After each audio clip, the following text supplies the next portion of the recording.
Oh my damn.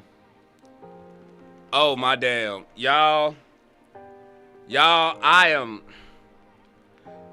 feel stupid. Y'all, I've been sitting here talking to myself for 30 minutes.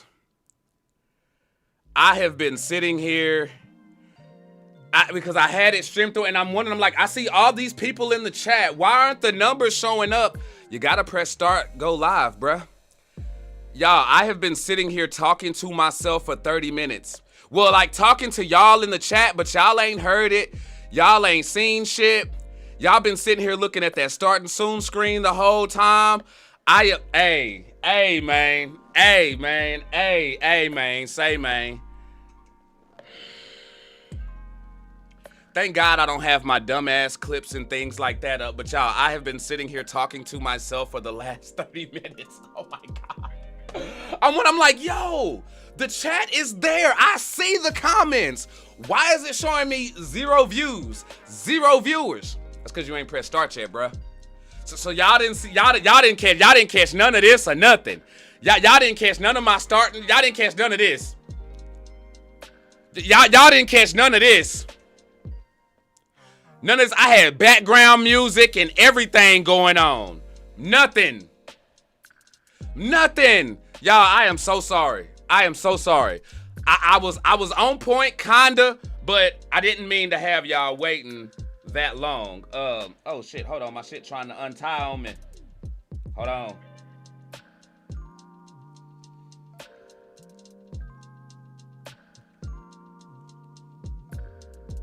Shit.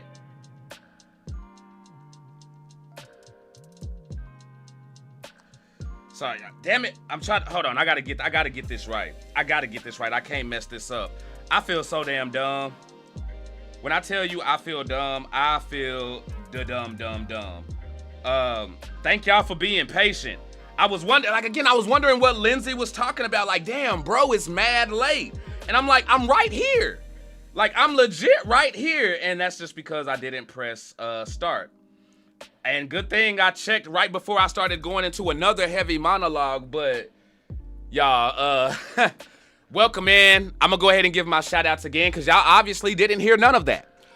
Kiss Fliss, M says, Michelle, I see you sipping. Gabby, I see you sipping. Y'all, she fresh out of school laughing at my ass right now. Damn shame. Rinse say, I knew what it was. Dang, hey, she used to the mess ups already. You know what I'm saying? CPT didn't used to be real, but it's real now. Shout out to Miss Me Kate pulling up in the building. Deb in the house. Oh shit, we got CSM in the building. What's happening, Thundarius?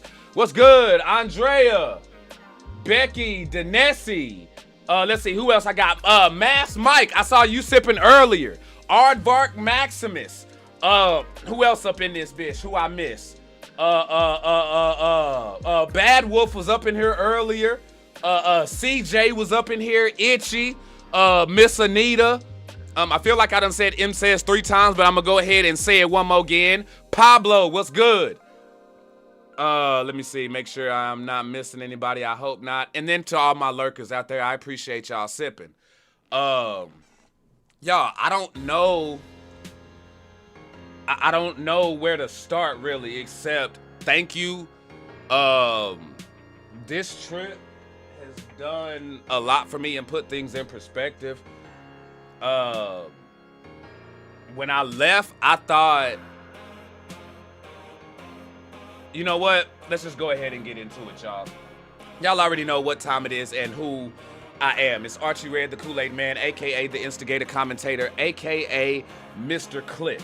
And I'm here today with y'all to talk about the recent UK trip that we just embarked on. And I gotta tell you, there was not a dull moment ever. And what I'm gonna do is I'm gonna start it off literally from the airport to the time that I leave and come back. So I'm gonna go day by day on things that happened. I hope y'all ready for that. The first week we were out there, me, Ray, and Wolf, we were doing our thing, but y'all know I have a whole separate week where I was out there by myself, all by my lonesome. You understand? And yeah, it got wild, but Y'all, I still can't believe this is real. I can't believe it's real. Maggie, thank you so much for that. I appreciate that. Y'all, we got a 5-cup pull-up right there from Mags. I appreciate that. Cav, Chow, appreciate y'all pouring up and sipping with me. Y'all just in time. We ain't missed nothing. Thank you to everybody who was supporting the like the shorts and stuff that I was posting on Instagram. Don't worry, those will be posted here on YouTube. That was my bad. Thank y'all for being patient and understanding with the comment section. I had uploads and stuff ready for each day while I was out. And I didn't expect comments to go crazy the way that they did. So thank y'all for the support on that and just being patient with me, you know. Yeah, so let's go ahead and get into it, y'all. Let's see, we flew out on the 2nd, right? And we're due to land on the 3rd. Everything is good. You know, my sleep is right. Everything is legit. And I go to the hotel. Shout out to Gabby for the bracelet. Hold on, let me get this right because it's trying to untie. Damn it, it untied on me. Hold on. Sorry, y'all. My ADHD is ADD. Well, y'all know. I figured it out. It's not ADHD for me. It's literally a da-da-da-da for sure. I don't care what they try to claim it or label it as. Oh, shit. I'm sorry. Gabby, thank you so much. I'm trying to put this motherfucker on. I'm gonna do it again throughout. Just give me 1 second because I want to get this motherfucker on. Shout out to Gabby for making this for your boy, y'all. Just super mad love. And that's not the only thing either, y'all. There was so much love shown and given to us while we were out there. And I'm gonna get into all that. I just want to make sure that I get this right so it doesn't untie on me. Okay, there we go. Now, everything is good. I go to the airport. I wake up at 9 o'clock in the morning. I'm at the airport by like 10:30, 11 o'clock. And I'm ready to board, you know, reaching out to the bros and shit. Wolf playing games in the morning, acting like he done missed his flight. And we flipping the hell out like, bro, are you serious? Like, are you serious? And then he sends us a snapshot or a picture of him on the plane already. Good to go. Yo, Jorge, what's good with your my father? So everything is smooth, jumping out the gate. And then my plane gets delayed. Y'all, my plane gets delayed. And I'm flipping out. Because at first the delay is 30 minutes. So, no, I take that back. At first the delay was an hour. Because I was supposed to catch my flight at like 1 o'clock. They delayed it till 2 because of bad weather in Tampa, right? So, me being the on-time person that I am, I'm flipping out. Just flipping out because I have to catch another plane and I don't want to miss the flight with Ray and Wolf. Like, we had everything set up to where we were supposed to be on this plane at the same time. I'm not trying to get stuck in Tampa or, you know, do anything like that. I'm still at DFW. I haven't even hit Tampa yet. And I'm bugging out. So they delay it till 2 o'clock. Okay.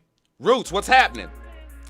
Then I'm like, okay, 2 o'clock, that's not bad. I can still make it and catch the plane, right? They delayed me again, 2:30. Oh. Then they delayed me again, 3 o'clock. Y'all, I'm bugging right now. Ask Wolf and Debs. Ask Wolf and Debs. I am under like, yo, keep me updated. What's going on? Can they delay the plane? Can they wait for me? Can they please wait for me? Like, please wait for me. I'm wigging out. I get on the plane, I board, I'm in go mode, so I'm not in sit and wait. So as soon as I get the chance, I flag down the flight attendant. Like, hey, come here. She was cute, by the way. I flagged down the flight attendant and I'm like, say, due to this delay, by the time we land, I literally have like 20 minutes to book it to the other side of the airport to catch this flight. Is there anything that we can do to where as soon as we land, y'all can hurry up and get me off this motherfucker? I was expecting them to do like, you ever go, like, I don't know if y'all ever been like on probation or go down to the DMV and shit like that. You know how they treat you like you a convict? They treat you like you a felon? I thought I was about to get that type of treatment. Hell no.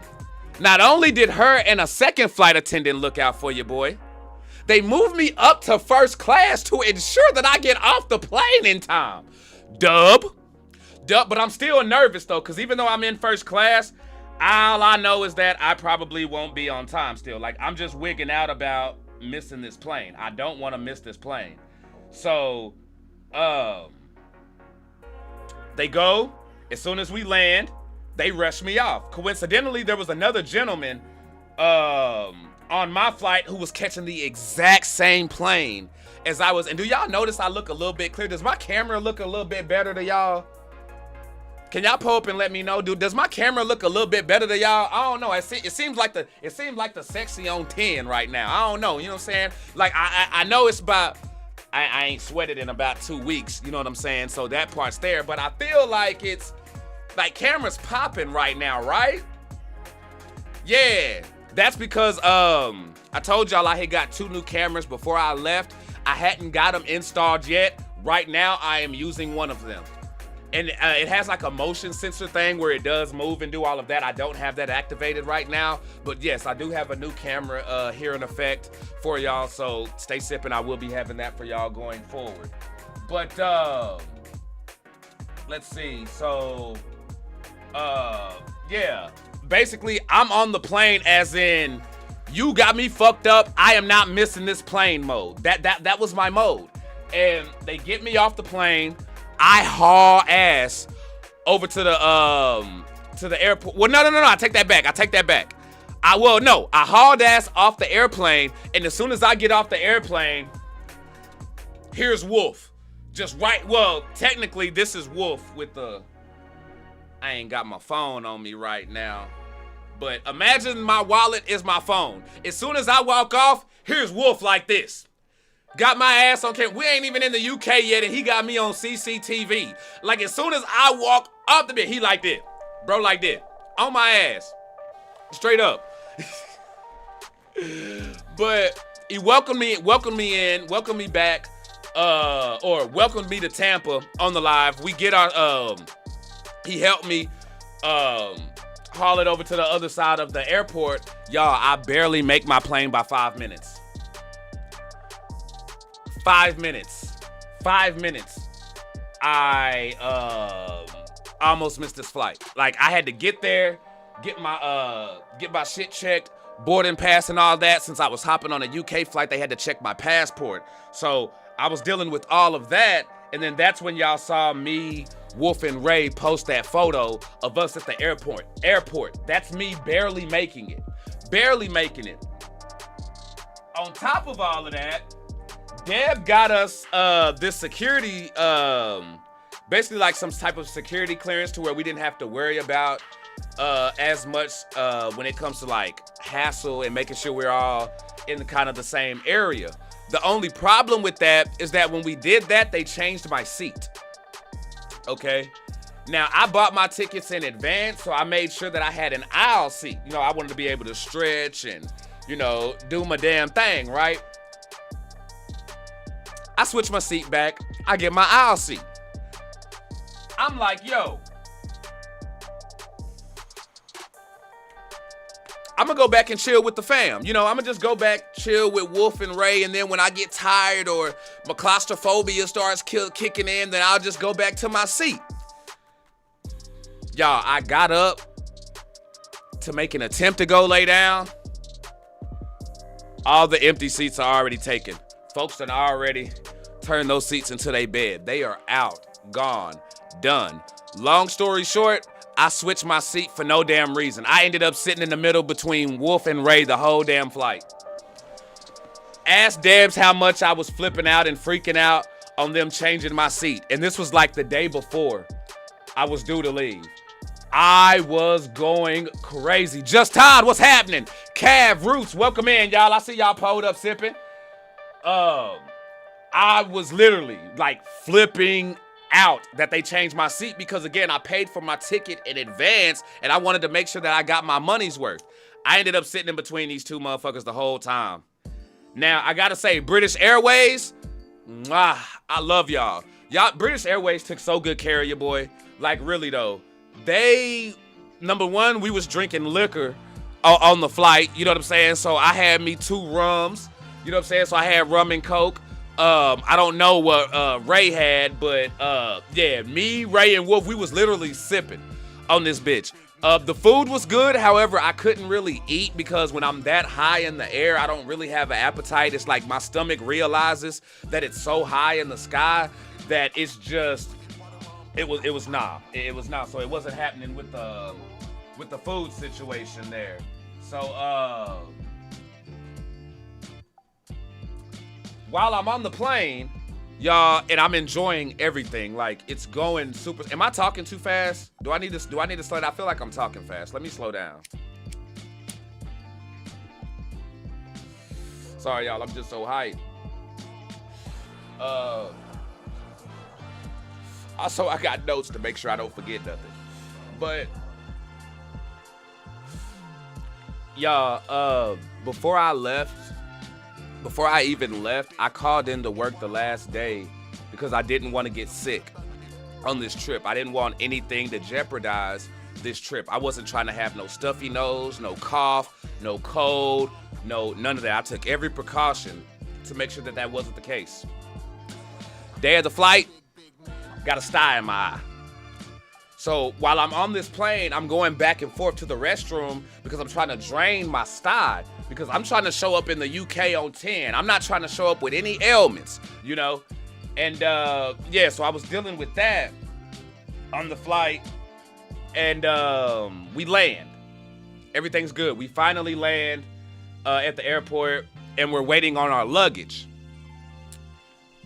Wolf and Ray don't have to worry about that. They just brought one carry-on. I'm the only mofo with a checked bag. We're waiting. And waiting. And waiting some more. Wesley, what's good? Continue waiting. And continue waiting. My bag doesn't come. Y'all, my bag never made it to the UK. My checked luggage never made it to the UK because when my plane got delayed, yeah, I got moved up to first class, but my luggage didn't. So I made the flight. I got off and made the flight in time, but my luggage didn't. Y'all, again, I'm flipping out because this is the suitcase with all my drip. Before I took off to the UK, what did I tell y'all? I said, hey, I know y'all be seeing me, whatever, but when I go out to the UK, it's gonna be different. Y'all gonna see that your boy really know how to dress, like Dapper Dan. I'm still wearing it. I'm still wearing it. To check me out, I'm still wearing it. I'm still wearing, like, yo, hell yeah. So I'm wigging out. But again, big cups up to British Airways. Noah, Clara, stay sipping. Oh, Clara, big cups up for you coming up later. Stay sipping. Clara is an MVP for sure. So yeah, I show up. My luggage doesn't make it to the UK. It's still in Tampa. I have to wait an entire day for my to get my stuff. But British Airways took care of your boy because, y'all, I didn't have to go back to the airport. British Airways had a courier drop my luggage off to me at the Airbnb that me, Ray, and Wolf was at. Yes, sir. But we gon' get to that. We gonna get to that.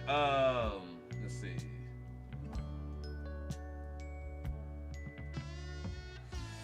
I basically lost a day of drip. I lost an entire day of drip. But besides that, Debs does probably the most amazing and cutest airport welcome that I have ever seen. I've only flown 2 times, but y'all, we walk through the airport to exit, and here is Debs in a full bee outfit. Got the thing, got the antennas and everything. Full bee costume, antennas out. And husband Rob is like, this is every day. Like, he's not even like, yeah, bro, like this is just Sunday's outfit right here. But it was so fucking cool, y'all. We were lit. It was too fucking awesome, for real. Like, it gotta say, do y'all know the balls that it took?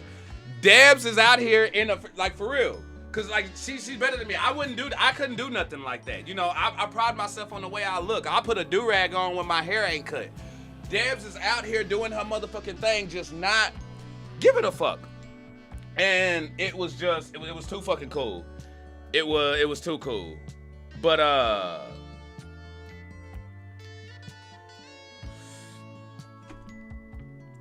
we load up the cart.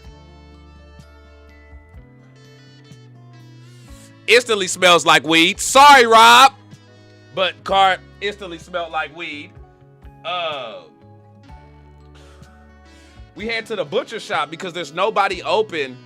There's nobody open on Sundays, like in the area that we were at. So y'all, we went to a butcher shop, but it was like, when I tell you, like, privately owned, like, they own land, they have the animals, they slaughter it, they cut it up, they have produce, they have everything that you need in just this one spot.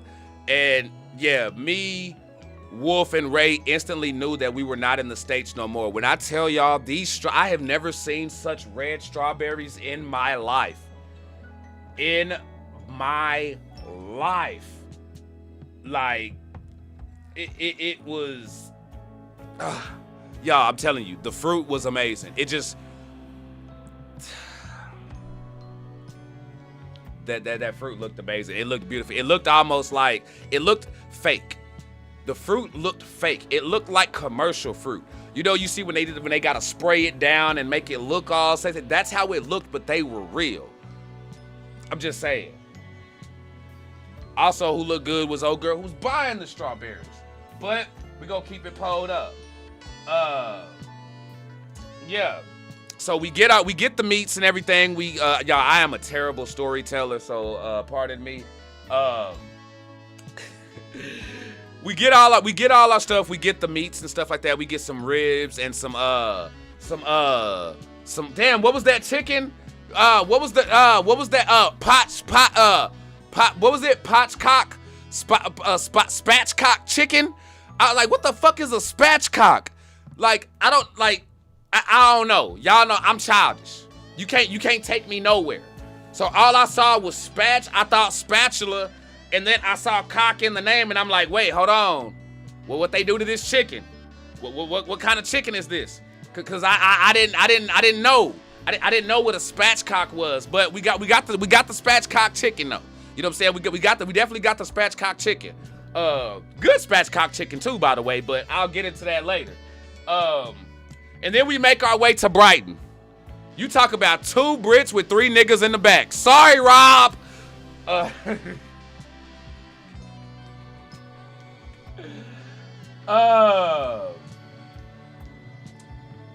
Yeah, that whole just that ride with us from the airport to the butcher shop to Brighton is a scene in and of itself. We get to Brighton Beach and we park, you know, and we roll up. Again, car smelling like weed. Sorry, Rob. We roll up, and then we go put our luggage in the in Deb's room, and then we make our way down to the beach. Y'all.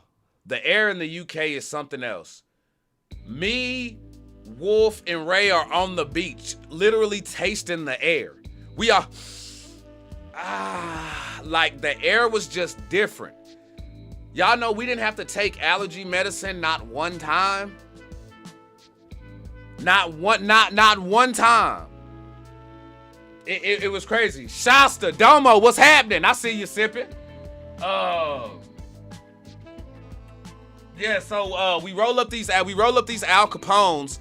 I break my first one, so we end up having to go back and roll another one. But yeah, sorry, Rob. I'm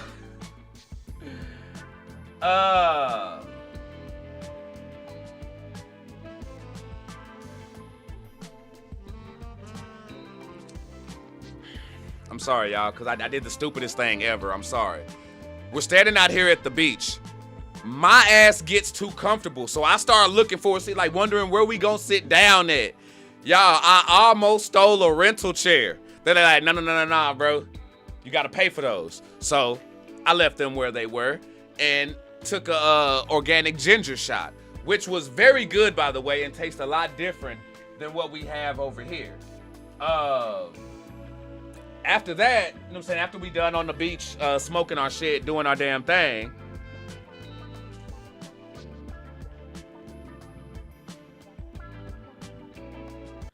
okay, yeah, thank y'all for that. Sorry, yeah, I was asking earlier at the beginning if it was too loud. I don't know if that was during my time. I don't know if that was during my time when I thought I was live and I wasn't. Is this better or is that still too loud?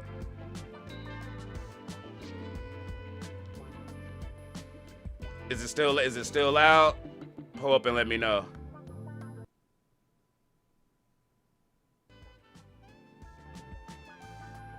All right, what about there? Office best. All right, cool. For sure. I'll give y'all what y'all want on that one. My fault. Gotcha. Let's see. Let's see. Okay, so after the beach, we're down on the beach and then we head over to homie who sells seashells by the seashore, right? We walk over there and instantly greeted with, oh shit.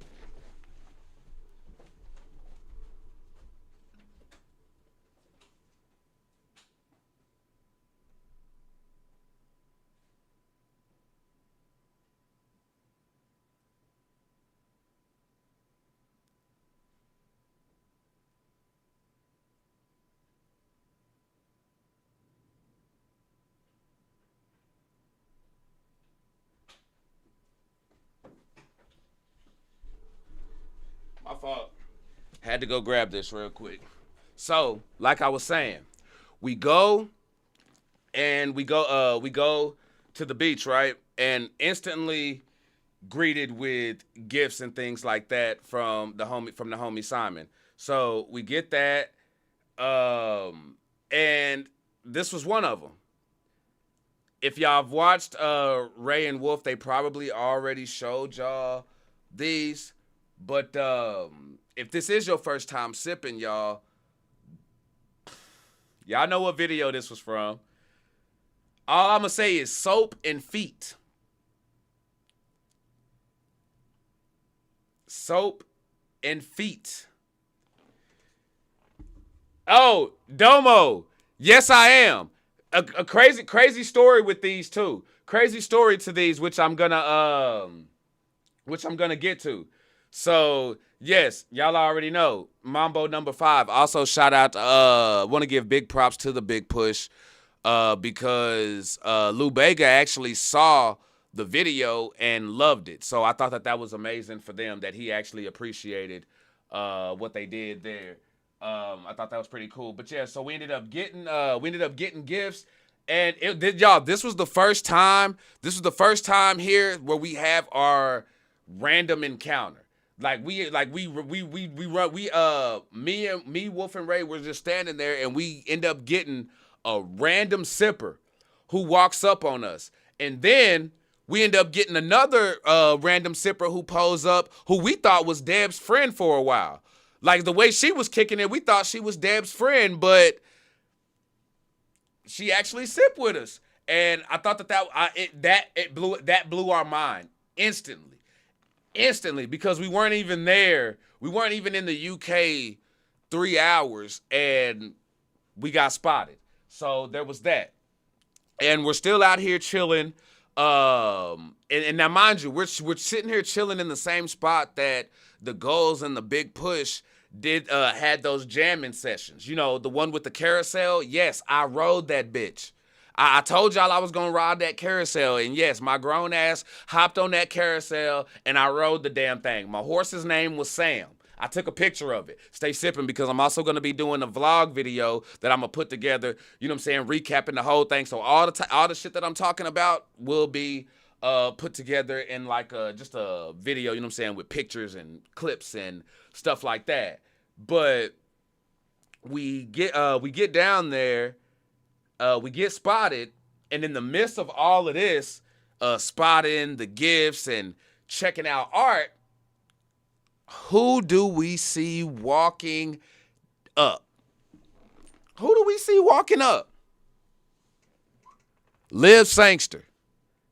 Of all people, here comes Liv just walking up, and it was y'all, it was crazy. It was crazy. Like that, it blew my mind. Like this was some small town East Texas type shit. Like just up she comes, gives Ray the biggest hug. I mean, the biggest hug. And I'm thinking like, oh shit, you know what I'm saying? Like I know, you know, they super cool. You know what I mean? Like they were cool before we were cool. But then she turns around and shows the exact same love to Wolf and me. Y'all saw the pictures. And y'all, when I tell you that she is exactly how you see in video, like the way we adore Liv when we're reacting to her and we're watching videos, that same genuine free spirit is there in person when you meet her. For real. She doesn't make anybody feel like a stranger, bro. Nobody feels like a stranger to her. You know what I mean? Like she makes you feel important. And I thought that was dope as hell. So yeah, shout out to Liv, man. Shout out to Liv. She's a real one. Real deal Kool-Aid spill. Let's see. Make sure.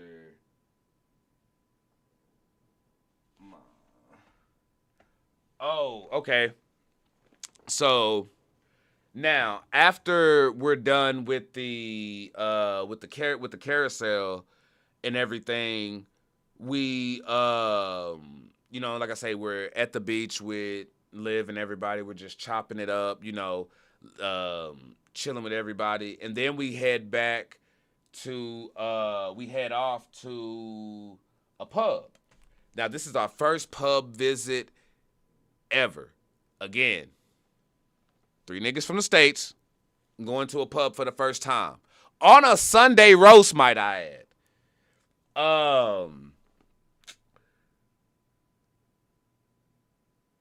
Y'all, lemonade is Sprite to them. Like when I tried to order like a Sprite or something, like it was a lemonade. Now there is Sprite in certain locations, but at this particular spot, I had to order a lemonade, and it came to the table as a Sprite. Fucked my head up. Then, I order pigs in a blanket on my state shit. You know, I'm thinking biscuit, croissant, with a hot dog or a sausage or something in the middle of that bit, right? Nope. That is not what the pigs in the blanket is in the UK. Nope. A pig in the blanket in the UK is basically pork on pork crime. I'm just saying. It's basically like a literal sausage with bacon wrapped around that motherfucker. Bruh. again, fuck my head up. So first, I order a lemonade or get lemonade, then get Sprite. And then my pigs in the blanket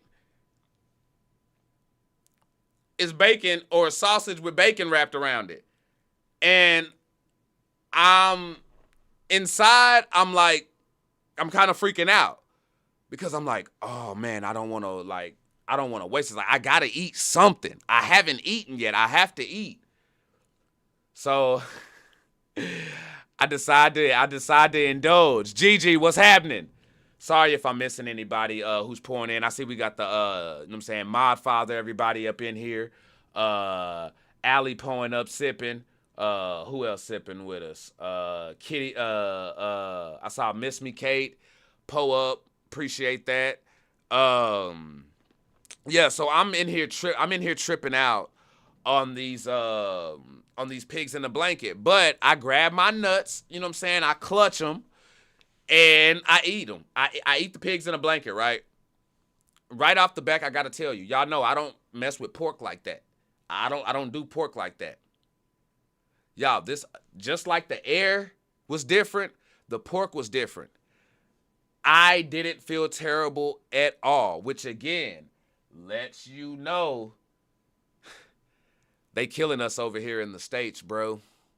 Like, I saw what y'all were saying in real time where we could have the same, like, piece of candy or bag of chips or whatever, and the ingredients are totally different. Y'all, I actually ate pork and it didn't mess me up.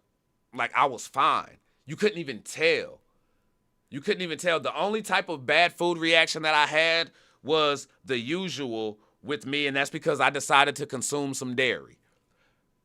That was it. We had I can't forget, one of them got like the pork belly or something, and I think Wolf got the pork belly, Ray got the sirloin. It had like this gravy that was going with it, and I gotta tell y'all, for those of y'all who said that UK food was terrible, that I was gonna be disappointed, that they can't cook over there. You can't cook. I'm questioning your kitchen ethics. I'm questioning your kitchen ethics. Right there. Yes, I am. I'm questioning if you even know how to season. Because, bruh, now granted, there are some spots because not every fish and chip spot is gonna hit. You know what I'm saying? Not every fish and chip spot is gonna hit, but you gotta hit the right spots. But y'all, they know how to cook over there. They know it. Yeah, it's healthier, but bro, they know how to cook over there. You know, y'all saw the picture. I found the UK Lowry's. For real, I found the UK Lowry's. It was real. The Sunday roast was legit. Sunday roast was freaking legit. We go back and we go back to get our luggage out of because we didn't. I know I said earlier that we went and put our luggage in Deb's room. Ended up realizing later that we actually put it in her son's room. So we went back to go get our luggage. Room smelled like weed. Sorry, Rob and Deb and Elliot and Travel Lodge. But I fixed it real quick in like 3 seconds with some Burberry. Yeah. But yeah.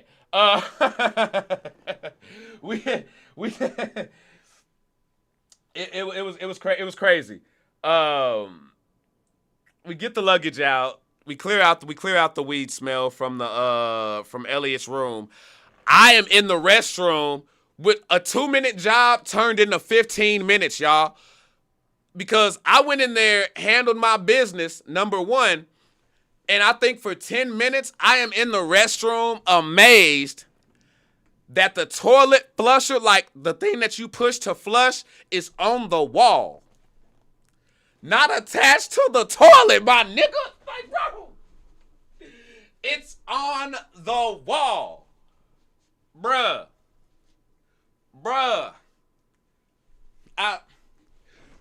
bruh, on the wall. I'm in here, but I'm freaking going off like, yo, they flushing on the wall. Like, this is why they call it the loo, nigga. They shit just different. Fuck you mean, nigga? This is a reason why they call it the loo, nigga. Cause nigga, they shit vertical, nigga. They what? Like, all on the fucking ceramic and shit, all tall. Like, nigga, I just hit the what? And it's all stainless steel and shit. And you just hit the. Just imagine that. Imagine you sitting down on that porcelain god, handling your business, and you ain't gotta get up, turn around, do the reach around. You know what I'm saying? You know what I'm saying? You ain't gotta do the Cupid shuffle to get to it. You can still, while sitting there, before you even wipe your ass, you can flush the toilet and get that on up out of there. I'm just saying, y'all. I was going crazy. I'm going straight crazy. We get to the Airbnb. And we go to get our luggage. We take it back to the Airbnb, get situated and stuff like that. And then we head back down to the beach because now, luggage is packed in. I think Rob just had about enough of them niggas for a minute, and then he went back to the crib. Nah, I'm just playing. Rob is cool as hell. Bro was super chilling, but he just had to get back to the crib. It's all love. But no, Rob was hella freaking cool. And also I want to say thank you to Elliot and Rob for sharing Deb the way that y'all did during this whole trip. And no gaps in our say, boy, they on my head, boy. Man. So, y'all, we go back down to the beach for drinks, and now we're just chilling, right? And y'all, this was the first time, like when it hit, that the U.S. has been scamming us on drink prices. Like, yes, we have been getting scammed on the drink prices in the States, bro. Dog.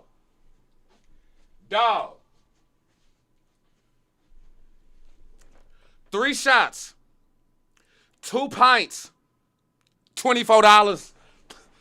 $24. Bro, do you understand that?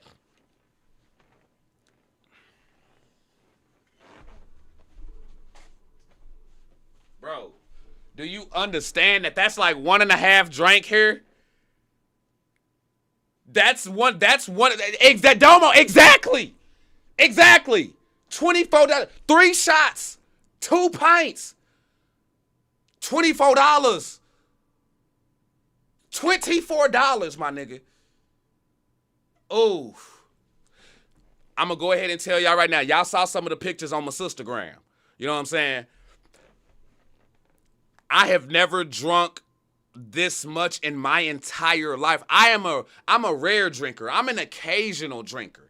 You know what I mean? I depending on the environment and things like that, I may have a sip here and there. I don't drink like that.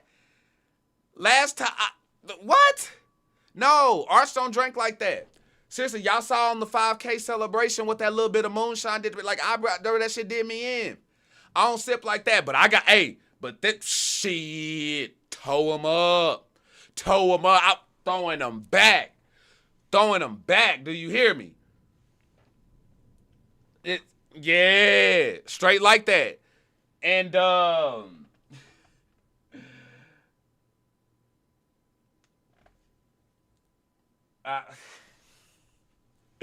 y'all,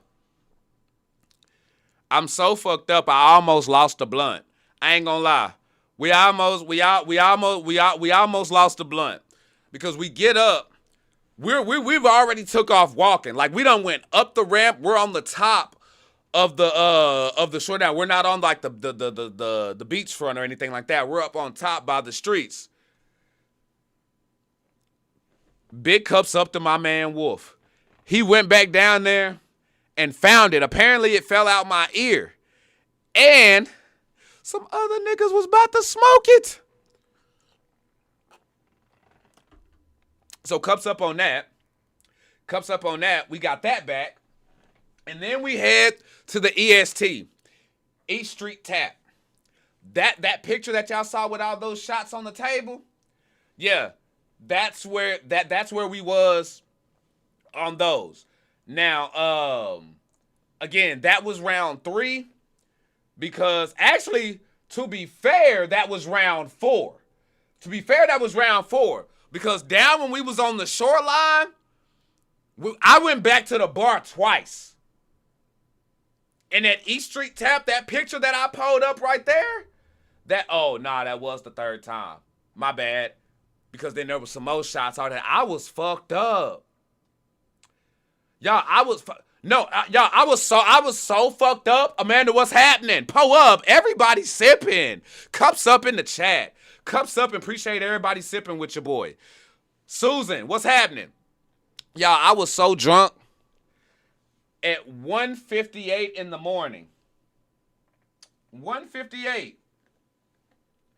No. I take that back. 12:36. At 12:36, I am outside of the East Street Tap, watching a seagull in the middle of the street, and entertained by that shit. Having the time of my life, like just sitting here.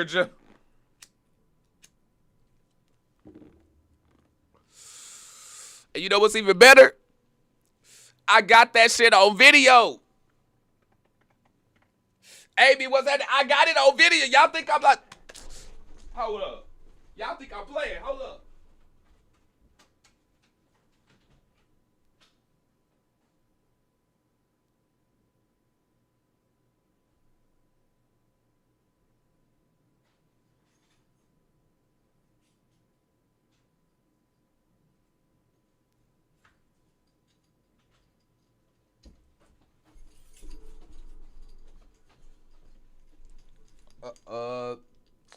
Okay. Fuck his ball. Hold on. Stay sipping. Fuck.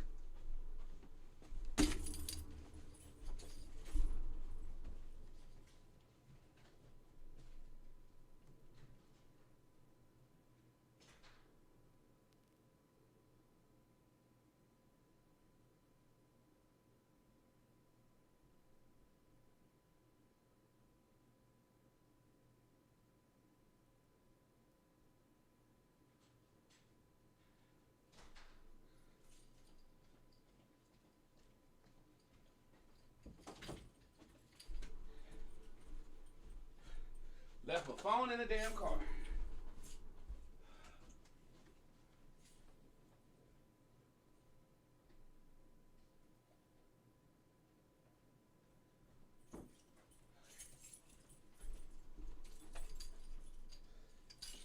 All right. So, like I was saying, 12:36. I'm watching a motherfucking seagull outside this damn bar. Toe up. Like toe up. And I had the time of my life, for real. Cups up to everybody that night. When I tell y'all we was lit, like we was in here dancing. We had it amped up. I even think we left, took Deb back to the travel lodge, like got her back to her room, and then we came back and it was still lit. It was still lit. Like, I'm telling y'all, I have never drunk this much in my life. Like, I was happily just throwing these drinks back. It was unreal. It was unreal. So here we go. Y'all probably won't be able to see it. Oh, no, there's too much of a glare. Let me see if I can bring the brightness down or something.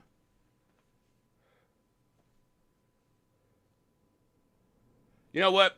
Fuck that. I'm going to give y'all quality. I'll post that shit and put it up in the motherfucking video or something like that. Stay sipping. But yeah, nah. I was on one for sure.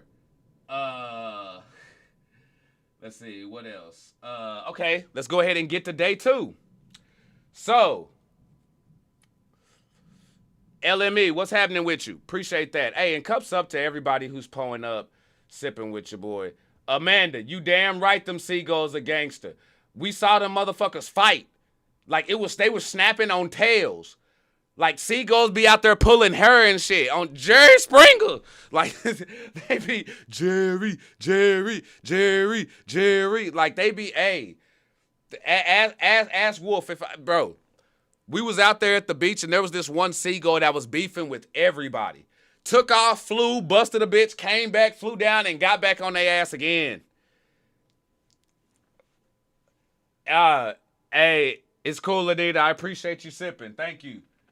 And then on day 2, we wake up and have sippers hitting us up saying that they're in Brighton and want to link up and things like that. So we go down there and we run into Gabby, we run into Fliss down there, which was so freaking dope. Shout out to Gabby who made us these bracelets, the one that I've been keeping on, even though I got to work on my tie-in. I think I got it.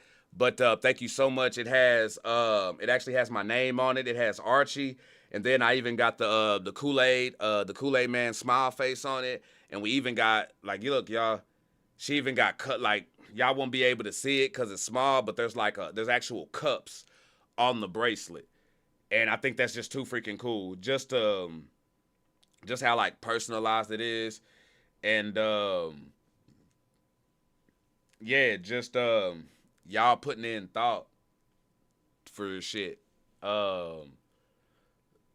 That meant a lot. Like seriously though.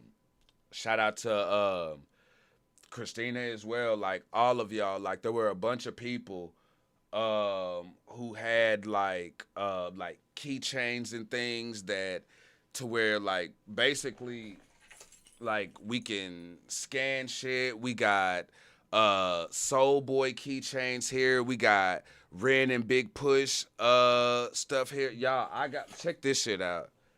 Check this shit out. Look at this right here. Look at this right here. But check me out though. Cause y'all know me. Y'all know how I do, right? Y'all know how I do, right? Yeah, Gabby's freaking amazing. Gabby's freaking amazing. I love it. Y'all know me though. Y'all know that. Y'all know me though. Y'all know. Y'all know. So, yeah, man. It was that.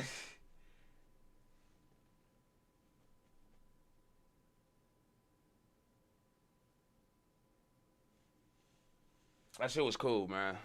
Like that shit was cool. We go back after this. Hey,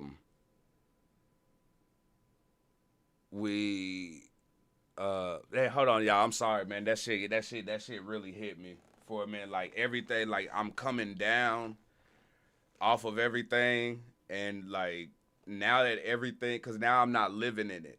Everything is a memory now, and you start to really I know I said I was feeling that shit, but that shit's really starting to fucking hit me now though. Whew, I'm likely going. I know I'm gonna shed some tears before this is over with. I'm telling you. You know what I'm saying? I know that. I know they coming. I can feel them coming already. So we go to the stove. We get start getting food and stuff to load up at the Airbnb, make sure we're good and things like that. I find that UK Lowry's that I was talking about had some of the best apple juice that you will ever taste in your life from this store here. What was it? M&S? Was it?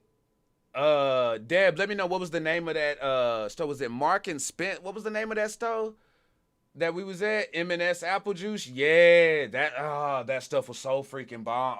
Oh my God. We went back. Deb, did we or did we not go back for multiples? We went back for multiples. Marks and Spencer. Okay, so yeah, I did remember it right. Okay, good deal. Good deal. Y'all, we helped clean them out though. I'll tell you that. Because me, Ray, and Wolf had multiple visits to get some of that to get some of that juice. Say, this is not just juice. It's M&S juice. Amy, I concur. I concur. That I've never had anything like that. I've never had, like, literally the best apple juice I've had in my life from this place. Got some scones, which were different than the scones that they serve us here in the States, or at least here where I'm at in Texas, because usually the scones that I've come across are like a bit more like harder, crisper, and like sweet. I don't know. They almost, it's different. This one was more like a McMuffin kind of a thing, and you can, when you throw some strawberry, what was it? We had some strawberry jam, was it? Oh, that stuff, hey, that stuff was smacking. That stuff was smacking. Let's see, where is, hold on. And y'all, I'm sorry, I got everything because I want to make sure that I don't miss anything on this. Oh, and we met up with Vicky. We met up with Vicky out there, who was also kicking it with us. And y'all, when I tell you, Vicky is freaking amazing. This woman, you wouldn't think cause like when you see Vicky in real life, like you think she owns like school principal and admin, administrator, authoritarian type of vibe. Man, Vicky be talking shit. Vicky be cracking jokes. Vicky rocking her Skinner Brothers hoodie. She don't give a fuck what you say, and I sip with that shit. Like, I love her freaking humor. Like, say, Vicky's a real one. Like, she was out there with us, sipping with us. I think both days actually, because she got out there later. She got out there later during the day when we all met, when we got down to Brighton, and she was rocking with us for a few days and was going pretty heavy with us. You know what I'm saying? Till we had to get, we had to get them back to the room. But Vicky was hella freaking cool. My luggage arrives, and then we take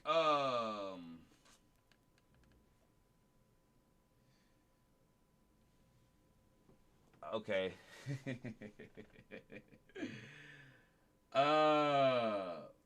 Let me see how I can put this.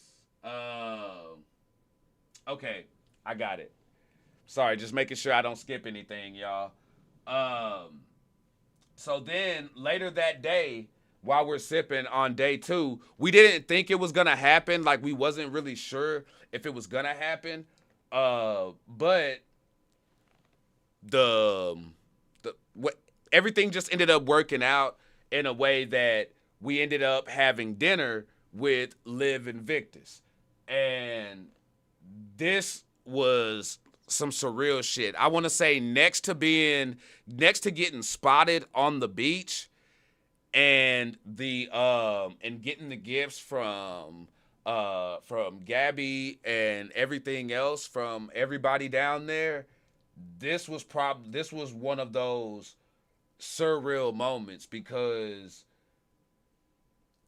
from the minute they walked through the door, it felt like fam.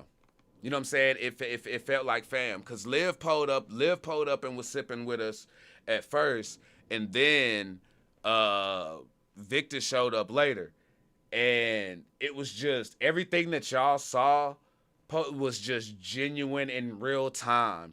Like, nothing planned. Like, we didn't plan to put the camera on. I didn't plan to rap. I didn't plan to rap, like, at all. I was just sitting there doing my damn thing, and then it just happened, you know. But Victus rolled up one. He didn't smoke, you know what I'm saying? He didn't smoke, but bro twisted up one on the Kool-Aid tray and shit. You know what I'm saying? Like, that shit was just, it was cool as fuck. Like, that shit was cool as fuck, bro. To sit there and think, like, all right, not only did I sit here and spit some shit, but they actually liked it. Like, they liked this shit. So much so, like, Liv liked it. I didn't even know that I was being recorded when I did it, first off. Then they liked it, and then showed it to Victus, and then Victus ended up liking it. And I was like, holy shit. It was just, it was wild. Johnny, appreciate you pulling up, sis. I see you. Kid, pull up, man. Yeah, I thought that was cool as hell. And I don't know if I'm supposed to say this yet or anything like that. But I'm gonna go ahead. I told y'all were gonna get some things here, so I'm gonna give y'all, you know what I'm saying, the scoop and things like this. And if I am jumping the line on this, I apologize. But sippers are gonna want to know this. Liv and Victus want to do a song with me. Liv wants to do a song with me, and Victus is down to do a song with me as well.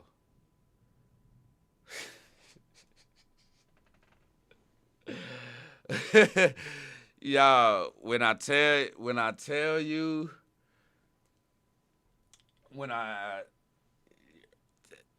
cause who the fuck am I? Who the fuck am I? You know what I'm saying? Like I did the Fire and Disco Docs booth, won that shit, but that was more of letting y'all know that not only do I do this shit, but why I talk the way I talk when I do reactions and why my standards and stuff be the way that they are. You know, it was kind of like just proving a point that I know what I'm talking about in a way by displaying my skill, but to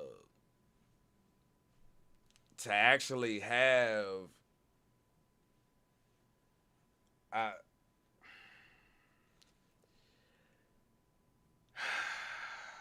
bro, that shit. And like I thought, and like at first when they told me, when they told me at first, I ain't gonna lie, like I thought I was just getting the usual. All right, yeah, you know what I'm saying. We'll fuck with you. We'll, like, I like that, and we could do something, but kind of like that episode of Martin when homie invited him out to Hollywood, but he really wasn't inviting them out to Hollywood and stuff. No, they for real, man. Like they were for real. Like, and I'll get into how as I go through here and start explaining stuff on what showed me that they were real. But I want to do it in But I want to do it in real time. That just it blew my mind though, to just to kick it with them and just yeah, like the clip with Liv in the living room and just everything. Like that was a time to be had.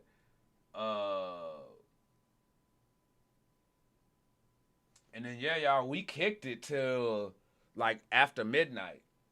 Like we pulled up and we were sipping late, you know.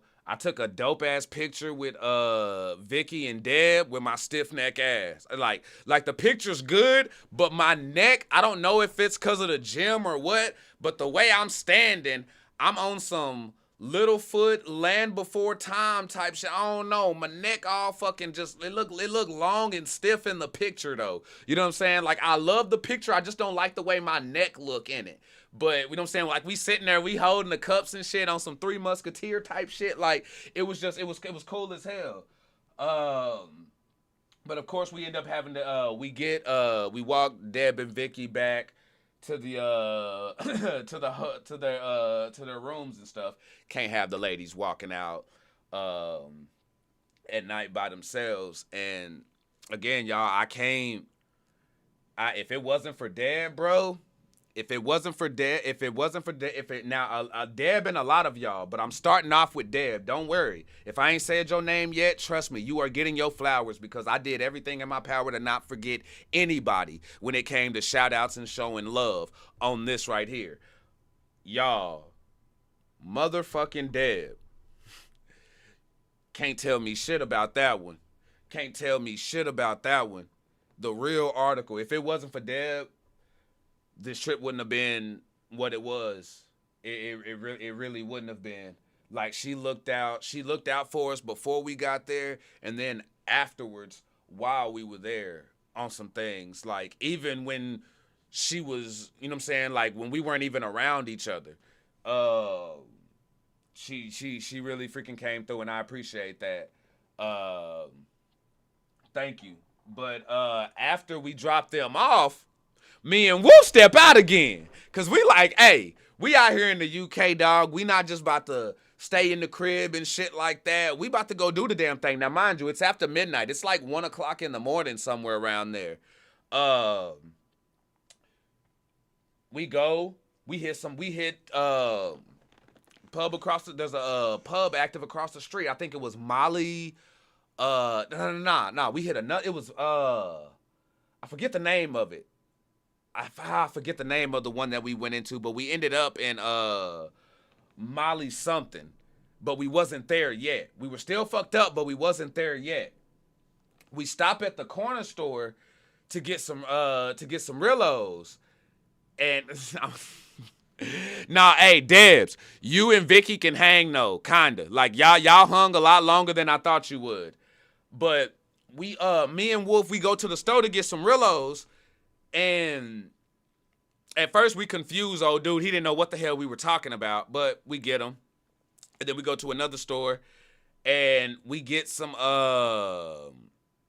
we're getting some I don't know what we were getting. I think we were just getting like some I think we were getting some candy and some more Rillos because we realized we didn't buy enough the first time. That's what it was. We bought some and then we had to go back and get some more because we realized we didn't buy enough the first time. And this was like a weird situation here. So after I check out, dude asked me like where I'm from because he can hear the Texas accent, right? He's like, American, huh? And I was like, yeah. And he's like, where from? And I tell him, Texas, you know what I mean? And just shooting the shit or whatever. And then he asked me again, where you from? And I'm like, I just told him I'm from Texas. He's like, nah, where are you from? Molly Malone's. Yes, that's it. That's where it was, Molly Malone's. And it took me a minute, but then I started picking up on what he was putting down, like, he on this motherland shit. Before I could even get in his ass, this white lady next to me was already on it. I mean, she was in his shit. Like,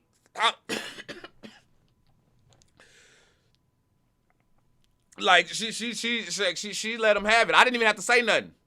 I didn't even have to. I literally didn't have to say a damn thing. Made my transaction, went on by mid, started talking it up with her. You know what I'm saying? Followed on Instagram. You know what I'm saying? Shot the shit on Instagram or whatever. And we were talking, but I think she had. I don't know. I don't know. You know what I'm saying? The situation. From my point of view, it seemed like hating friend or whatever because I'm over here doing my motherfucking thing. You know what I'm saying? Risen and shit. And then the friend pulls her off to go back and wait in the line at the pub and shit. You know what I'm saying? Because we were chopping it up after that. Yeah, she got in his ass though. She got in his ass.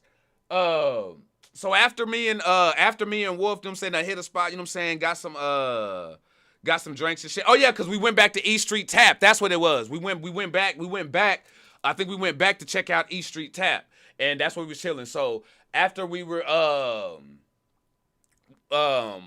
after that interaction at the corner store, we go drop off some stuff at the house, roll up, and then pop back out again. And we like, okay, let's go see if old girl and her friend or whoever's down at Molly Malone's.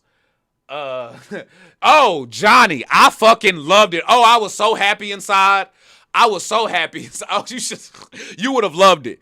Johnny, you would have loved that moment. Cav, you stupid. But so we go back down to Molly Malone's to see if we could run into them or, you know I'm saying, anybody, just, you know I'm saying, like have a good time and shit. And we walk in, we don't see them. They're not there. We'd have no interaction with them. That was the first and only time I saw her during this whole trip, and it was amazing. But we go in, and then some dudes started chopping it up with me and Wolf. You know what I mean? Because again, they hear the accent when we order our drinks, and that's it. It's like if you want to get it known, just go to any pub or bar, order drinks. They gonna hear your accent, and then it's on from there. We go get our drinks. We're kicking it and shit, and then these dudes invite us to this freaking casino. So we like, damn, there's casinos down here at the beach. 2 of them. We go in there. It was alright, you know what I'm saying? But we ended up dipping because, bro, some motherfucker, like, when I say this nigga, I don't know, bro. Nigga went all in on the hug, bro. You know what I'm saying? And it's like, you gotta like know me a certain way to be going like you know the drunk man hug when they all up on in their feelings and shit like that. And I'm like, bro, I just met you like 1.5 seconds ago. What the hell you doing, bro? Shake my hand, homie. Like, let's just leave it there. So after that weird encounter, it was like, yo, get the fuck out of here. So we went ahead and dipped and it was no offense, but we were just there. We hadn't slept yet. And we not trying to freaking spend all our money this early into the trip and shit. So we would have done like a little like blackjack or something like that if it was the homies, but it wasn't really nothing popping down there. So we wasn't about to do nothing. You know what I'm saying? Wasn't nothing popping in the casino at that time because it was late and there weren't no honeys around. So went back to the spot. And then we get ready for day 3. And this is where we actually start doing the Ren shoots and locations. So this is where y'all start seeing Bittersweet Symphony and Murderer and all of that. This was on the 3rd day of us being there that we started doing that. Let me see here.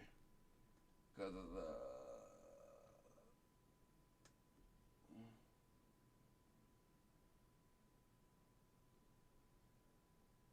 oh, my bad. I'm tripping. Wow. Oh, shit.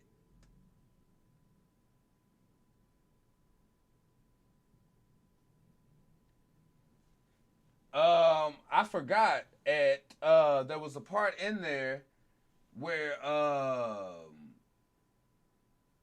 Ren actually liked one of our photos, or liked our photos when we was down at the beach and shit like that. So I remember popping going crazy for that. And then hold on, just making sure I ain't forget after nothing. Oh, and also big cups up to Live as well for sharing out the freestyle and stuff like that. Like, again, like the love just kept coming. You know what I mean? Like, it was nonstop, bro. So we get Ren liking a photo to Liv sharing our stuff and showing love, and it was just, you felt people getting closer and relationships building during this time with all of it. And while we're out there on the Ren shoots and doing all of this, we try KFC for the first time. And when I do it, I don't go regular. I go chicken tender. For some damn reason, I just went chicken tenders. I went chicken tenders.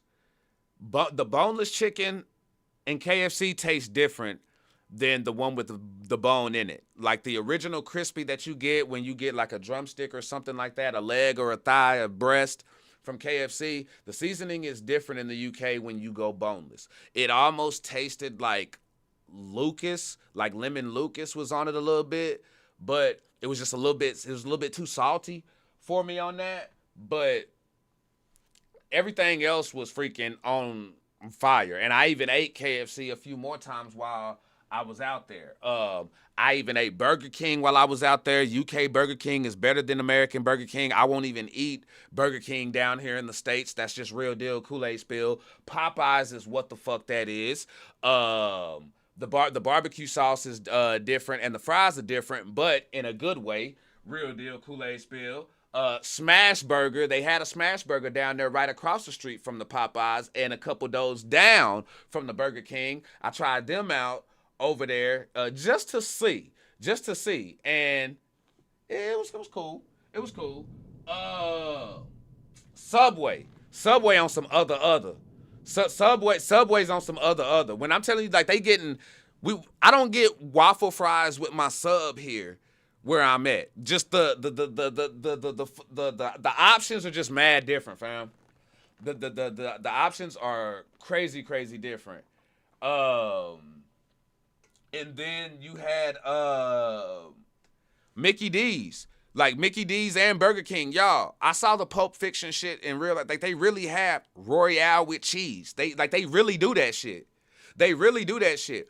Do y'all know that when you go to KFC and order a, you know what I'm saying, a meal for like as a part of the combo, you get an extra piece of chicken on the side.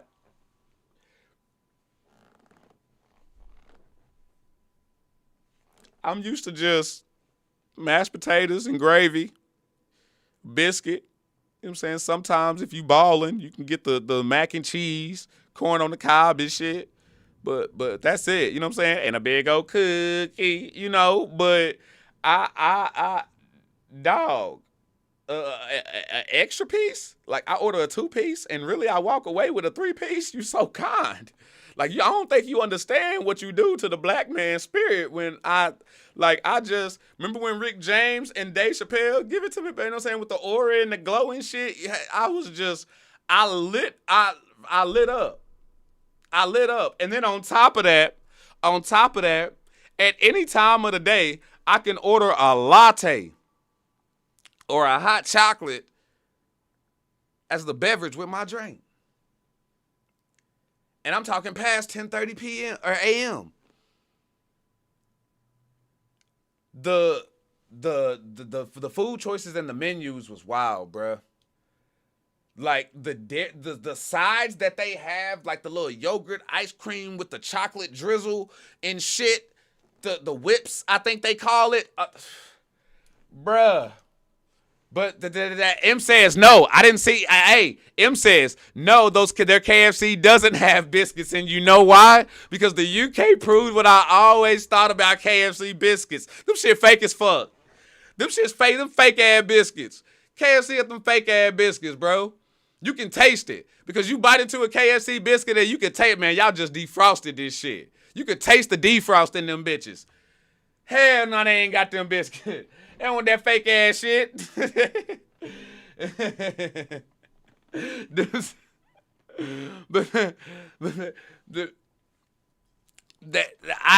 I'm sorry.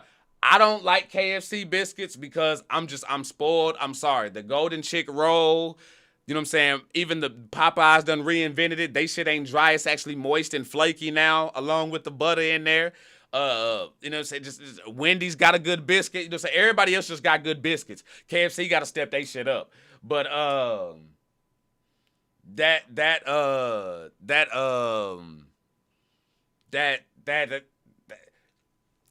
the Subway steak was different. The Subway steak was different, but they sides and stuff that they had was fucking fire though. Real deal. What else did we do?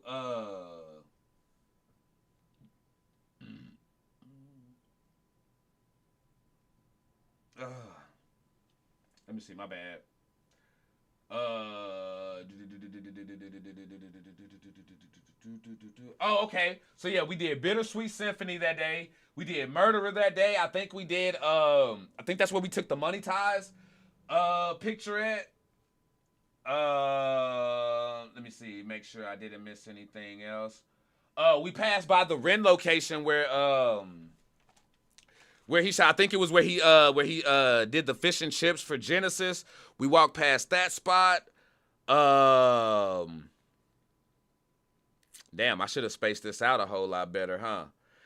Saw the Upside Down house. Oh, there's a place on the freaking shore called Archie's. Can you believe that shit? Can you believe that shit? There's a spot, there's like right there on the shore, just look, there's a sign and it just says Archie's. And I gotta tell you, like everything over, but see, that's the thing. Even the McDonald's over there was good. Even the like y'all, for real though. Like I ate shit that I would never eat over here in the States, but over there, that shit was actually hitting. I'm not gonna lie to you.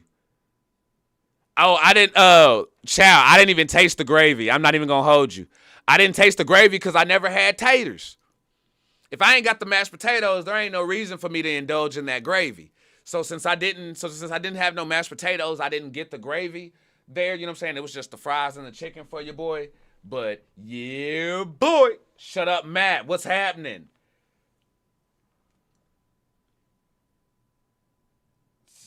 Let me see. Chips and gravy is king. Oh shit. All right, Dad, put me on. Put me on. Let me see. We were busy that day. We freaking ran it up. So outside of doing the going around and doing the video spots and visiting more rent locations, found out that it's TK Maxx, not TJ Maxx over there in the UK. That fucked my head up. And then we also did we hit the pier to do a live busking section with Liv, and y'all saw that live. I tried to go live on my end, but it didn't work on my end. I think it was because I don't know. It's like I was sharing my hotspot, and because I like doing that, it didn't let me go live while sharing my hotspot. I thought that was kind of just weird on there because I should have my data service on top of the hotspot that I have, but you know what I'm saying? That was just weird on mine. Just a tech, you know what I'm saying? Technology doing its technology-ish. But the good thing about it though is that Ray and Wolf was able to get it, and Liv was able to get it as well. And she again even posted those. Shout out to both of the homies and the bros for really looking out for the homie on there, making sure I got like tagged and collaborated and did the damn thing. Master Reacts, what's happening? Hey, Andy, what's going on? The real Spider-Man in the building. What's going on, bro? Cups up. Hey, I need you to stay sipping, bro, because I got... Matter of fact, you in the building right now. I'm going to give cups up to the homie while he here in the building right now. Big cups up to Andy, man. You know what I'm saying? The day when we went out to, when we was out there at Liv's show, bro was hella freaking cool. You know what I'm saying? Hella cool. Like, I ain't gonna lie. Meeting bro, he feels like a relative. No lie. You know what I'm saying? So, appreciate you, bro. And thanks for coming through. Oh, that blunt catching up to me. I mean my lips. You know what I'm saying? And I'm saying, gotta remember to sip.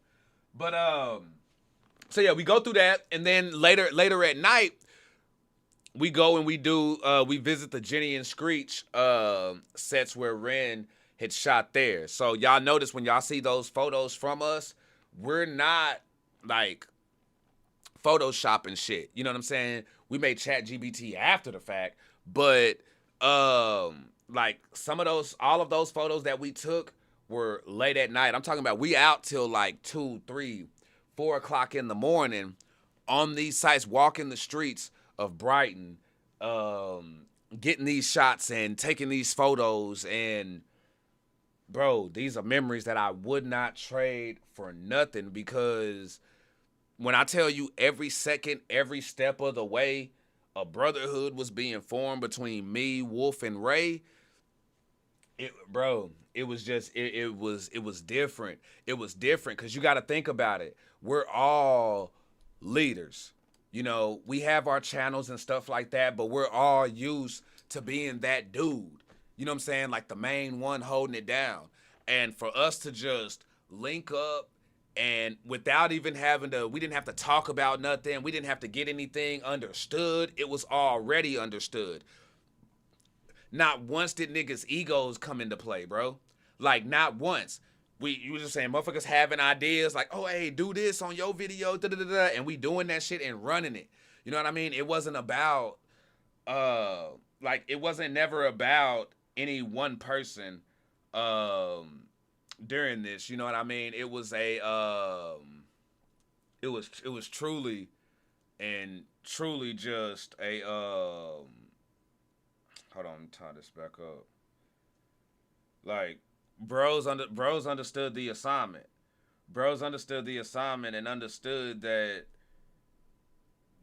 rising tide lifts all ships for real. And I truly think that we all made each other better, and we all grew. Like, just like I was saying about Debs, you can't tell me shit about Wolf and Ray.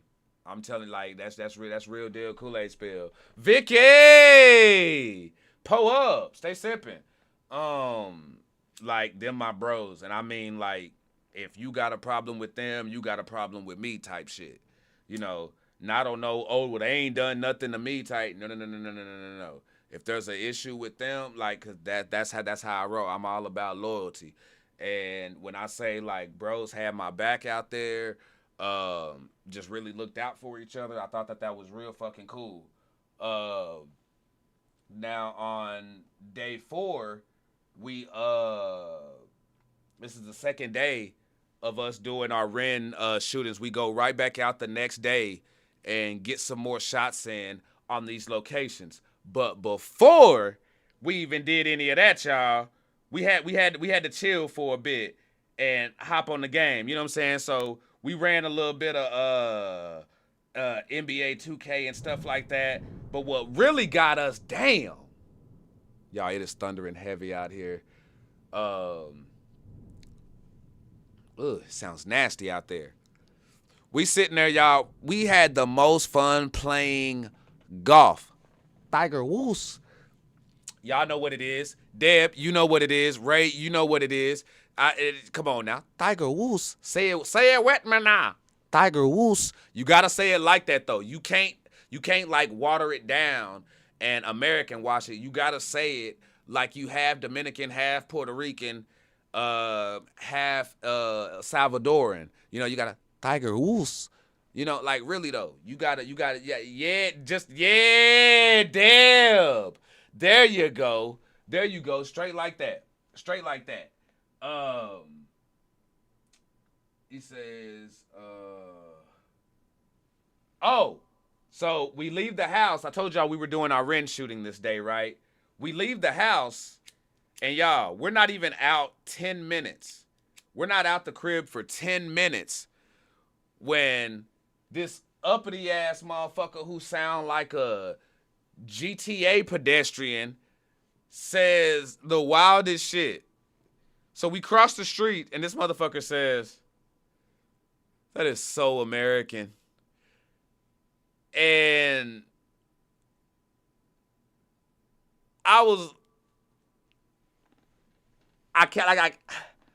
kept it pushing because it was one of those where you just let a motherfucker have it. You know what I mean? This ain't check a motherfucker every time they say some shit type shit. But in my head, I'm thinking, why are you so worried about what the fuck I'm wearing? Because yes, what's a regular Tuesday, Wednesday work day for y'all is party vacation day for Archie. I'm out here turning the fuck up on a Wednesday, Thursday, not just Friday and Saturday. No, Sunday, Monday, Tuesday, Wednesday, Thursday, Friday, Saturday, Sunday, Monday, Tuesday, Wednesday, Thursday, Friday. Like really though. So every day that I'm stepping out the house, yeah, I'm looking, hell, I want to look good when I wake up. That's why y'all saw me with these shorts on. You know what I'm saying? With the piece to match to go with it. That's why, because I'm like, bro, I'm living out here. I made it a point when I went out there that I wasn't going to do things that I would normally do while back here at home. You know, I wasn't just going to sit and just be all just, no, I was going to live. So yes, every time I stepped out the house, I was dripped, dipped, and buttered like chicken smothered. You understand what I'm saying? So that, oh, no, hey, no, and that's how I did. I took it just like that.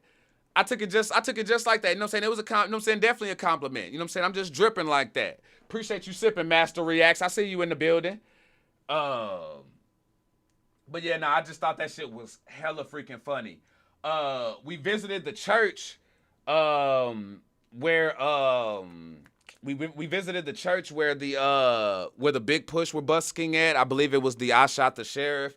That's where y'all see me with the orange pants, because that was the fit. So the story that I just told y'all was the fit that I had, where I had the do-rag, the black and orange shirt with the orange pants. I guess because the orange was loud, but bitch, suck my... Well, no, I ain't even gonna do that. Let's see here. Keep it going.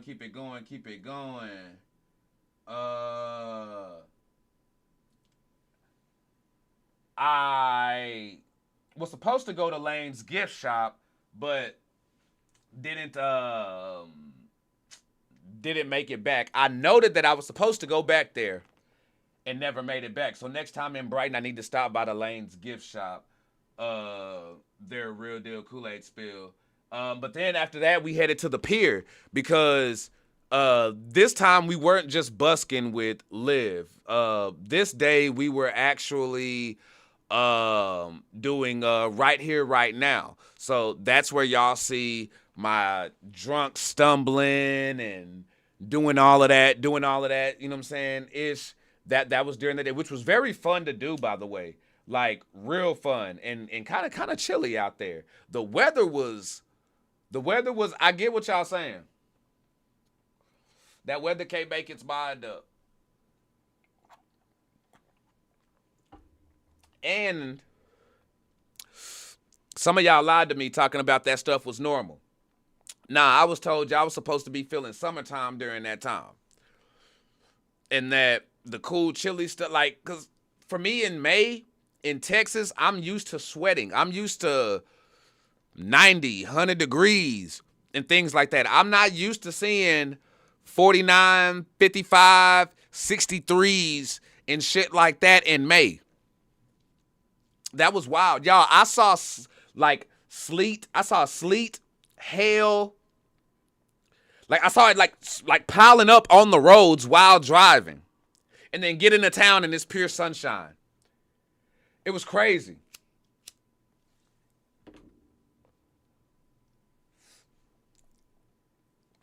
All right, Debs, stay sipping. I appreciate you and much love. Sorry in advance, but there's gonna be a whole lot more love and appreciation coming your way throughout this.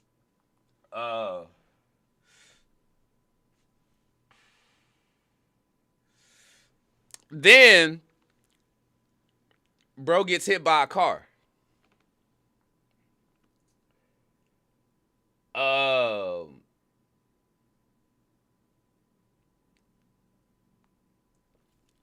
Just stay sipping on the when I do my vlog video, just stay sipping and you're gonna see what I mean. By bro getting hit by a car. Let's see. And then we go back out for Ren filming. We go do more Genesis footage. We do more Money Ties footage. And we also go and do Vincent's Tales footage as well. And then it's on the day 5. But even though we're moving on to these days, y'all, they're bleeding in to each other. Because like when I say we were up. Like we were running shit. No drugs either. No drugs. You know, well, I mean, we were smoking weed, but like nothing to keep you up. You know what I'm saying? All we was doing was just smoking weed and shit. But we bleed into day 5. My morning is 4 p.m. is when I'm up. So I'm waking up at 4 p.m. Ray goes walrus with 2 blunts. And then I go back down to the pier because, again, meeting more sippers and things like that, I wanted to make sure that I met as many people as I did. And I hope that I didn't let anybody down during that. You know what I'm saying? I know I can be a bit awkward at times and stuff like that, but it really meant a lot to me meeting all of y'all out there. And I really and truly hope that I didn't make anybody, you know what I'm saying, feel like awkward, uncomfortable, or anything like that, because it was anything but. Like, I enjoyed all of it. And for those who I didn't get to see or may have missed me, I sincerely apologize, but don't worry, because I'm gonna be back out in that area anyway, so definitely gonna get more chances to do that. But while I'm down on the beach, and this is where I go and get meet up with I think Christina was down there again that day. But I meet no, she wasn't. Vic was down there. Vic was down there. So I went down, you know what I'm saying? Me and Vic sitting there, you know what I'm saying, chopping it up, smoking on the beach and shit like that. And freaking Tally shows up. Yeah, Tally from the Goals. Just passing by. Tally from the Goals just walking by. It's like, oh shit. You know what I'm saying? And then we start chopping it up. You know, so me, Tally chopping it up for a little bit, you know what I'm saying? Take a picture, and then he goes on about his business. Now day 6 is the big push show. It's about to get good, y'all. I hope y'all enjoying this, by the way. You know what I mean? There's still so much details and surprises and things to get to. And for it to only be creeping up on the 2-hour mark, I think I'm doing pretty damn good right now. But I hope y'all enjoying this, and thank y'all for giving me y'all time and sipping with me as we do this recap and shit. I'm trying not to let my freaking anxiety and shit get the best of me right now, because sometimes my head be fucking with me or whatever, and I be getting self-conscious at times. Got you, child, for sure. Po up. Thank you, Gabby. I appreciate it. And I think I finally got it to stay on too. So day 6, y'all, one of my favorite points. This is, oh shit. The Brixton show. So this is the day of the Brixton show. We're hype. We're lit. We go clothes shopping. Now, the one thing I can say that I actually take pride in this, I can honestly say, I feel like I inspired the bros. You know what I'm saying? I feel like I inspired, you know what I'm saying, some drip a little bit. You know what I'm saying? Wolf, my bro, what's happening, man? Po up, see, you here so you can speak on it. See, now I ain't got to feel like a hoe ass nigga or nothing like that. But now you can hear, it's like, bro, I think, because now don't get me wrong. My nigga Wolf, yo, y'all did you even pull him out? Wolf, you didn't even pull out the pink Himalayan salt. You didn't even pull out the pink Himalayan salts, did you? I don't think you stepped in those, bro. Dog, yo, Wolf had these pink Himalayan sock freaking dress. These shits was clean. These shits was clean. You know what I'm saying? And Ray had something tucked. You know what I'm saying, for sure. But you know, y'all saw that your boy was fresh. You know what I'm saying? Your boy was fresh out there. And I like that it inspired the homies to go and kind of, you know what I'm saying, like get fresh as well. You know, so we went down to JD's, you know, Ray got some stuff, Wolf got some stuff, and we was out there just cooling. Pixie, what's happening? I see you. Thanks for the love. And we was fresh this day. We was making sure that when we step out, we was stepping out. So we get our clothes, and then we go drop them back off at the Airbnb. And now it's time to go get our haircuts.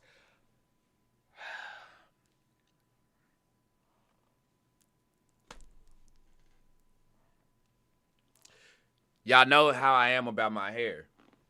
So I was nervous. I was scared. Yeah, I was scared. I think the coolest thing about the experience when going to the barbershop was that there was a pizza spot on Stone Street. You know what I'm saying? And just weed, munchies, then the pizza spot. I just thought it was the perfect double in real life. But the place was called, I believe it was Faded Barbers. Was that the name of the place? Yeah. Faded Barbers. So we go out there, or we walk over there, I should say, because if fade's in the name, I'm thinking you can do a good fade. And I'm first in the chair.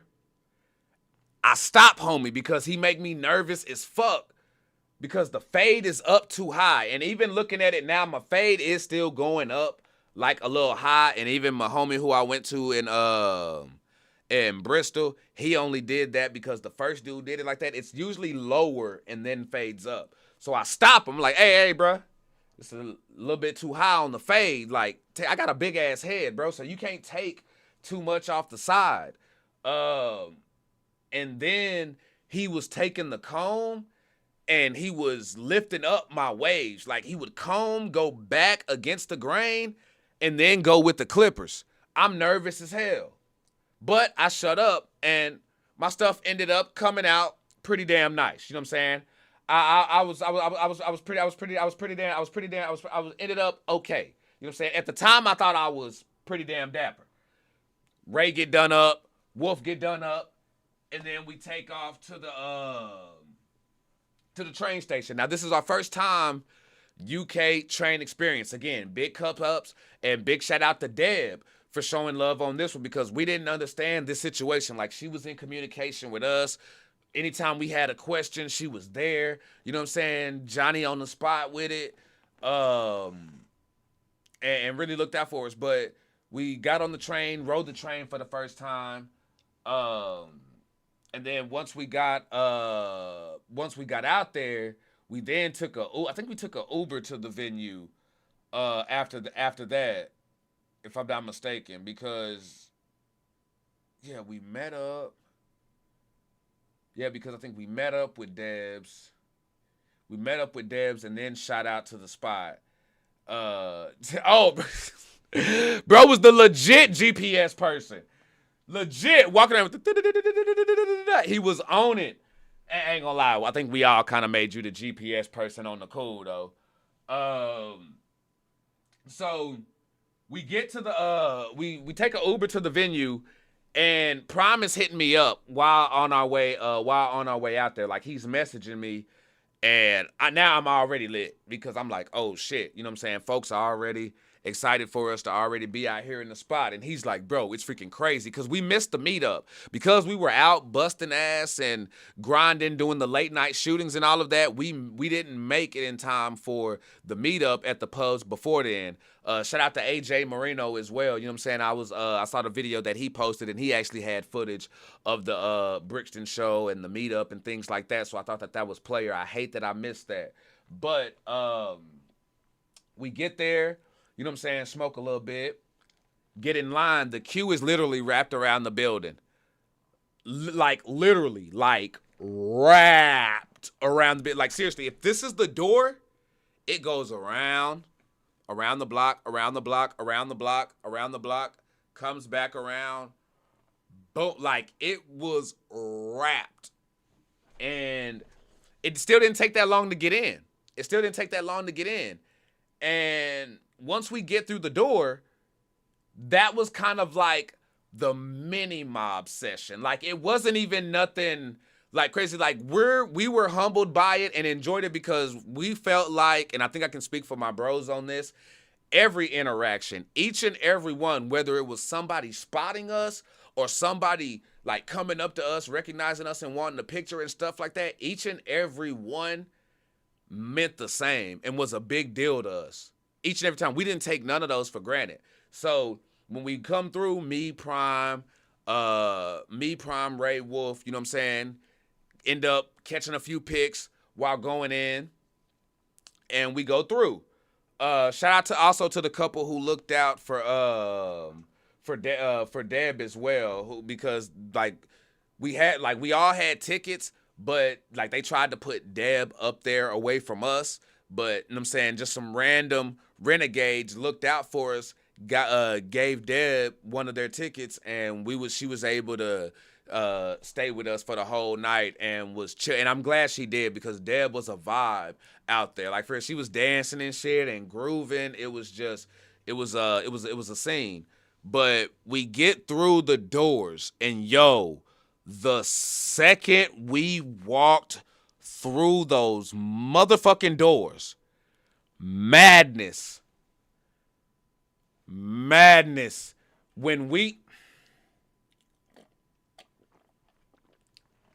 If I'm lying, I'm dying. Wolf can vouch for it. Prime can vouch for it. Ray will tell you. AJ will tell you. Gabby will tell you. Fliss will tell you. Randy could tell you. Like, so many, bro. When we walked through those doors, folks just started coming up. It was crazy. The mob was so crazy, we didn't even make it up towards the front of anything. We basically had that back section lit on 10. On 10. Like, I'm talking about, you had, like, sippers just coming up to us left and right. Just popping up, pulling up left and right with stickers and merch and stuff like that. And, you know what I'm saying, sipping with us. You know what I'm saying? We're hearing their backstories and how much they love and appreciate us. And then AJ Marino walks up, and then freaking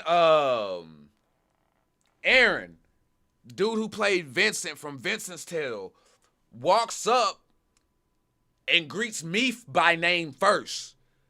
Like, says my name first. Like, I'm sitting here like, oh, all right, I'm about to go in. Like, oh, snap, what's up, bro? You know what I'm saying? You know what I'm saying? Like, honestly, kind of about to give the whole kind of like fans, like, hey, man, enjoy your work and everything like that. Appreciate it. Bro came in, hey, Archie, drink the Kool-Aid. What's good with you? And I mean, instant. And yo, when I tell you that's my boy, Vincent is my dog. I'm telling, like, Vincent is my boy. Like, for real, like, we cool as fuck. From the moment that we met in Brixton, I talk to homie every day. Legit. Me and Aaron talk every day. Like, legit got, bro got my number in his phone. You know what I'm saying? Like, and this ain't on no trying to flex or anything like that, because it's not a flex or anything. You know what I'm saying? Even, well, it kind of is. It is, but I'm not trying to be like arrogant or anything. You know what I mean? I just think it's cool as fuck that to us, who we view him as a celebrity. You know, like, Vincent's Tale and the prologue with Sunflowers and Starry Night and all of that, like, he's here. Bro, that shit was such a cool ass fucking, just that's a big fucking deal to me. That shit was a big deal to me. Like, man, Vincent know who the hell I am and would just hit us up at random. Just randomly. Hey, bro, what's good? How you doing? Like, just kicking it. Chilling type shit. It was unreal. No, Chow, you're right. He did not know at all. Elsie, what's happening? And damn, Ren Space, I appreciate that, Lens, real deal. I appreciate that. All right, GG, appreciate the love. Chow, stay sipping with us, man. And yeah, you know what I'm saying? You feel free to catch the rest of this, you know what I'm saying, whenever you do have time. But I appreciate you giving me your time on this one right here. Like, really, really though. Thank you. He said, yo, Arch, man. Oh no, I just look high. No, I'm too lit right now. I ain't falling asleep. I'm telling this story. Y'all getting this work tonight. Don't let these eyes fool you. We up in here, Amy. I got you. Appreciate you sipping though. Don't worry. We go. I got Wake the Tiger stuff coming too. We about to get to it. You say, I fixed your pick and put it in Discord for you. Pull up. Let's get it. And then, so we're out there, we're sipping, we're enjoying the show and stuff. Everybody's coming up to us and things like that. Vincent's kicking it with us. We taking shots and shit. Again, AJ Marino, like I say, a cool motherfucker, bro. Like, AJ Marino, another cool dude. And shout out to Kiss Fliss, who held my hoodie for the whole damn show. Y'all, I was in that bitch. Y'all saw them saying the hoodie that I was wearing afterwards, but y'all saw some of the photos that I took that had the lips on it and shit. Y'all wouldn't have even saw that drip if I'd have been in there with that hoodie on, because, boy, I'd have been hot. You know what I'm saying? Held my hoodie and shit, so I was up in that bitch, you know what I'm saying? Still fresh, but cooling and things like that. That was a very big relief. I don't think you understand how much you saved my life, that I didn't have to worry about toting that damn hoodie around during that show. I really do appreciate that. And the big push, bro, they put on a hell of a show. They really did. Like, while during the show, the mayhem and everything was so crazy. that there was these two ladies, these two women on the side. They pulled me over and they was like, "Hey, I don't know who you are or what you do, but you seem like a pretty big deal because everybody keeps coming up to you and wanting to take pictures and stuff like that. What's going on? Like, what are y'all doing? Like, what's going on with this?" That, you know what I'm saying? Just genuinely asking. And I told him, I was like, "Hey, just doing YouTube, came in for the show, for the Big Push show and things like that. Just a real humbling response." And then right then and there on the spot, picture an instant fan. Picture an instant fan right there on the spot. Didn't know us before, but because of the love that we were getting from everybody else, 2 brand new fans right there on the spot. Right there on the spot. Because before I heard them, they thought I was a rapper. Like, they honestly thought I was just some big time rapper who came to view the show. Wasn't the case at all. I'm doing YouTube. You know what I'm saying? I can rap, yeah, but that wasn't my role there. But I thought that was cool as shit. And the goals and the Big Push just smashed it. Like, I couldn't believe that I was getting this love that I was getting and watching the reason for me being here. And I feel like the goals was just perfect timing, bro. It was perfect timing between the reactions and like knowing them or like getting to know their work and things like that. It was freaking it was sick. And stay sipping with the goals too, because I got some more stories to tell y'all with them as well. Freaking amazing shit. But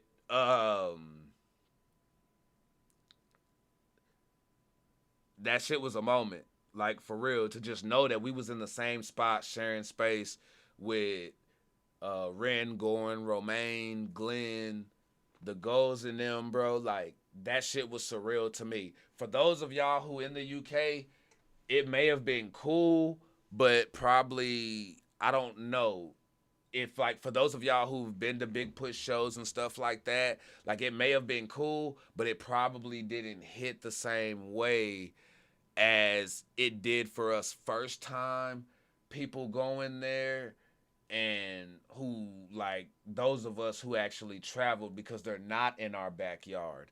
You know what I mean? We can't just walk out and catch a train and go see them. You know what I mean? Like, it was different. The gloves. Yeah, stay sipping. I'm gonna get into the story on these gloves too and why I'm wearing these. Cause yeah, I saw Domo like, bro, is he wearing that? Yup. And I got a story behind these too. TDIP in the building. What's good? What's happening? Yo, bro, in here going crazy, man. I'm actually on the Brixton show right now. But to actually know that we were sharing space with these dudes, and to hear them play the first song that I ever reacted to by the Big Push, and yeah, bro, it was surreal, fam. I couldn't believe that YouTube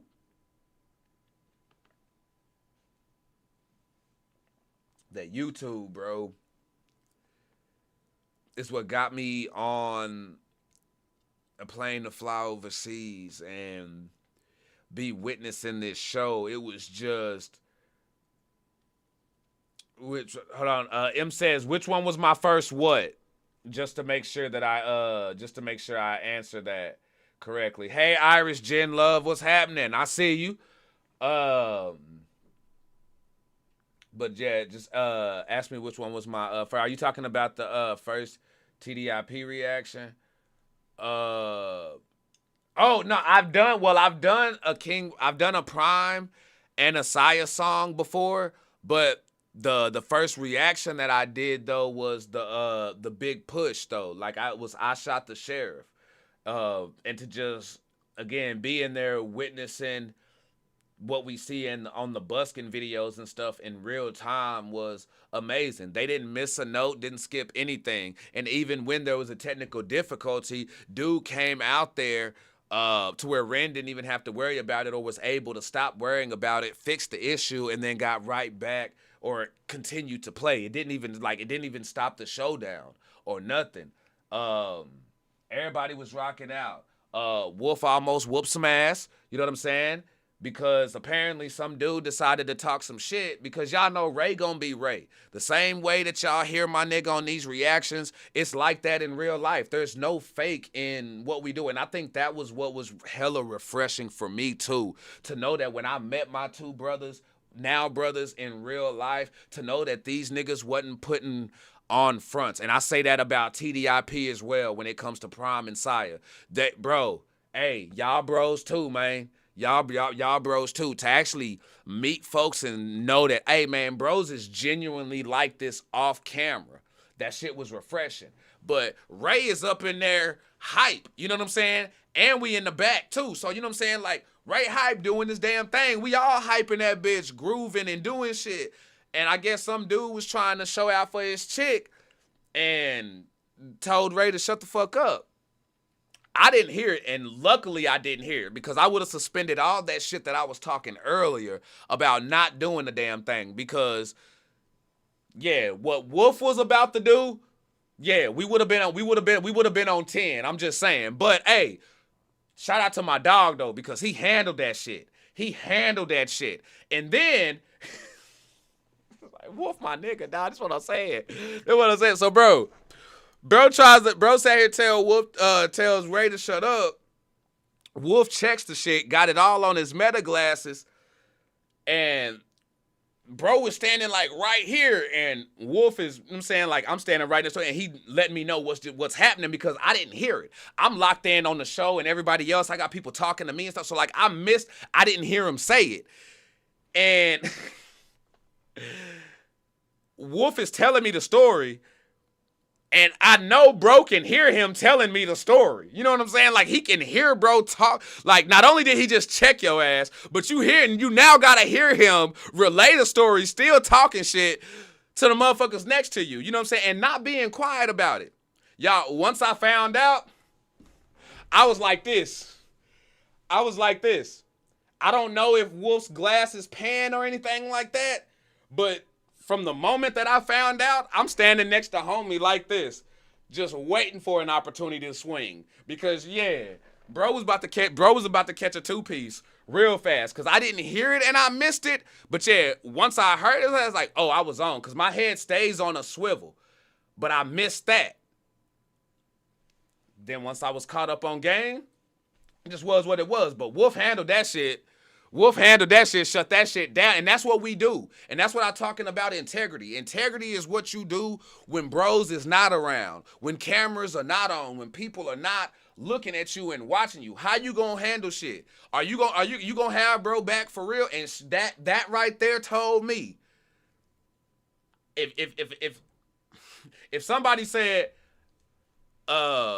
somebody was talking shit about me or Ray, and Wolf was present and didn't do nothing, I'ma say you a damn lie.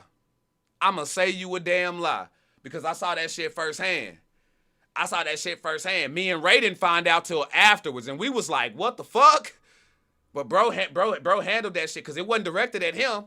We was all lit in that bitch. And Ray wasn't the only loud nigga either. Prime was loud. I was loud. Wolf was loud. Pippa was loud. The Debs was like, bro, we were all loud.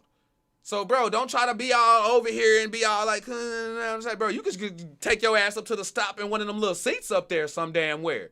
We lit down here. Ain't nobody ruining this vacation or this show for nobody. We was in there.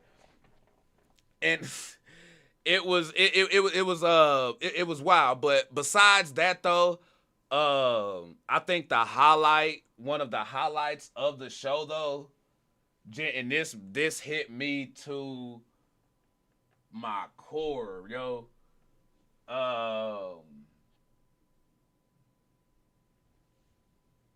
I'm sitting there watching the show, right? I'm watching. It's not done yet. Gabby turns around and she is crying, bro. But it's not a sad cry at all. It's a happy cry. Like she was just to see the joy in her face, like that right there was like, and I appreciate the everybody coming up, and again, like all of that meant a lot to me though. But that catching that genuine reaction right there in the moment though, you know, of somebody else enjoying the moment and living in it, and just what the big push and the goal show meant and did to that person. Like it wasn't about me at all. I thought that was one of the most beautiful things I've ever seen, and that's probably gonna stick in my head forever, for real. That I can I see. I wasn't trying to, because I wasn't trying to. See, I wasn't trying to. Honestly, I wasn't even gonna say. I wasn't even gonna say that. I wasn't even gonna say that part either. I was gonna skip over it because I didn't want to. You know what I'm saying? I wasn't trying to come off any kind of way or anything like that. But basically, what Fliss is talking about is when I met up with them down at the beach, and Gabby gave me the bracelet, you know what I mean, and we took the pictures with her and Fliss.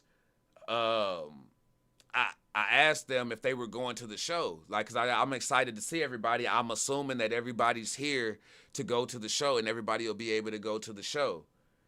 They told me that they didn't have tickets, and I was like, fuck that. Like, that was it was the instant you got me fucked up. Y'all going to this show.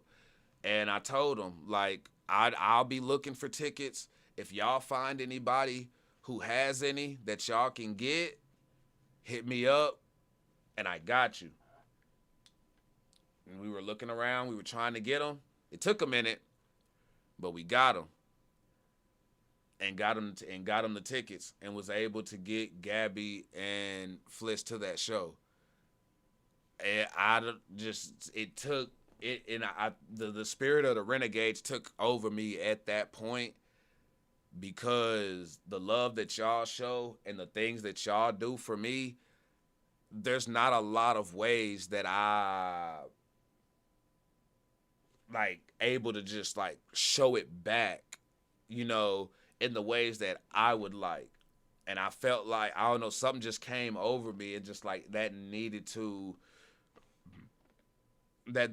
be done. But that wasn't the getting y'all the tickets. Well, I'm glad I'm glad that made y'all's day, and like I'm glad that made y'all happy, me doing that. But me getting y'all the tickets, that's the that's like at the that's down there for me. What made me happy was seeing how happy it made Gabby being there.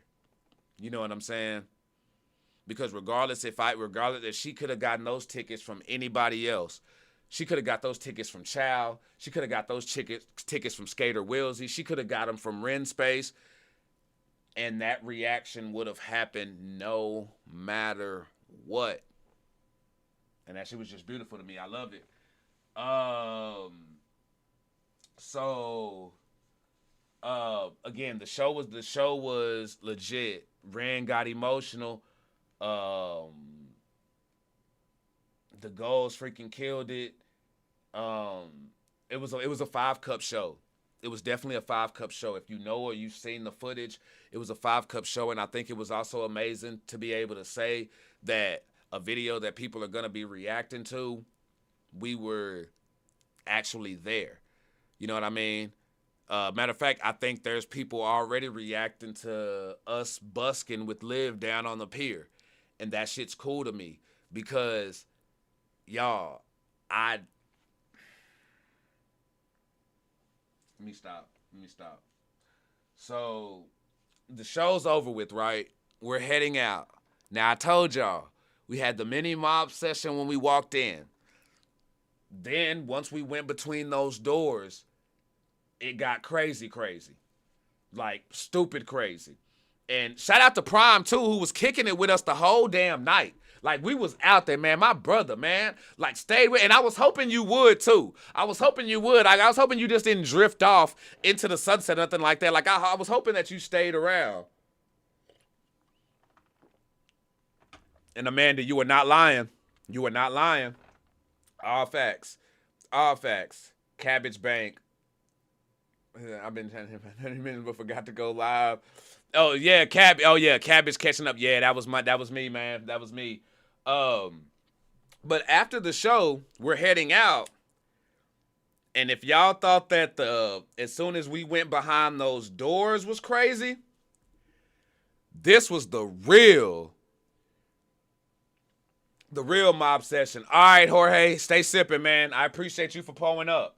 Enjoy that grub. Y'all, the real mob session happened after the show. After the show, it went fucking ballistic. Like, I mean, crazy. Now, yeah. I don't even need to look down at my notes for this one. But just to make sure I don't forget nothing.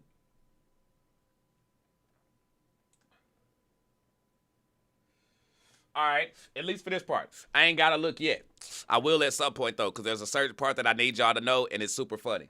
But after the show, we walk out, and as soon as we walk out the door, as soon as we get fresh air, instant, Ray, Wolf, drink the Kool-Aid. You just said they calling me drink the Kool-Aid before they calling me Archie. They just like it was instant the moment we went outside and people are flooding out.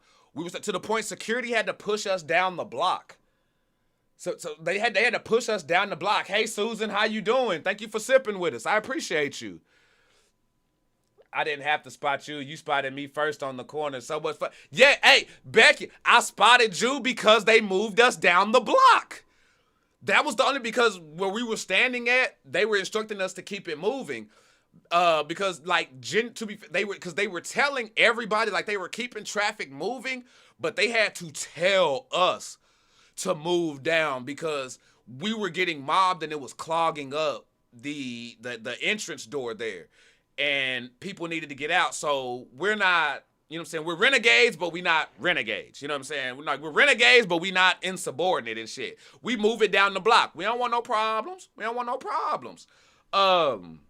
We move it down the block, and as soon as we get, I don't know what that building was. I don't know if that was a JD's or what it was, but the pictures that y'all see where we're standing in front of that black wall, the second that we hit that spot, hey, that it was on and popping. All of that left from the door followed us down to the black wall down there, and that's where I saw Becky because she said she was gonna have that big push, the big push hat on, and I saw it with them gemstones, and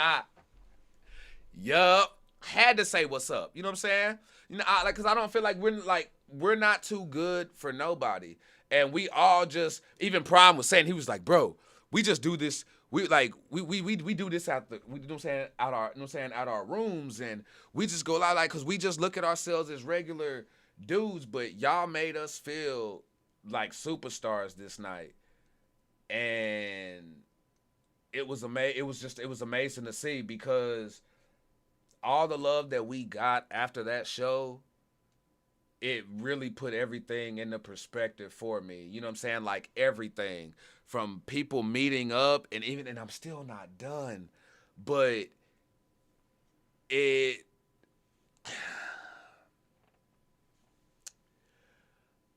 I get it. I expected it for my bros. You know what I'm saying? And I was happy for my bros. I expected that for Wolf and Ray. They got 100,000 subs, bro. Plus, TDIP them. You know what I'm saying? If they not at 60K already, that they about to creep. They creeping up on it. So like I'd expect that. Me, I got 10. Well, I had 10 before I got there. While I was out there, your boy done hit freaking 11 point. We had we had 11.3 right now. Just put it to you that way. When I went out there, I was at 10. Now I'm at 11.3. Anywho,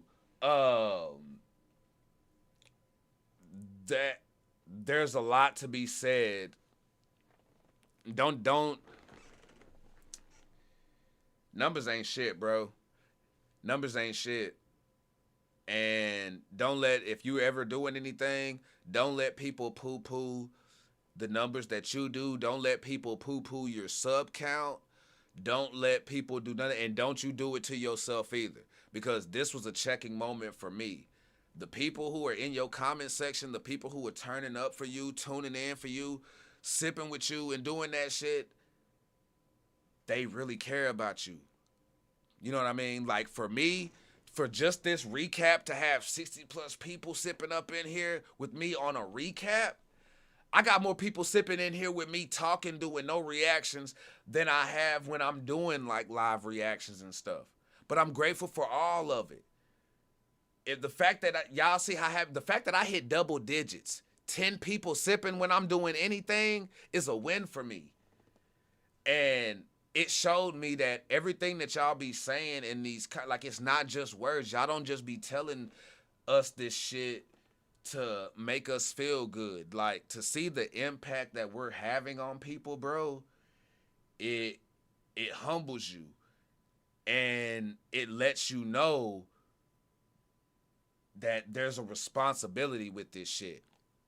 And I'm happy for that because these are things that I've been talking about, whether it be like me and others, but I don't think the realization of my status hit until this. Y'all made me feel famous out there, bro. Y'all made me feel like I felt like a star out there, fam. That's while at the same time, just a regular dude. And when I hear, at least in I hope I didn't make nobody feel weird. I hope nobody felt like shortchanged or felt like they got a bullshit, interaction with me or engagement with me. I hope I made everybody feel loved and welcome because I definitely felt it from y'all. I felt that shit from y'all. Just, bro.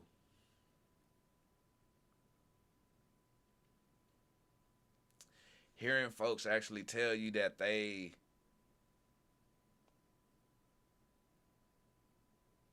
care about you and like you influence them, you a big part of their day, they watch all of your stuff. Like we got people coming in from Germany, bro. People coming in from Switzerland and shit. Like, cause y'all don't understand, like we met a lot of people who lurk on our content who we met in person. There's people who you never see comment, but they meet you in real life, dog, and they start they just start telling you shit, and that shit hits, fam. Because for me, I be sitting here like I be doing the reaction thing, and I think I just be doing a little old, like just entertainment and shit. But then y'all like y'all don't make me feel like I'm tap dancing for y'all and shit. Like y'all, bro. See, I told y'all I was gonna freaking hit because I ain't used to that shit. Even in regular life and shit, I walk through and motherfuckers don't know me and recognize me and shit. And treat me like I ain't shit and do me any kind of way and talk to me any kind of way. But y'all show the fuck up. You know what I'm saying? And my mods, bro. My mods, I fucking love y'all, man. For real. Johnny, Day One, Michelle, Itchy, Cap, all y'all, bro. Anybody who done never put in anything, bro. Like, for real. Cause like to like folks letting you know, like, no, like you gotta you mean a lot to us, and we don't miss one. We go back, we rewatch. We there even though you don't know that we be there, and it's dog. Y'all made me feel like somebody out there, bro. Nigga felt like royalty in that bitch. Like, for real. Not just wasn't a day that went by I didn't feel like a freaking star out there, bro. Like, for real. And it was genuine love, bro. It wasn't no Hollywood bullshit. It was genuine love. People come.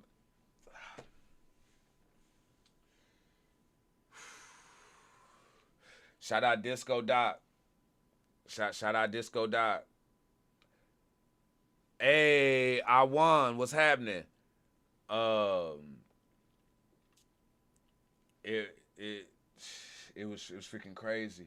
And then Deb almost whooped a bitch ass too, because while we out there getting mobbed and stuff like that and taking pictures, and again, shout out Disco Doc. I was trying to do a freestyle or spit something for Disco Doc on cam, and then Liv actually called me during the freestyle, and I had to stop the freestyle to go meet with Liv. It was just like shit was just, I tell you, everything was happening.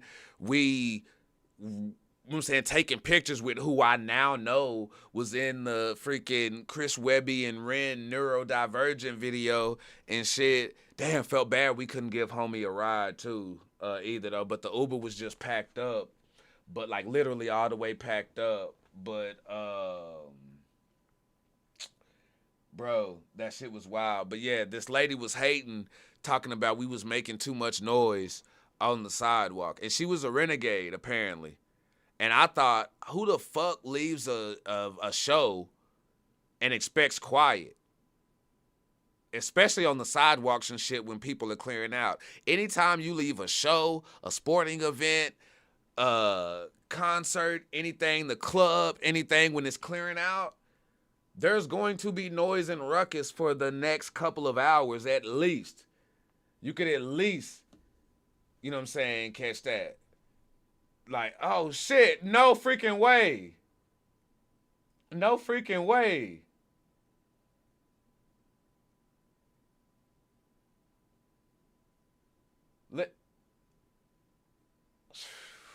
My motherfucker, man. My motherfucker, man. Liv, what's happening?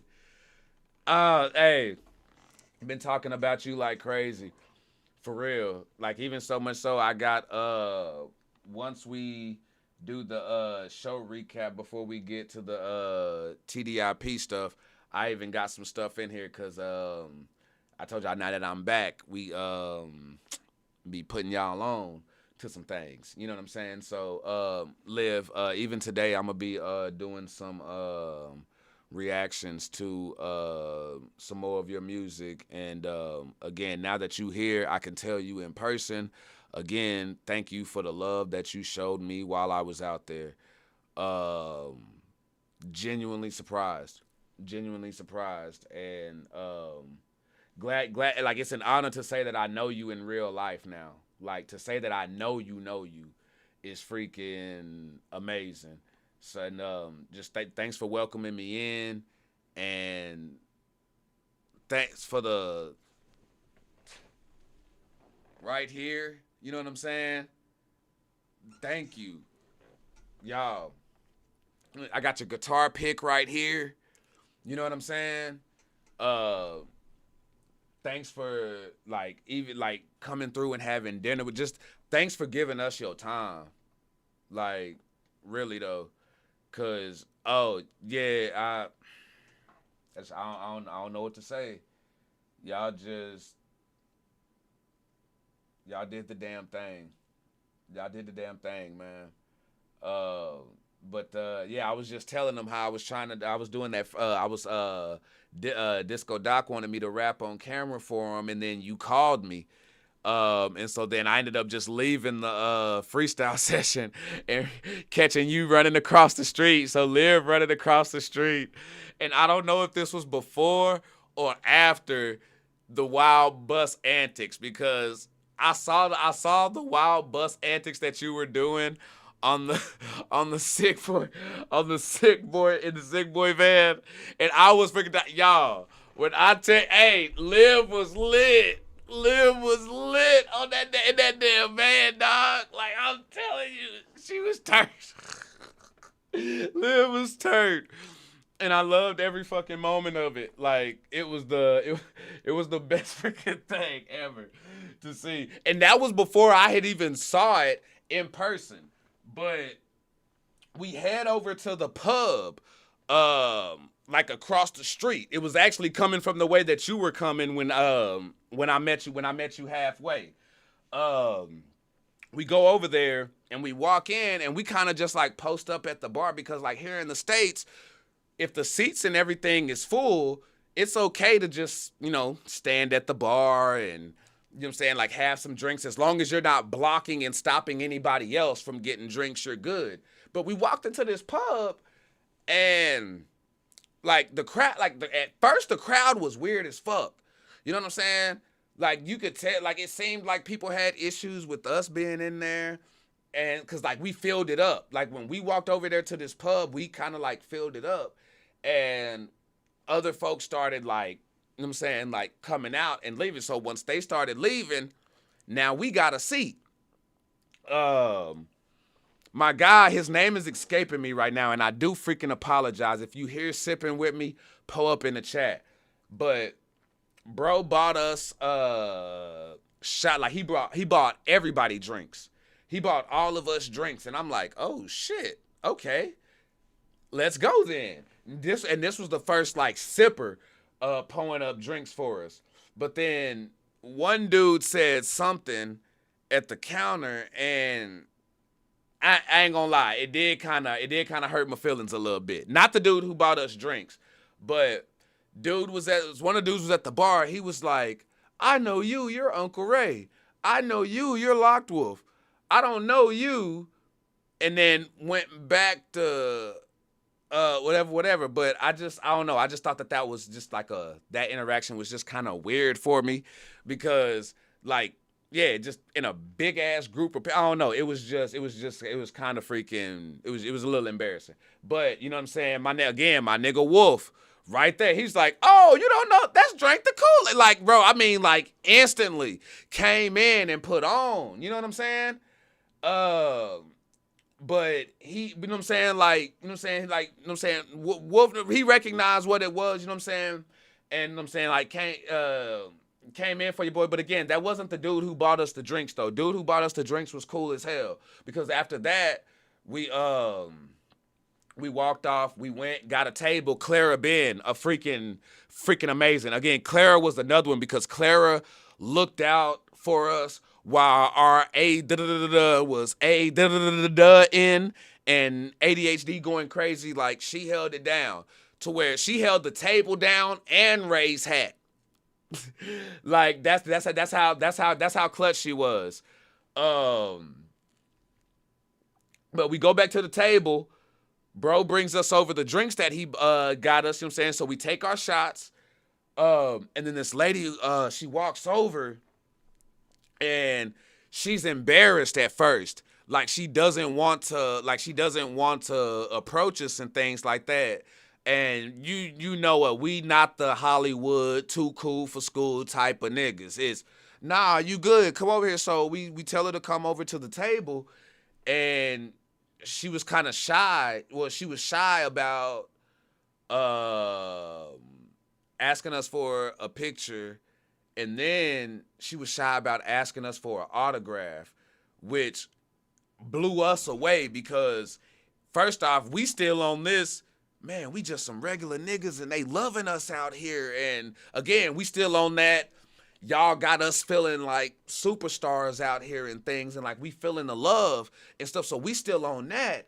And then we get hit with, bro, we're signing autographs. People want us to sign autographs, bro. That was crazy to me. Again, that was crazy. And by now, I'm drunk. I'm toe up. Been toe up since I got to the venue. Like, I've been toe up, cross-faded. I'm out of there. But I still, like, I feel it, and I'm like, again, another humbling motherfucking moment. And me, Prime, Wolf, we wigging the fuck out. Like, we going crazy. Ray too. Like, we going nuts over this shit that we really just signed the autograph. And we go outside afterwards, and this is where I saw the Liv getting wild on the bus and stuff like that. You know what I'm saying? Mad love to my sister, man. Love you, Liv. We go outside, and I'm dying laughing to Liv cutting up in the sick boy van. And all of a sudden, I start hearing, like just gibberish, just going on. And I'm looking, and I'm like, oh shit, we got a clucker over here. You know what I'm saying? We got a clucker going crazy. You know what I'm saying? Dope fiend, crackhead, whatever you want to call it. You know what I'm saying? Homeless, whatever. You ain't even got to look to tell that that's a homeless motherfucker. You can smell him. So he's sitting over there, and he's just going off, just talking. And y'all, when I tell you, I don't know. I honestly, I couldn't tell because I thought it was a dude, and then I ended up finding out later on that it was a lady. But that was at Morley's Chicken. But stay sipping. I'm gonna get there.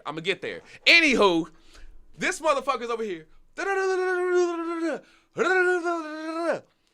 I look over, and this white lady and this white dude, they look so scared. Like they're I don't know. I tell you, it's like not necessarily scared, but a little bit of scared, half I don't know what the fuck is going on or what to do. Just so I decide to I'm making a funny, and so as this motherfucker's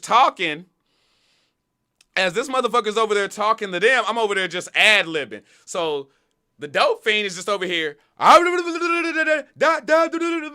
I'm just, yup, for real. I'm saying, no, that's what I've been trying to tell him.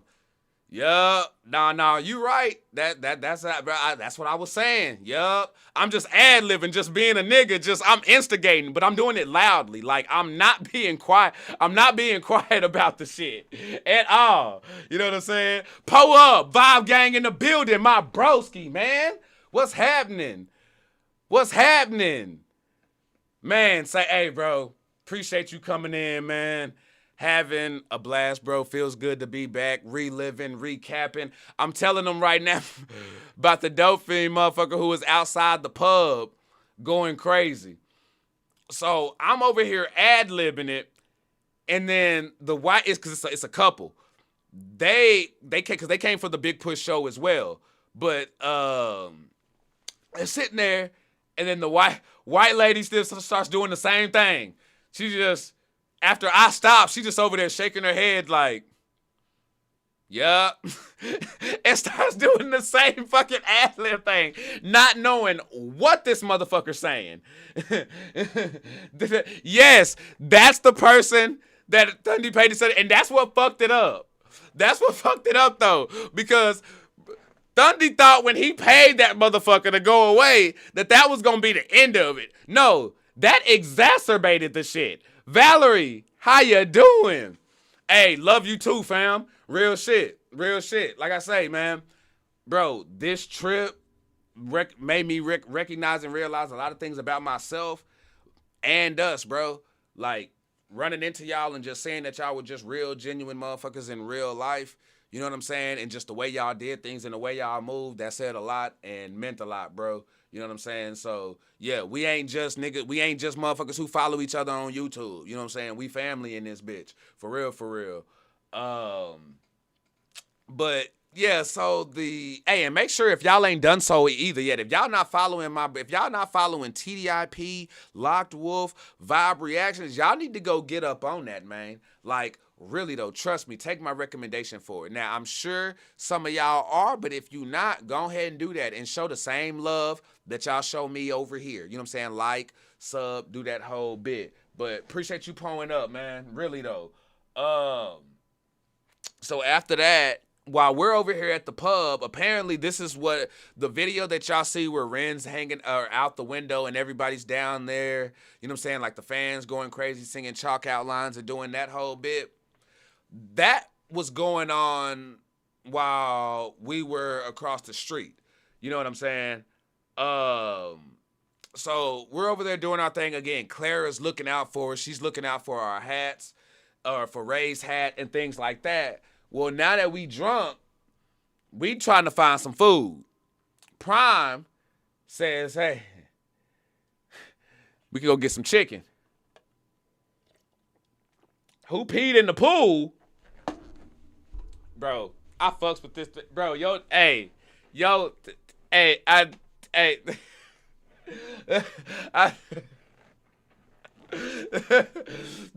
like, I did no such thing. This nigga. I'm sorry. Who peed in the pool? And then Thunder's freaking comment just wild right now, bro. But I'm sorry, who peed in the pool? That name is just amazing. But hey, I appreciate the lurking, bro. We go while we're at the pub, that stuff is going on over there. And we walk back over to the venue and we see Romaine come out. I think Goran came out as well. Scarlet Faye was out there chilling. Tally was out there again from the Big Push. When we walked up, he was just chilling at the door. You know what I'm saying? Just having having a smoke and shit. But you know what I'm saying? We were there chilling for a bit. Then when we left there, that's when Prime suggested, you know what I'm saying, about the chicken. And Gabby, good night. You have a good one. I appreciate you sipping. And appreciate just having a great time with you out there. And thanks for the bracelet. You know what I'm saying? It's staying with me for life. So Prime takes us over to Morley's. We go get some Morley's chicken. Now, Morley's chicken is pretty damn good because this shit actually kind of has that KFC 11 herbs and spices kind of taste to it, right? And while we trying to decide what we gonna eat, this motherfucker comes back talking that shit again. Like this, when I tell you that that the homeless Mandinka warrior was a recurring character in the episode of this whole thing, I am not lying to you. Like, we saw this motherfucker about like 10 times. I swear to God. And we hit a couple corners. I know we turned left and right a few times, and we still ran into this nigga. Like, what the fuck? But at the time, I'm still, whatever, doing my little instigating shit. But when that motherfucker hit the door and I was eating my chicken, a big ass whiff of that motherfucker came through like, bro, you need to take your ass on. Like, this nigga stank, man. Yeah, so we eating the Morley's chicken. I realized here, this was the first time that I realized me and Prime were alike when it came to being on time on certain things, because we got the Uber to catch the train back, and bro made sure that, you know what I'm saying, we didn't miss none of that.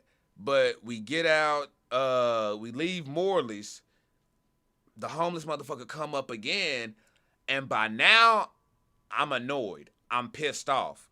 I'm like, nah, bro, move the fuck on. Or, you know, but I say, bro, but by then I had found out that it was just a homeless lady talking shit, high on that shit. I don't know what, but was high on something. And then this was probably the first negative of the entire trip. And I'm not even counting don't even count dude at the corner store. You know what I'm saying? Don't even count the dumbass motherfucker at the corner store. But we catch an Uber back to the station, to the train station. He drops us off like a block or so. I think it was like a block or two from the train station. And we have to then walk to the train station. Mind you, Deb has a cane. We're mindful of that. So me, Wolf, and Ray like, you bitch ass nigga. And even Deb's pissed off. So we go to the station. The train says we can catch it at like 11:50. We get there, train station closed. We can't catch the train. There will be no more trains running for the next 3 to 5 hours. So we got two options. We're either going to wait at this train station for 3 to 5 hours, or we're going to have to take an Uber from Brixton to Brighton.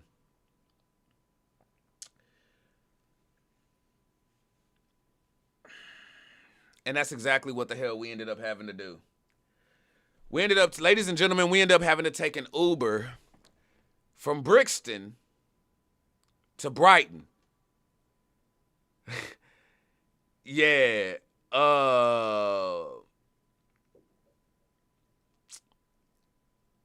This dude also was a bitch ass nigga because we should have knew something. I should have known something was up. We should have known something was up the moment he pulled up and started talking about the charge in his car. Why the fuck did you accept the ride then? If you didn't think you had enough charge, bitch ass nigga. Like, what the fuck kind of shit is that? So, Victoria that says the train from Victoria was the one we were on. Yeah, so it was fucking crazy. Willsy, you wild. You wild. I was not trying to sleep behind a damn. So basically, you want me to fall asleep in front of a Tesco? Is that what that is? If I go sleep, if we was to go spend the night with the crackhead, we just been outside in front of the Tesco. That'd be fucked up. So we take the Uber. We go to we get into Brighton. Bro drops us off at the wrong freaking address. 15 minutes away from the Airbnb. Again, Deb has a fucking cane. We are pissed. We are pissed. All of us. Deb's pissed. Wolf's pissed. Ray's pissed. I'm pissed. To where like we're not mad at each other. We're mad at the situation and this bitch ass nigga. You know what I'm saying? Because like by now, y'all, like by the time we get to break, it's like 4:30, 5 o'clock in the morning. Like, we're seeing the sun come up as we're hopping out this motherfucker's Uber, having to walk to the Airbnb, all hill. All hill.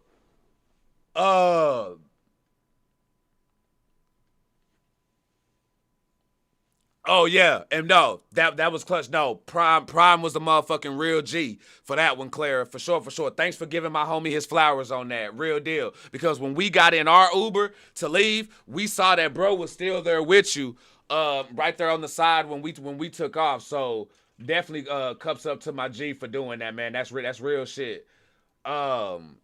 So we walk all the way 15 minutes. Back to the B&B. Smoke and go to sleep. Now, there is a good piece at the end of this. Deb did get her refund back for that ride because of that bullshit. Now, you know what I'm saying, of course, had to wait and go through a process, but Deb did get her money back for that process because bro was full of shit. He didn't even when he realized he dropped us off at the wrong address, he didn't take us, because we asked him if he could just take us to the spot that he said, nah. So what was a 2-minute drive ended up being a 15-minute walk for us. But, yeah, that was, that was some shit. That was some shit. Yes, appreciate the po-ups, my G. Now, day 7 is where TDIP comes into the play. You know what I'm saying? Here is where me and the bros are going out to do the TDIP podcast.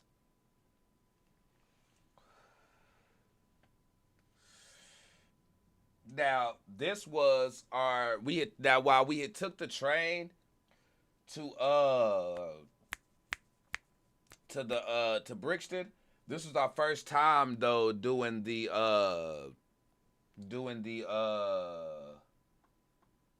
well, no, it would have been the second time during the London train thing because of when we first arrived uh, at the spot there in Brixton. So we hop on the London train. We get amazing views the entire way, except for when buildings got in the way. Like, I feel like when I was on the train, I think they like me because I can't shut up. Nah, because you cool as fuck. You know what I'm saying? And you got a castle. Like, Clara is cool as fuck, and she has a castle. Like, I thought that was dope as hell. Like, bro, just the fact that you even offered us to spend the night in a castle was just freaking legit. But no, you are amazing. Castle or no castle, you are freaking legit. But no, like I was saying though, I feel like when I was riding on the train, there was some good countryside to see and stuff. But I do feel like the foliage and everything would get ruined sometime because I'd see good views of the land. Then I get houses. Good countryside for a little bit, and then back to some more of the building stuff. Now there were some good views and stuff in the distances, but there were some routes where I felt like I wanted to get more because there's beautiful, beautiful countryside in the UK. Like, y'all's country looks fucking amazing out there. Oh, hell yeah. Clara, for real, for real. I sure the hell will be out there. Yeah, the UK has amazing countryside. Like, there's so much green out there. Like, so much green. Just amazing. Just makes you just want to... That's the type of shit that I want to stay, where I want to stay when I say just, when I have a lot of money and I can retire and not have anything to worry about, that type of countryside would be legit for me because nobody would mess with me. Let's see. The fucked up part though is that once we get in the Uber and we're on our way to TDIP spot, because we had to go to we went out to, I think it was Mottingham or something like that is where we went. We went out to Mottingham, and while we're in the car on our way to TDIP spot, when I realized not only did I leave my cup, because notice y'all didn't see one of these during that live. I was supposed to have one. My dumb ass left it sitting on a wall while we were waiting for the Uber to arrive. So not only did I leave the cup, I left Kool-Aid packs in that bitch. So Pollyanna, Deb, when y'all watch this, make sure y'all get some packs over to the homies, because I owe them that. But yeah, pissed me off because I had Kool-Aid packs and all that shit right there, ready to give to the homies, and I left it sitting there on the fucking wall. And so I was 40 minutes away from, and oh my damn, are you serious? That's crazy. CJ, that's crazy. I did not know we were that close. But what I can say though, Prime was at the show.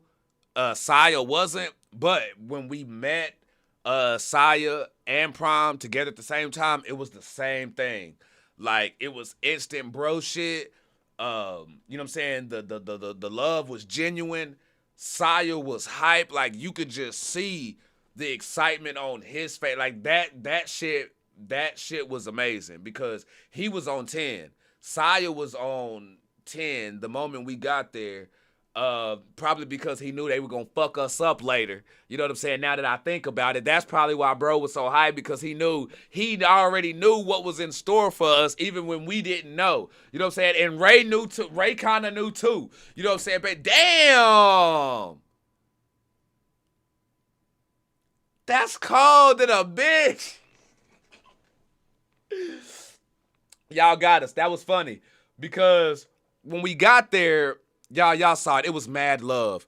It was mad love. Shout out to all of y'all who were waiting. There were like 300 people in the chat. 300 people in the chat waiting. Y'all kept waiting even though we were delayed for an hour because of legit technical difficulties. Shout out to Prime for making it happen and making it work. Bro is just like me when it comes to time and the technical shit, and how Prime is when shit's going down and how focused and locked in he is. I be the same damn way. Like I legit thought I was watching me trying to fix shit as he was going through, you know, but like it wasn't my setup or my shit, so I don't feel comfortable touching nothing. And you gotta let him do what he do. But me and Saya said it. Hey, bro gonna figure this shit out. For real, he gonna get this shit. He gonna get this shit and we gonna be up and running and we gonna do the damn thing. And what happened? It happened. It happened. Wait, child, so y'all knew that they were gonna fuck us up? Y'all knew that they had planned? All right, hey, Andy, real Spider-Man, I appreciate you, bro, Scotto, because, yeah, I know it's like, bro, it's past midnight over there where y'all at right now. I appreciate you sipping with me, bro, and just know, fam for life, dog. Real deal Kool-Aid spill. That's crazy. Damn, and y'all didn't even, hey, all right, y'all pulled some secret garden party type shit because y'all didn't tell nobody. Y'all didn't say shit. Y'all didn't tip a nigga off or nothing. Y'all kept that shit super close to the vet. All right, now, real niggas, for sure. For sure. But y'all showed up. Appreciate those of y'all who showed up and just really wanted to see us in that environment and doing that. That meant a lot. The comment section, y'all were wilding out with the freaking contraction machine or whatever the hell it was for. I don't know. All I know is that muscles that I've worked very hard for in the gym moved in places they were not supposed to be fucking moving. And yeah, I don't appreciate that shit. You know what I'm saying? That shit was that shit. I appreciate women though a whole lot motherfucking more than I did before. You know what I'm saying? And I appreciated the fuck out y'all before. But now, whoo, man, if that's the shit that y'all be going through during y'all time of the month, during y'all, hey, man, if that's just y'all time of the month, hell, y'all got it. Y'all got it. Nah. And then my dumb ass over here gonna say something. When my shit wasn't working because Ray was pushing the button and that shit wasn't working because it wasn't on, why did my ass have to say something? I actually could have sat through that entire thing without feeling nothing, but I just had to say something. And then that got fucked up. Like it was that was hell. That was hell. We tried Magnums. No gold wrapper. Wait, hold on. No, the drink. Not damn man that. Nah, I gotta no Diddy that. I'm sorry, gotta no Diddy that. Sorry, yeah, no Diddy on that one. You know what I'm saying? Cause that's 5 niggas in the room at the same time. But the Magnum drinks though. So we were told 1, get you right.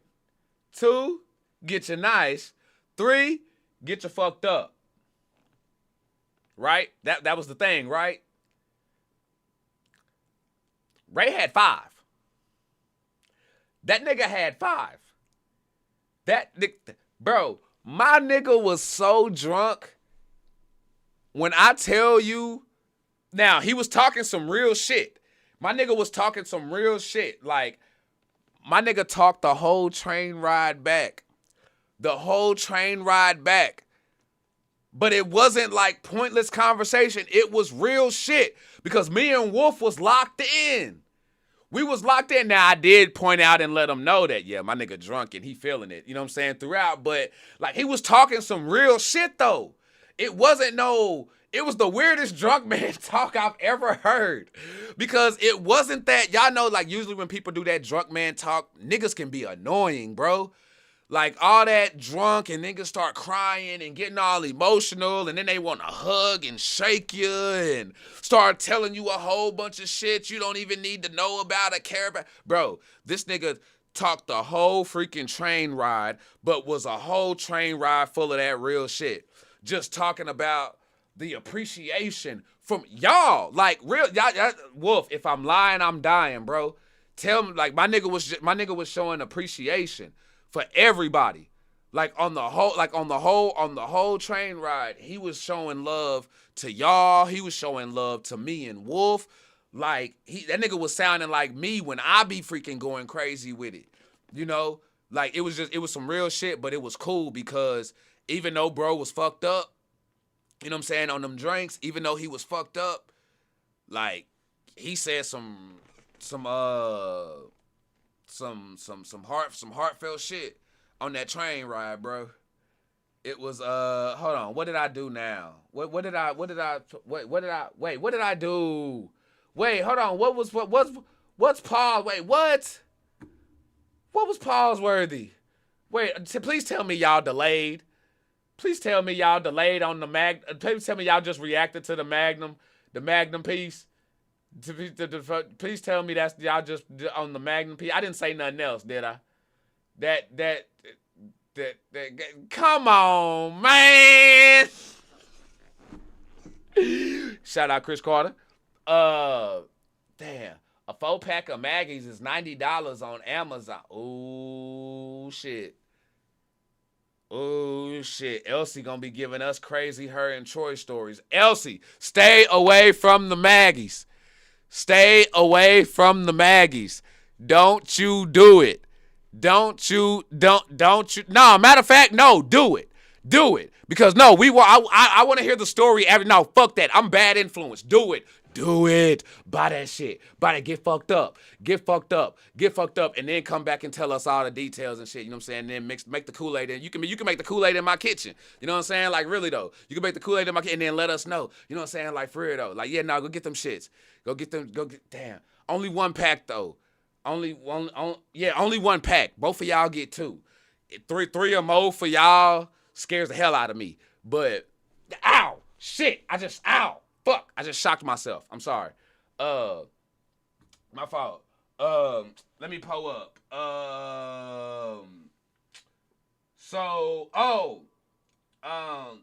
Shout out to TDIP for adjusting for us and stuff like that, especially with the podcast and stuff, just like the changing location and stuff like that, to be able to pull that off and stuff. I definitely appreciate that, bro, because I know the moving around when it comes to moving equipment and doing things like that. So I want to give big shout outs for that. Shout out to all of y'all who were sipping with us during that, and also shout out to the bros first shout out to Prime for driving us back to the train station, and then also shout out to my bro Saya for actually meeting us at the train station. You know what I'm saying? Just to see us off, because I thought once we dipped, I thought that was it. I didn't think bro was gonna actually meet us at the train station and say deuces like that. So appreciate that. Like real deal Kool-Aid spill. Appreciate that. And then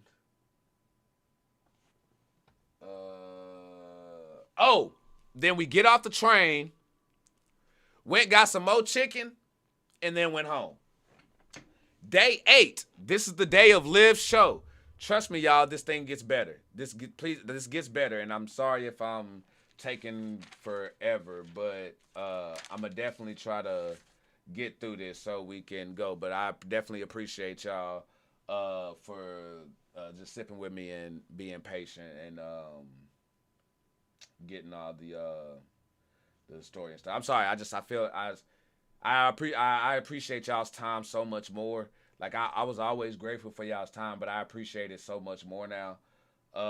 So day 8, which is May 10th, Liv has a show during this day. Also, shout out to Raquel Beredia. I think I said that right. If not, please don't slap me. But shout out to Raquel because I'm pretty sure y'all saw during Liv's show.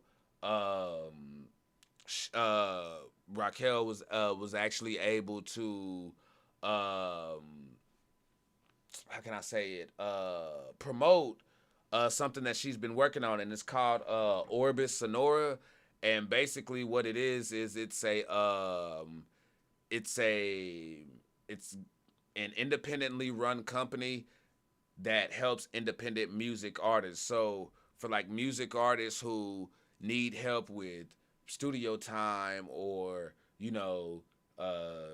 trying to find somebody to do a video, or helping with the video and things like that, it helps provide resources to artists who may not always have them, because y'all know there are a lot of talented artists out there, you know what I'm saying, who have mad talent, but for whatever reason there's just those one or two things that has them, you know what I'm saying, that stop hindering them from reaching their full potential, whether it be needing to get into the studio, needing to pay for a video, needing to get, something for, you know what I'm saying, whether it be like wardrobe or prop wise for that, just like anything, to gas to get to a show that you have or something. It's really dope.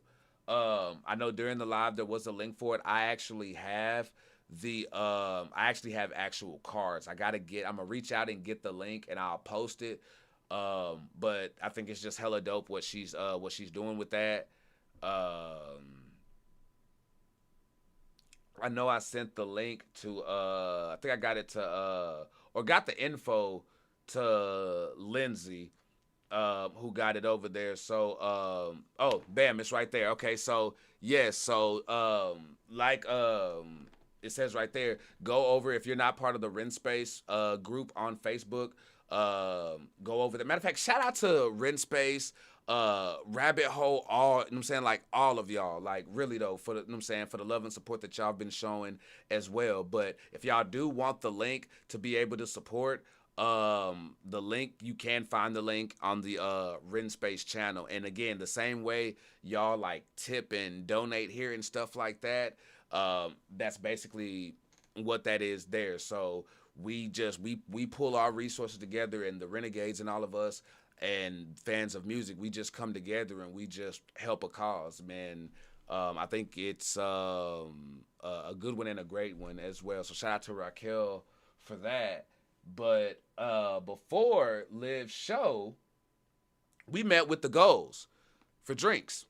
Me, Ray, Wolf, and Vincent from Vincent's Tales, our boy Aaron. Again, like I say, chopping it up, you know what I'm saying, staying in contact.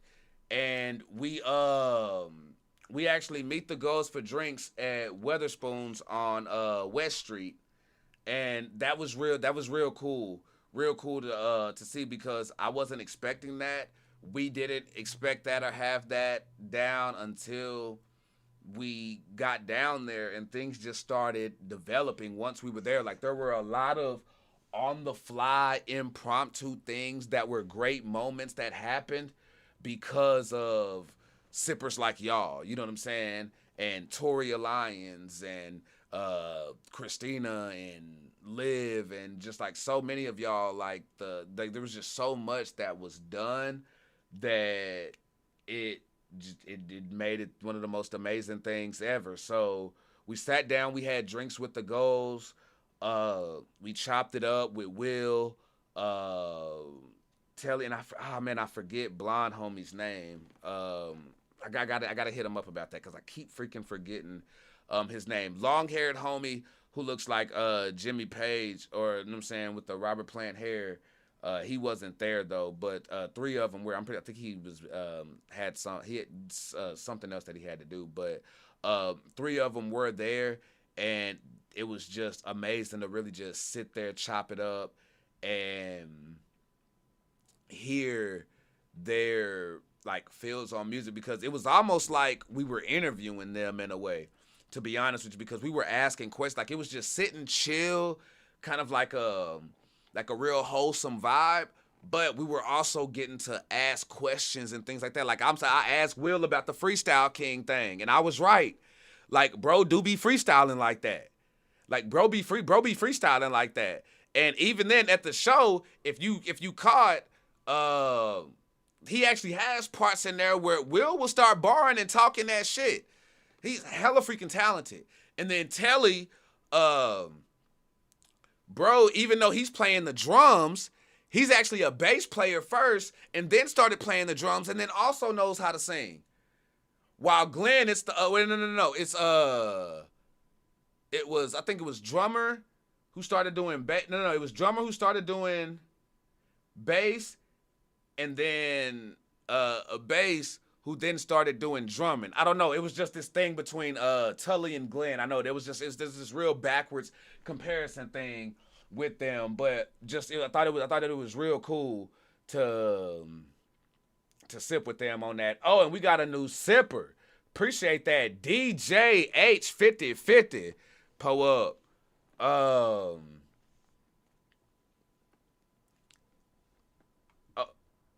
Hold on. What about no, Kai was cool as shit. Kai was cool as shit. Or did Kai? Oh, my bad. So I was checking, making sure, because I thought I saw the name and I was like, wait, homie, in the comments? Just wanted to make sure. Wasn't trying to be rude or nothing, but no. So we had dinner, chopped it up with them, met with them at Witherspoon's, and then just surprised at how cool they were. I was genuinely surprised at how cool they were, and just down to earth and wholesome. I was still getting used to that, because sometimes you don't, how they say, don't meet your heroes and things. Sometimes you don't want to meet famous people, or, what I'm saying, like in the way that we do with reactions and stuff, because you don't always get the type of reaction that we got with meeting them, but they were cool. And then after that, we went to down to Liv's gig, which was sold out, by the way. Big cups up for Liv for the sellout show. Fucking amazing. And I love how intimate it was, because you could reach out and touch her. It was that close. And I thought even amazing, like, she was singing and she was doing her thing, and to know that, like, she's in her element, and then she just, like, she cuts over and she looks at me. You know what I'm saying? It just shows mad love. Didn't say nothing, just like looked over, and they just got back to just acknowledging me. Just acknowledging me right there. In the middle of that set was just freaking, again, amazing and humbling, because she showed so much love, bro, that she didn't have to. She gave, like I say, I got the autograph here. I got her guitar pick here. I got that night, I got a can top. Right here, you could put these on your top of, like, your canned drinks to preserve them and stuff, so they don't be going flat as fast and easy, and to also keep shit out of them. But then also right here, call me what you want. But this right here, me and Liv shared this bottle of Smart Water. We drunk out the same damn bottle. Like, it was just a wholesome fucking experience. You know what I'm saying? Like, really though, when I don't know how to put it. I don't know how to put it. It was just cool. And shout out to Ray and Lisa because these two acted so fast. Y'all, this could have went badly at this show because while Liv was performing, a bottle of water had spilled, and it was running by the cords and the electricity, cords, electric, and everything like that. And I'm coming out my jacket, right? Like I see it and I'm coming out my jacket. Before I could come out my jacket, Ray was out his shirt. Before I could come out of my jacket, bro's shirt is off. He just in muscle tee, wife beater, just yeah, no question, and just tossed it to me. I know what I'm saying, and then I don't know on the video, like it may or may not show, but like it's tossed to me and I'm there. And like I'm covering it up, you know what I'm saying? And like, and I stopped the water from spreading and everything like that. So now Ray is standing over here in just a muscle tee, still recording, doing the live, for Liv's show. And it's cold as shit outside. I'm wondering how is bro about to walk all the way back to the Airbnb in that. There's no way he's doing that shit. And he damn sure can't fit my jacket. He damn sure can't fit my shit.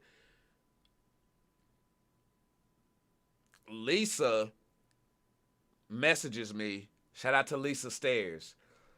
Lisa Marie Stairs when you see her. Lisa says, hey, does Ray want my jacket? And I said something. I was like, ooh, we don't. Oh yeah, I was like, oh, you so nice, but like, we don't want to like leave you without a jacket. Like, you're gonna have to have something to go back home to as well. And Lisa immediately let me know, oh, he not keeping that motherfucking jacket. Like she made it clear like she wanted her shit back for sure. Like, like the second that she parted with that jacket and handed it over, she made it clear that she wanted that motherfucker back, boy. I'm telling you. But Ray, you know what I'm saying, literally gave the shirt off his back for that moment there. And then Lisa came out her jacket and gave it to Ray. So that's why when you see us out there at the Sick Boy van and stuff like that, that's why he's wearing that Ren jacket, and that's Ren's jacket. You know what I'm saying? So like Lisa, she made it clear like, yeah, she wants her jacket back. But I thought that was just super freaking cool. Again, I got a Liv Sangster backpack here that she showed love one, and didn't even make me pay for it, bro. Didn't even make your boy pay for it. It was just the coolest fucking thing ever, dog. The coolest motherfucking thing ever. And after that, shout out to Vinny with the Sick Boy van, and shout out to Andy, the real Spider-Man as well, because y'all were cool as fuck, and just, you know what I'm saying, the whole night. And shout out to Christina as well, because she's the one who, like, right after the show was like, hey, y'all get over here. You're going to want to check this out. And we did. And that's where y'all see us in the Sick Boy van taking pictures and things like that. Like, that happened right after the Live show. And it was just dope to see the Sick Boy Ren pillows and stuff like that. That was dope. To see the studio equipment on the van, the guitar, the actual high Ren guitar, and other guitars on the bus.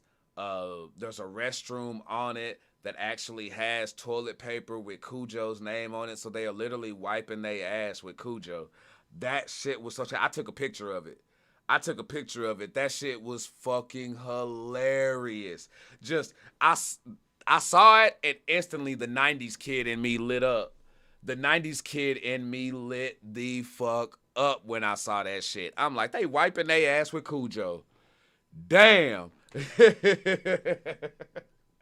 Like, you got Cujo toilet paper. That's some nigga shit. I'm telling you. That's some nigga shit. You can't tell me Ren and them boys ain't got soul, dog. You ain't got soul. Boy got soul. You know what I'm saying? And I think there was even some Skinner Bros love in there as well on the walls, which that was cool to see. Oh, Michelle, trust me. The vlog video, I know y'all sipping with me and y'all getting these stories, but trust me, I have pictures and things of like some of these stories and moments that I'm talking about, and they're gonna be in the vlog video that's gonna be put out. So stay sipping with your boy, because yes, I'm gonna show this picture, and then wow. Matter of fact, I'll post it. I'll even post it for you as well on IG. I'll do you one better. I'll even post it if y'all want that way. Matter of fact, I'll do it. I'll pull it up in the well, if y'all want IG and Discord, I guess I'll hook you up. But we even got to sign our names in the Sick Boy van. So the van that they move around in and do their thing, renting the gang, like our names signed in the restroom on the wall, because there's a like the restroom has a bunch of signatures on the wall, and we all signed our name on it. Now my niggas tried to laugh at me because I was taking so long, but I was like, nigga, this ain't the time to do that autograph fancy scribble shit. No, I had to Times New Roman my motherfucking name, every letter. Oh no, I need to let it be known. No, Archie Red DTKA was here in this bitch. Spelled out every word. Every word. That was freaking legit. Like, really though, just hella freaking cool. And Lens, thank you as well. Again, just for the like you and the whole just the Ren Space group, and all of y'all for just like the love that y'all be showing us on the back end, because y'all be showing moderator type love on the back end. I'm just saying, no. So want to say thank you for that. But we go through the van and stuff. He hit the smoke on, so there's like a smoke machine or a fog machine that's on it. So you could even fuck with people and just pull up, open the door, and it looked like we just been up in that bitch smoking, even though if I'm on that bitch, I'm probably chiefing for real. It's me. But that was an experience. But we're thinking that that's it. We're thinking, oh, shit, man. Bro, we just got to be on the same freaking bus. To us, it's a tour bus. Even though it's the Sick Boy van, damn it, tour bus. That's the fuck I'm on, nigga, tour bus. So we in the Sick Boy van. We like, bro, we just got to see this shit. Again, this is the same space. This is where the folks be. Like, bro, like truly grateful to even get this, you know? And then he pulls out the mask. So we got the Animal Flow masks on and shit. And then you see us in video. That's where me and Locked Wolf is dancing with the Animal Flow masks on and shit, doing our dumb shit. I don't know what the hell I was doing, but Wolf was getting it though. He got me that day. He outshined me on the dance floor that day. I give you that one, my nigga. It won't happen again though. I don't know. He also a Chris Brown fan and shit, so that nigga may pull out some of that. I don't know. I may need to drink a nice tall glass, shut the fuck up on now. And that nigga Wolf may be the one nigga who could get me on the dance floor. Michelle say, cool, where was Ren when you were on the van?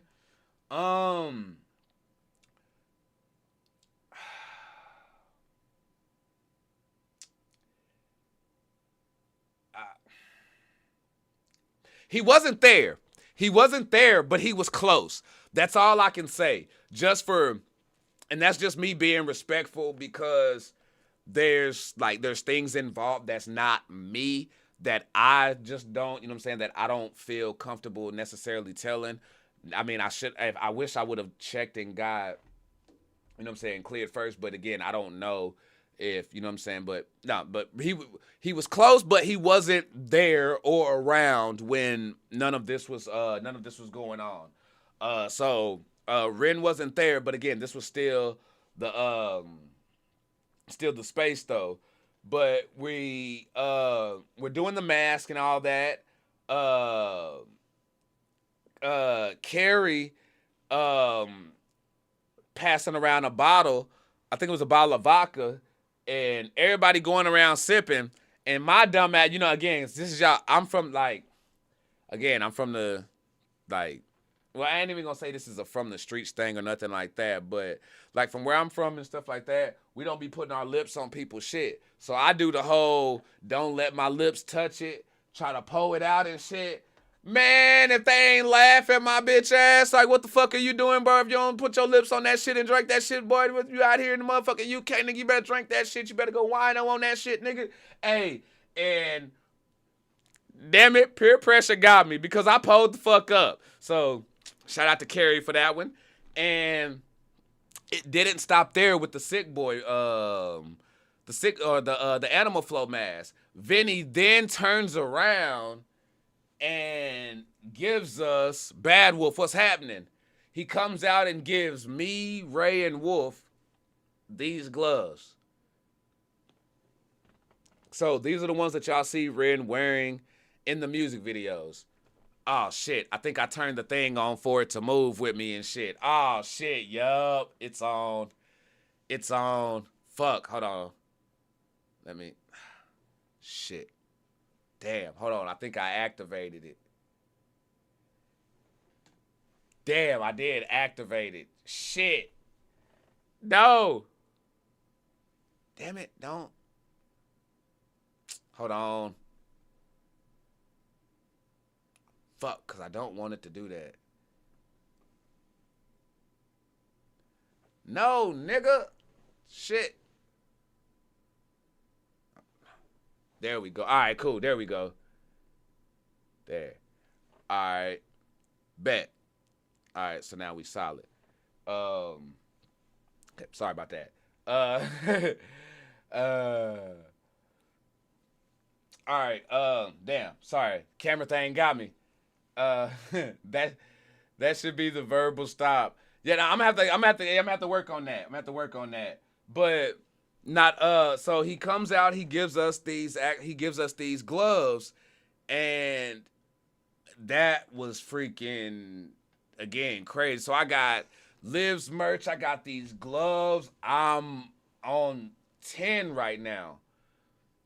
Like legit. Hold on, M says, what do you mean everybody wants these gloves? These aren't something that everybody has? I thought you could get these on like the website. Everybody. Wait, no fucking way. No, only Vinny gives them out? Oh, shit. Wait, so these are kind of exclusive.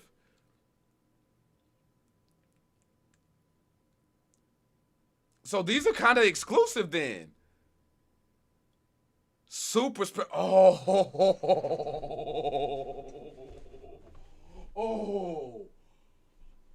Y'all, I did not realize that. I thought these were something that like you could purchase. Like I knew there was something like not necessarily just public like on the shop, but I thought it was something that you could like purchase or something that was known. Damn. Okay. So what we got is rare right here. Man, that's crazy. That's crazy, yo. And then again, shout out to the homie Aaron Lee, man. Aaron Lee, bro. Out there, man. I'm telling you, bro. My nigga Vincent, man. Vinny and Vincent. Just want to make sure because while we was out there cutting up and doing that shit, Vincent, like I said, when I say Vincent kicked it with us, Vincent kicked it with us. You know what I'm saying? When we was out and about and shit. My motherfucking guy. Vinny, but thank you, bro. Like, it was special you just giving us this personally, like especially after the whole van experience and everything. But to now, like, really hear the, like, how special these gloves are, that's pretty freaking amazing. Says, I got a SB pair last year, gave it to my friend who dog sat for me and she loves them. That's too freaking dope. That's too freaking dope. Now, hold on. To make sure, because y'all, I actually got this mixed up. I actually got Toria J and Taurus mixed up. Now, right there, that's Toria Lyons, right? I'm talking to is that Toria? That's Toria Lyons or Vicky right there, just to make sure, because that's Toria Lyons, right? Pull up, because hey, when I tell you Toria came through for sure, and I'm gonna tell y'all how.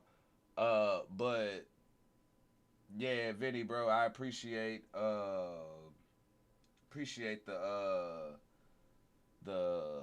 just the gloves and signing the wall, getting that experience and everything. All right, yeah, all right, for sure, bet. Because yeah, y'all, I felt dumb. I got that shit confused, like in real life, because it was yeah. I realized we got some Jens and some Victorias around here. You know what I'm saying? But I love y'all all the same though. You know what I'm saying? Y'all my motherfuckers. But yeah, no, that was a real special night for me, man. Real special night. Now we on to day 9. Uh Reality hits and the bros leave. So this was this night, that night that y'all saw with all of that, that was really the last night of us like kicking it, doing anything together and shit. And I'm glad that we lived in that moment and didn't let it get to us or bring us down in that moment. But when we got back to the Airbnb, it hit. It hit. Oh, Toria, you ain't gotta apologize. That's my fault. That's definitely on me. That's definitely on me.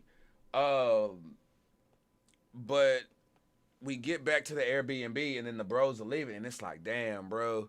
You know what I'm saying? Niggas start getting sad and shit.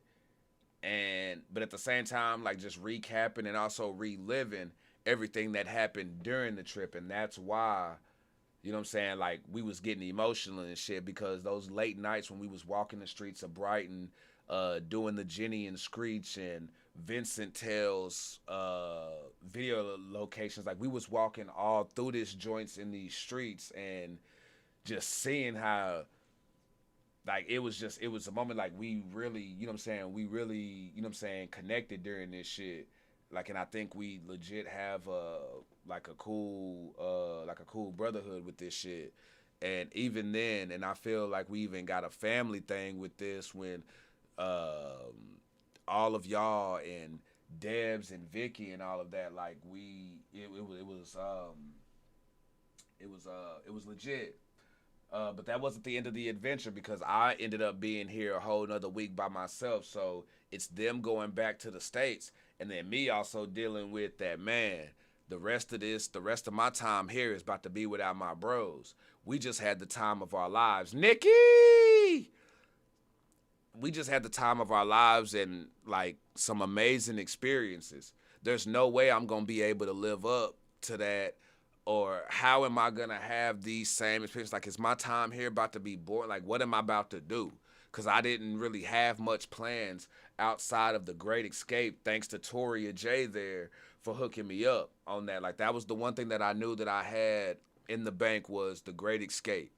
And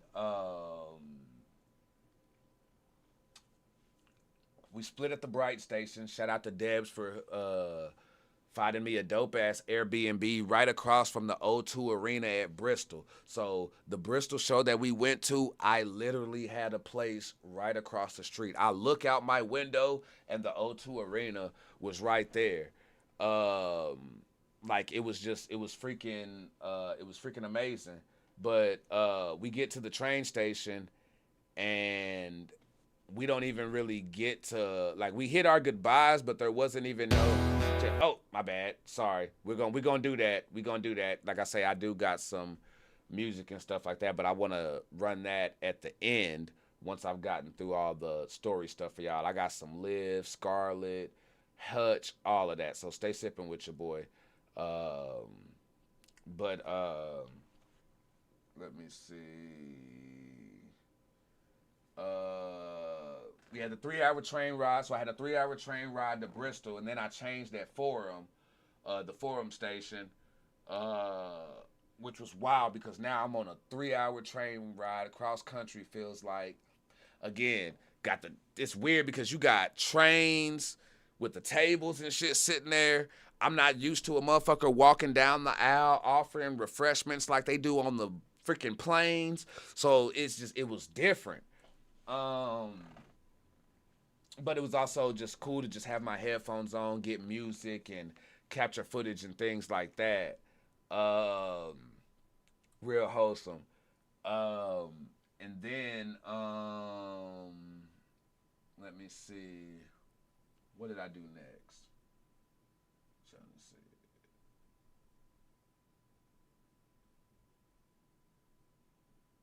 Oh, okay. All right. Got it. Sorry, just had to do a quick glance.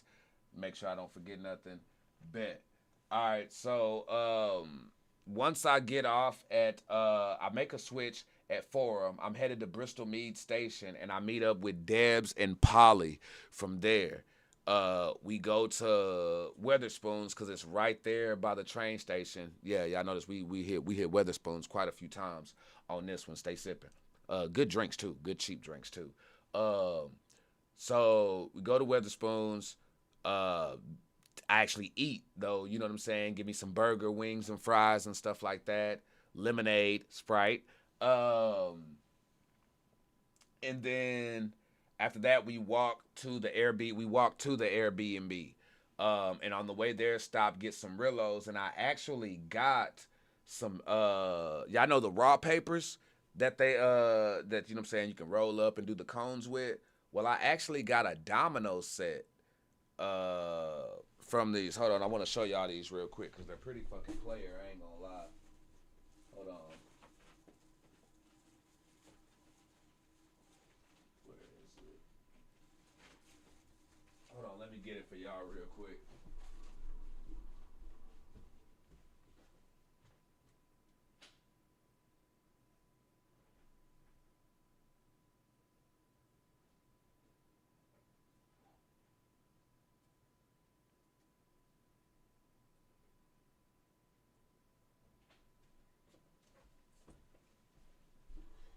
So with this right here, I saw it in the window, and I had to grab it. I had to grab it. Um, so basically, it's like this right here, right? This is like it's burned in there. You know what I'm saying? And then it's not it got has like a latch right here. I've never had a domino set that had a latch on it. You know what I'm saying? Not like this. It was always like fastened, snapped, pop off a lid. Nothing this intricate like that. So it opens, and then look. I ain't even took the plastic off them things yet, but look at how beautiful that set looks. You got the silver piece in the middle. Like, they just. I don't even know what the back of them look like because it doesn't. This is my first time pulling them out the box. This is my first time pulling them out the box. Matter of fact, let's go ahead and do it right now. I'm about to share this moment with y'all right here on the live. I'm sharing this with y'all right here on the live. We about to do it. So I'm about to actually open these up and put these dominoes in the box, and we're going to see what the other side looks like, because I don't know. Let's see. Ooh, I like that. That's what the other side of the domino looks like. So we just opened them and busted them open for the first time. And you got the front, big six. You know what I'm saying? Yeah, that's nice. That's nice right there, boy. I likes that. I likes that. Yeah, let's get these up in here. Let's get these up in here. Oh, and then it has black. Look at this. All this is black velvet. All of this is black velvet in there. Oh, shit. Paw Paw would be so freaking happy. Jim Clemens, look at what I did. Look at what I did. Oh, these things are making a trip to East Texas. Boy, I tell you. Oh, my mama is gonna whoop my ass and some dominoes with these. Like I ain't official until I got my ass whooped by my mama in these dominoes. I'm sorry, I'm cold as hell in dominoes, but you gotta know your limits. There's some shit you just ain't ready for. And my mama and my pawpaw, hey, on the bones, They what that is. Anybody else, I'm talking hot shit. You can't fuck with me though. But my mama and my papa and them, oh, we got to see about that. And I'm gonna keep these on me too. So if anybody wanna see about that on these dominoes, then we could definitely do that damn thing. You know what I'm saying? But yeah, man. This is freaking amazing. Sorry, I'm just putting these in here real quick to get them good. There we go. Got that. I'm gonna have to freaking probably glue that later, but that's cool. I ain't worried about it. Now, let's go ahead and do this. So now we done busted them out for the first time and got them in there officially laid out the plastic for the first time. Yeah, decided, like I say, just to treat myself while I was over there doing that. Got some papers and stuff. And then once back at the Airbnb, that's where y'all see me do the infamous video, basically like a Sipper SOS video. That's basically what that shit was. It was basically like a Sipper SOS video because, like I said in the video, going out there, and my mods knew this, and people who I talked to knew this, Deb knew this, the bros knew this. Like, I was nervous being out there by myself, you know what I mean? Because me by myself with nothing to do, I'm going to sit in the house and just not do anything. So now I have a decision to make on, do I go back home and just save myself the fucking, you know what I'm saying? Because I don't want to do the same shit in the UK that I'd be doing at home. Sitting in the house, not going out and shit like that. Nah. So I decided to stay. And in doing so, I was actually able to ride a double-decker bus for the first time. So I got to do that. I got to ride a double-decker bus for the first time. Oh, you know what? This may actually be good to...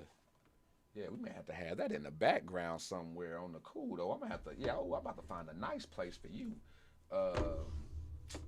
I got this right here, but I'm going to talk about that in a second. That shit got some glare on it, but yeah, I'm going to talk about this in a minute.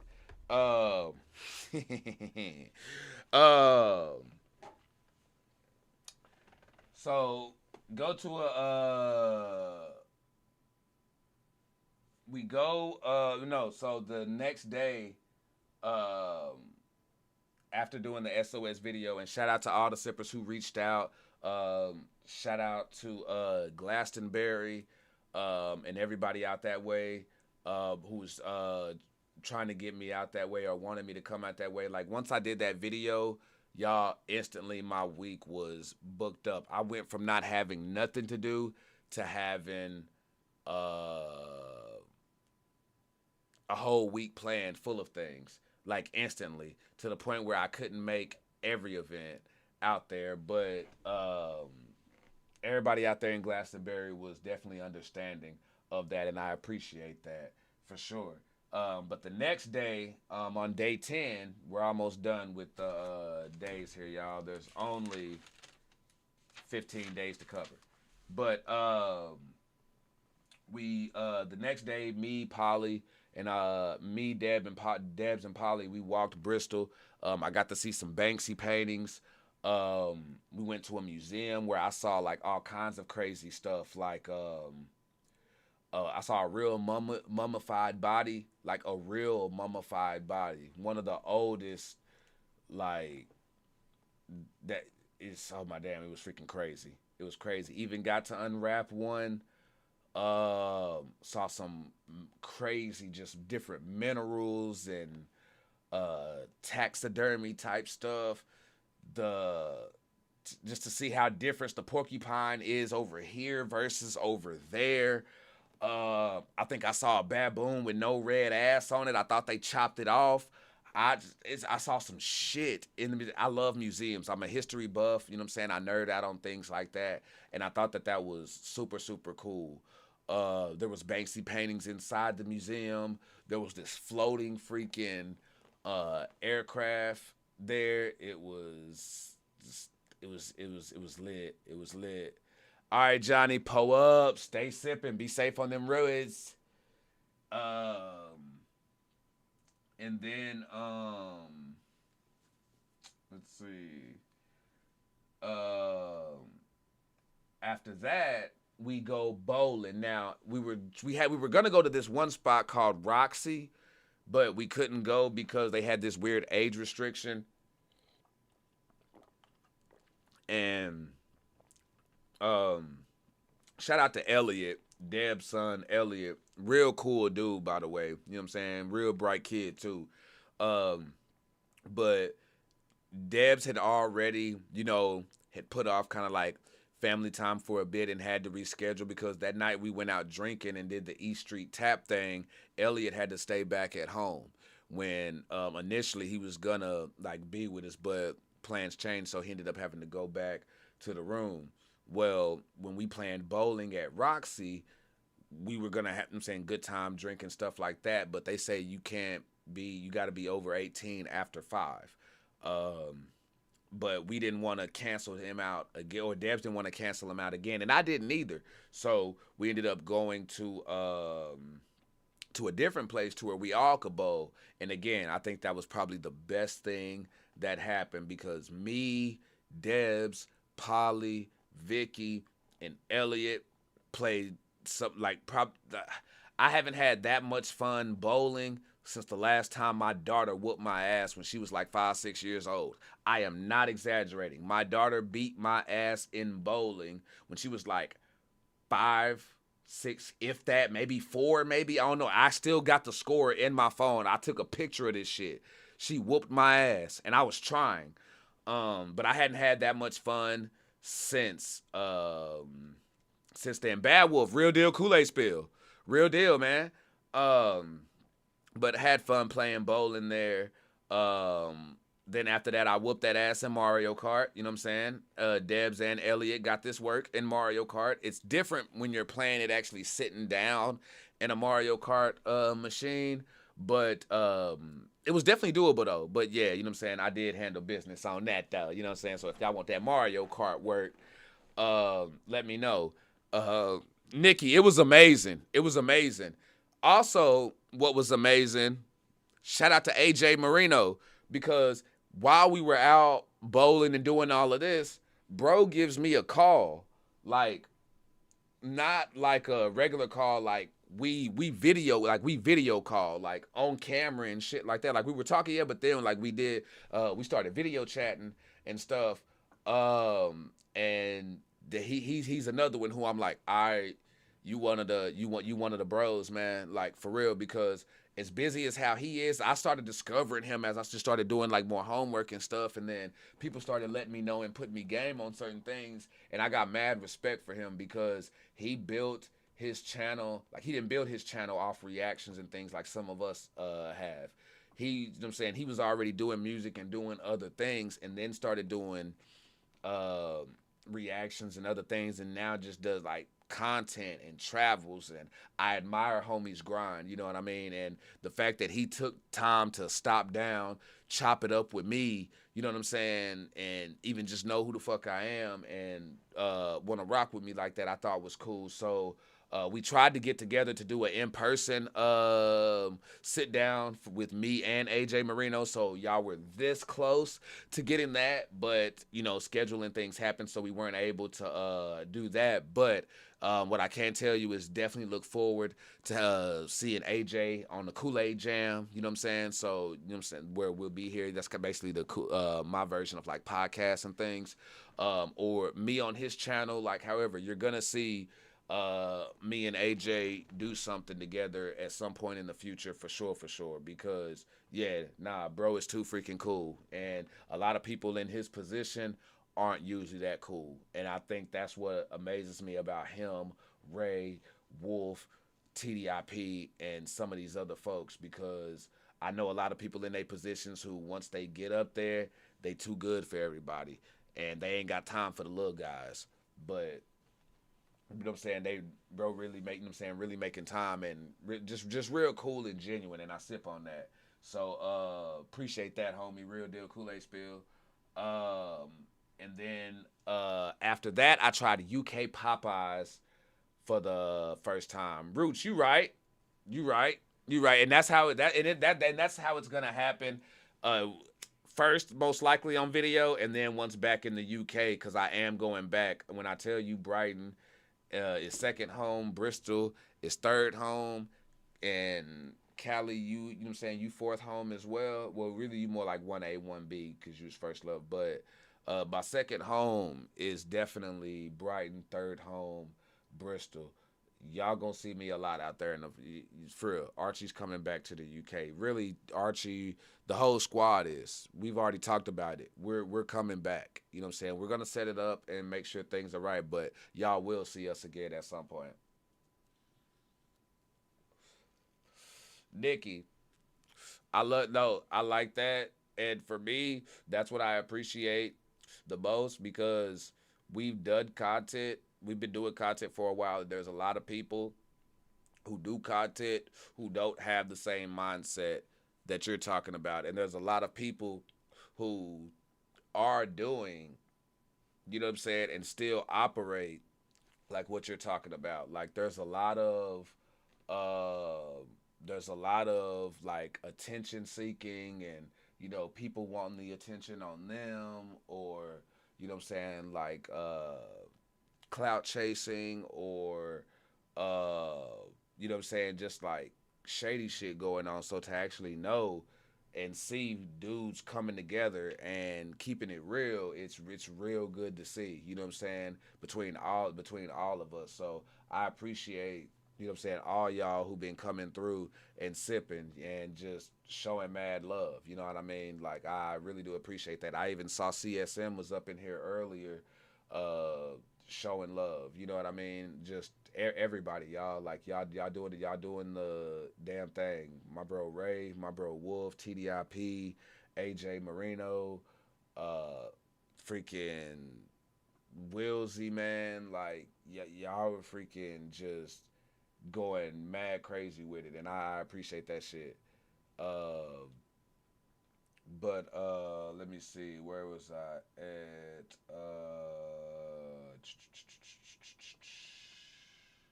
Oh yeah, after bowling, I tried Popeyes for the first time, and again, the seasoned fries different, barbecue sauce different, but in a good way. It was freaking amazing. I love UK Popeyes. I love UK Popeyes. Um,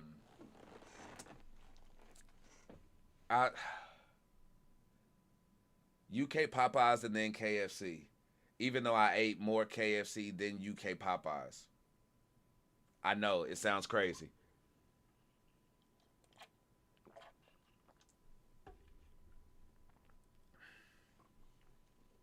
Hey Arthur, thank you. And I did, Joe.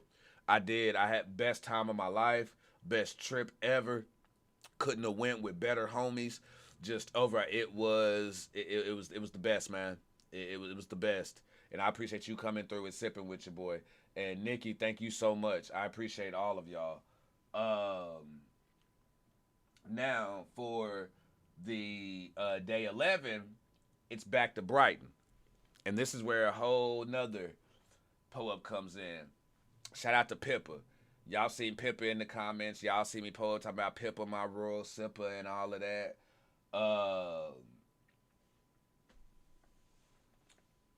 Pippa, basically, while I still got the B&B, there's some. I got to go back to Brighton because wait, the Enter the Dragon or Into the Great Escape is happening, but on this day I need to go to Brighton because I find out that Scarlet Faye's gonna be performing. So I gotta go to Brighton for the Scarlet Faye show. Pippa meets me at the Reading station, which was scary as fuck because y'all, I almost didn't make that train because while I'm getting up and getting ready to head out the door, two things happen. Well, three things happen. The first thing is I find out about the weather. They're expecting some rain, okay? The second thing I find out is that three women are found dead at Brighton Beach and are pulled out of the water. So I'm like, whoa, what the fuck? Remember, like we've been down there. It's just when you're down and you're at a spot so much, that news kind of hits you hard because it's like we were just there and we spent a lot of time down there. So if you got a soul, if you got if you care at all, that shit gonna hit you, and you gonna feel like that's some sad shit. And so yeah, it's the Scarlet Show. And hold on, damn, where was I at? I'm sorry, that shit fucked me up. The Rain, I get news on the Rain. I get that news about 3 women getting found dead, pulled out at Brighton Beach. And then when I'm getting ready to leave, I can't get in touch with Pippa at all. Raina and Xavier, pull up then. Stay sipping. And Pippa,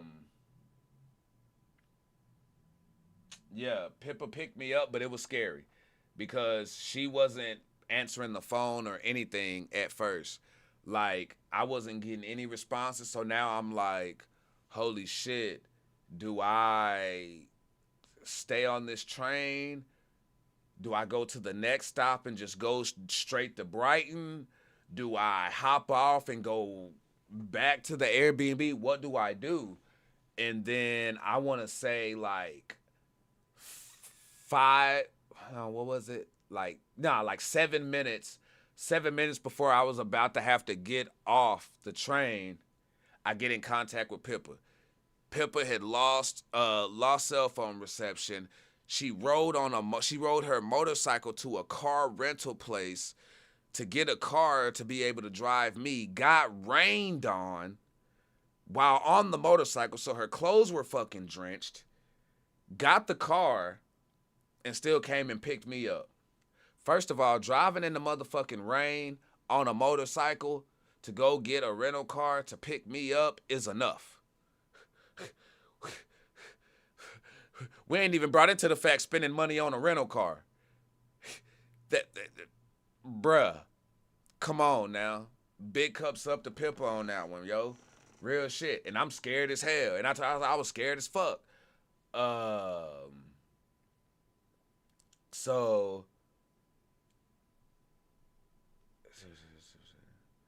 All right, Valerie, no problem. Hey, and it was great catching up with you as well. Feel free to go back and watch whatever you missed later on, but I definitely appreciate you sipping with me and giving me your time on this. Beyond grateful. So she picks me up at the Reading station, drives me to Brighton. Okay. We go to the Scarlet Face show, and while there, I meet a dope-ass artist named Hutch. I don't know if y'all have heard of his music before, but if you haven't, stay sipping because I'm going to put you on game. Bro is freaking amazing. Oh, hey, Valerie, it's all love here. It's all love here, for real. And anytime, you always welcome. And be safe out there. So I see Hutch play, and then there's an intermission. And during intermission, I meet him, talk to him, chop it up and everything like that. Real cool dude. Bro's freaking talented. And then as I walk back in after talking to Hutch, I go back in, and who do I see in the bar? Like, in the bar. Because I was talking to Scarlet Faye's manager earlier. Shout out to her. She's so freaking cool. Scarlet Faye's manager is freaking amazing. Like, just an amazing, wholesome woman. You could talk to her forever. I see Sylvia. If y'all don't know who Sylvia is the other singer who sang background vocals with Scarlet Faye on Back on 74. I'm still kicking myself that I didn't get a picture with her, but I had a conversation with her. I looked over and I saw it. I was like, I know you. And now that can mess people up when you say that at first. Be like, wait, huh? But I was like, I know you. And then I was like, I told her, I was like, didn't you sing background vocals on Back on 74? And she was like, yeah. And conversation took off from there. So now I'm at a impromptu Scarlet Face show. I've met Hutch, talked to him, witnessed his music. I've talked to Scarlet Faye's manager. I've met Sylvia. So now I'm in the presence of both of the background singers for Back on 74 that Ren did, who I feel, and even said in my reaction, are like lead vocal talents. Like, they're that powerful and amazing. Y'all know what I'm talking about. All right, Ren Space, you stay safe out there, Lens. Real deal, Kool-Aid spill, and I appreciate you coming through and showing mad love. Like, I really do appreciate it. Stay sipping out there. Got you. So I'm talking to chopping it up with Sylvia. Now, mind you, I haven't spoke to Scarlet Faye yet, or like got like a picture or anything like that, just because, again, you picking spots, not trying to fan out or anything like that. Like, I'm not a, like, I don't do the fanboy stuff. It's just not in my nature or who I am. But, you know what I'm saying, it's still always love and respect, but just choosing your spots, especially on show days. So I talked to Sylvia. Scarlet goes up and performs and blows the roof off this place. Like, oh my damn. Scarlet not only blows the roof off the building, Hutch comes in behind and is basically playing the piano for her set after just doing his own. So not only did Hutch do his own set, but he also plays Scarlet Faye's set as well. Magnificent shit. Like, there was one part during the performance where he started off, and I guess he was going a little bit too fast, and she was like, slow it down. And when I tell y'all in real time, he slowed it down right to where it needed to be. There wasn't no adjustment. He immediately, it's like I witnessed musical genius and communication in real time, the way that they were just in sync and could flow like that. It was fucking magical. So that happens. Scarlet Faye has an amazing performance. Sylvia joins in. She's sitting down. She started out, she was over there just sitting down, killing it.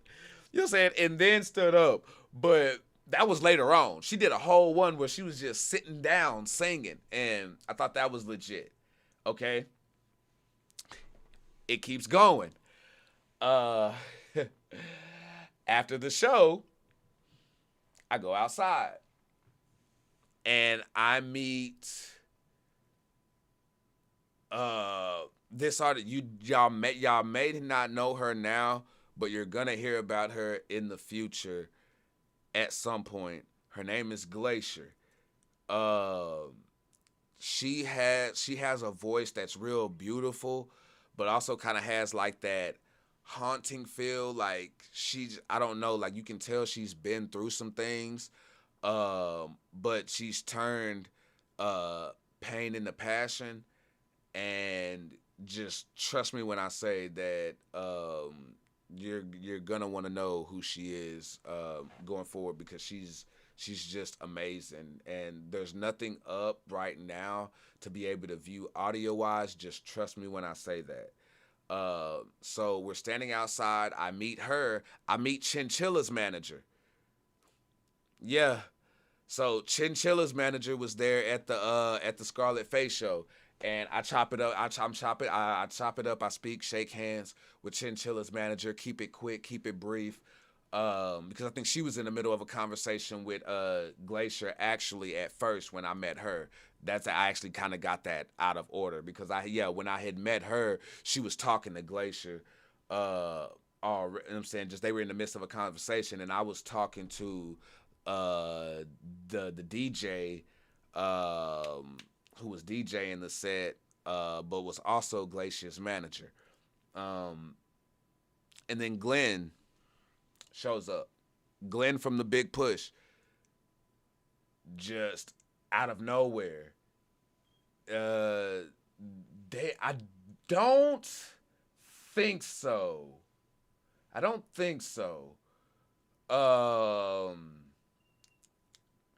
But all of a sudden, yeah, like I say, all of a sudden I look up and there's Glenn. I'm being introduced to Glenn. Shout out to Simon for that one.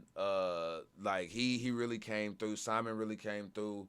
Also, you know what I'm saying, on that one, and it was just like plugging in because like he would also like read the room and stuff and knew when and when not to like approach motherfuckers, and I appreciate him not putting me in no awkward ass spot or anything like that. So big love to Simon for that.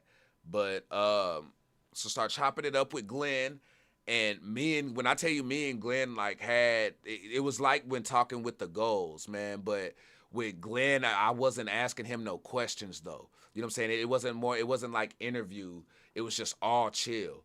And we were just sitting there, just standing on the street outside the venue, and me and Glenn from the Big Push is just having a casual conversation. And we talked for like 10 minutes.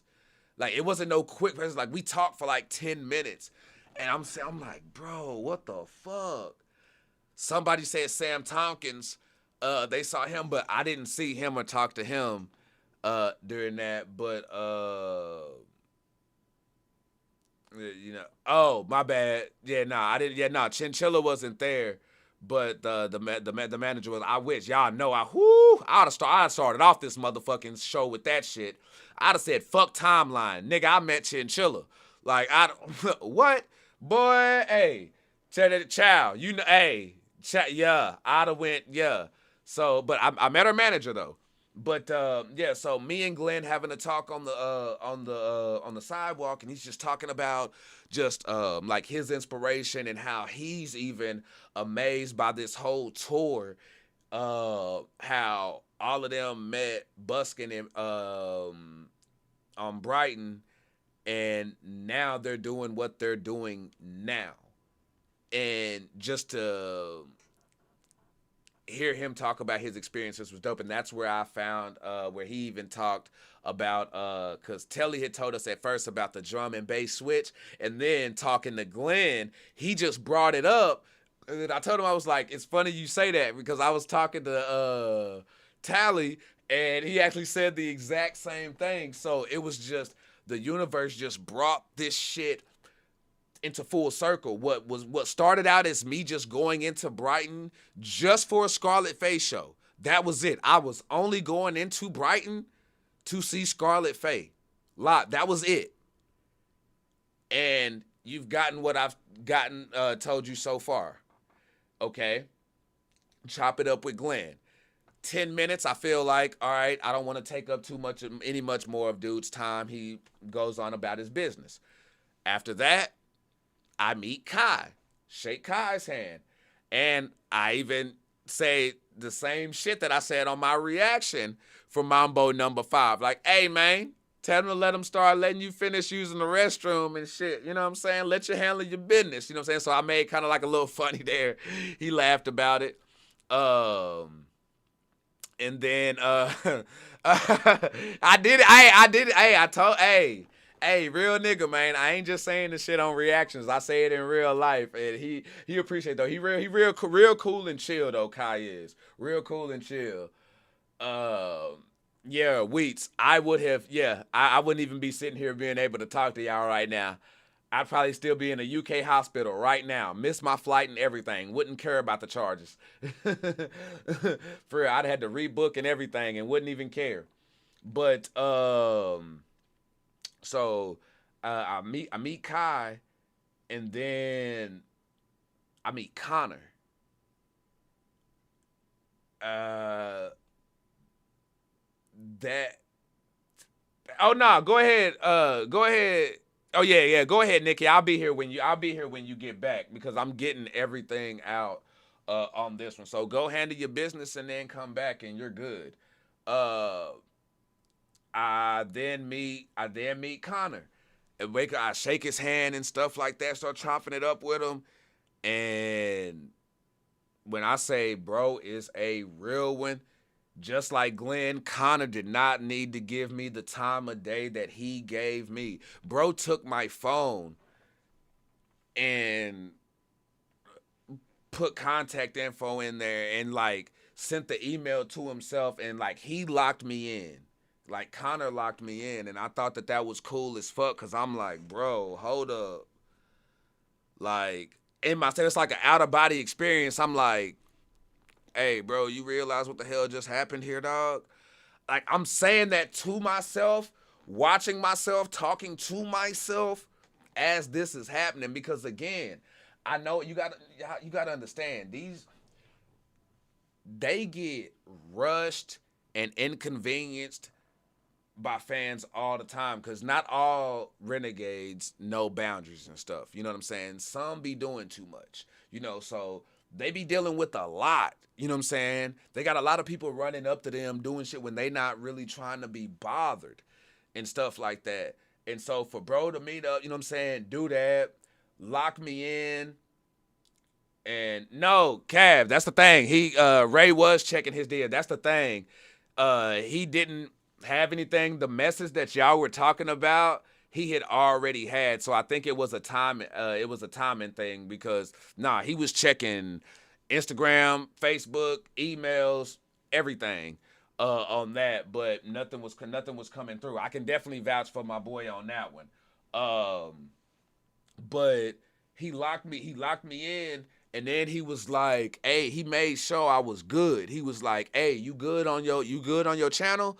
Like, you not getting blocked, or like YouTube ain't fucking with you or nothing like that, is it? And I'm like, nah, bro, we straight. Y'all definitely made sure I was taken care of on that. And if anything does come through, almost immediately within 24 hours or less, it's resolved. And he was like, all right, bet. You know what I'm saying? So, he hollered at me. He followed me on IG. And during all this time, y'all, I ain't even told y'all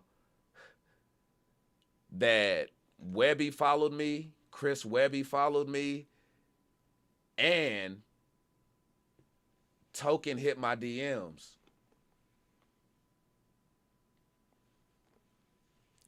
Like, like when I tell y'all, like like it just doom, like I'm talking about just getting smacked, bro. Just getting smacked with shit. It's crazy. Bro, I'll tell you, and there's more. I'm saying no. Child, this was while I was over in the UK. While I was over in the UK. Like he hit me up. Like he hit me up while I was over in the UK. It's freaking crazy, dog. So like so all of that shit happens. This is what I'm saying. Y'all gonna want to stay till the end, because I'm telling you, there is no dip off, drop off in any of this. I just want to, while not spoiling anything, I'm just letting y'all know there's more. So I get, that happens. Connor ends up being cool as shit. And yeah, that was a day. And then after that, Pippa, again, fucking legend, drives me back to her house. So for when Pippa came and picked me up, she didn't just take me back to Bristol each day or anything like that. I basically stayed at Pippa's house for like 2-3 days. And after taking me to Brighton, we drove back to her place. And she has the most comfortable futon ever. Like, this motherfucker was comfortable, y'all. I caught some Z's on that bitch. But she stays an hour and a half outside of Brighton. So, drives an hour and a half to her house. There, opens her home up to me, telling me I could raid the fridge, made me coffee, freaking, she still has VHS tapes, which I thought was fucking amazing. There was these, like, Pippa's house is fucking amazing, like, legendary. But she was just so fucking just humbling the way she just opened her house up to me and everything. I thought that was amazing. And then we wake up the next day I don't fall asleep because I don't want to miss this. Damn, Becky, I appreciate it. I appreciate it, and I'm sorry for keeping you up. I'm really sorry if I'm disrespecting y'all's bedtime. Arthur, it was real, and I think for that, what it showed me during in that day and in that moment, that everything that y'all were saying in the comments when I was scared about what I was gonna do when the homies left and y'all were like, bro, just go live, just go do shit. Like, I did that shit.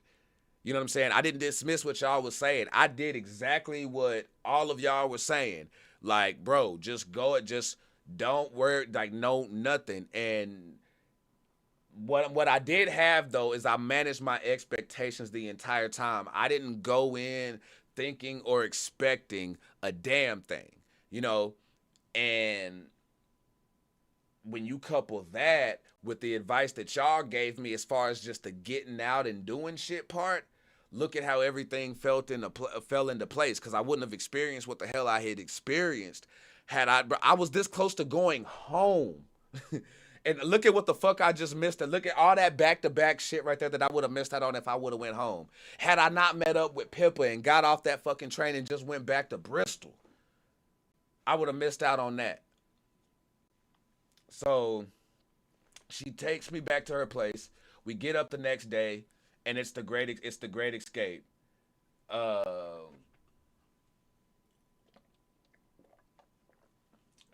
Master reacts, facts. Don't say no, just go with the flow. You ain't never lying, my G. You ain't never lying.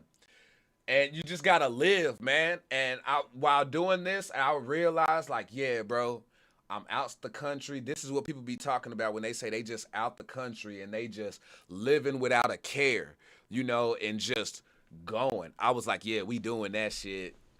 We doing that shit. And that's what I did. So, wake up the next day. Shout out to Toria Lyons again for the great escape. She thought she only got me a +1 ticket. Like I was just going to have to accompany her and help her in. Little did she know what she got, her having me as a +1 gave me full access to everything. I had full access to the great escape experience. All of it. All of it. So... y'all, it's about to get good. It's getting real good. So we drive an hour and a half. And to remember, it was an hour and a half from Brighton to her house. So we drive an hour and a half back to Brighton for the great escape. For this, Pippa says, all right, I'm going to drop you off. You go do what you're going to do. And basically, she just chilled out. Do y'all not? I wouldn't do that for too many motherfuckers. You got to be real special in my life if I'm gonna go drop you off somewhere, stay around about in the area for about 5 to 6 hours, and then connect with you later. Y'all, while I'm out at the Great Escape, Pippa is at a pub handling business, doing her damn thing, just waiting on me like, hey, just call me when you ready.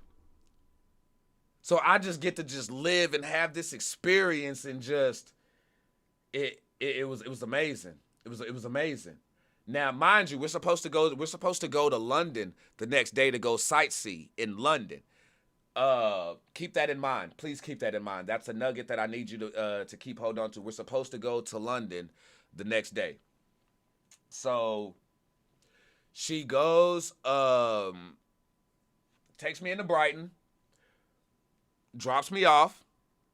I go and meet with Scarlett Faye and Christina, because remember, I didn't wig out or fan out the first day.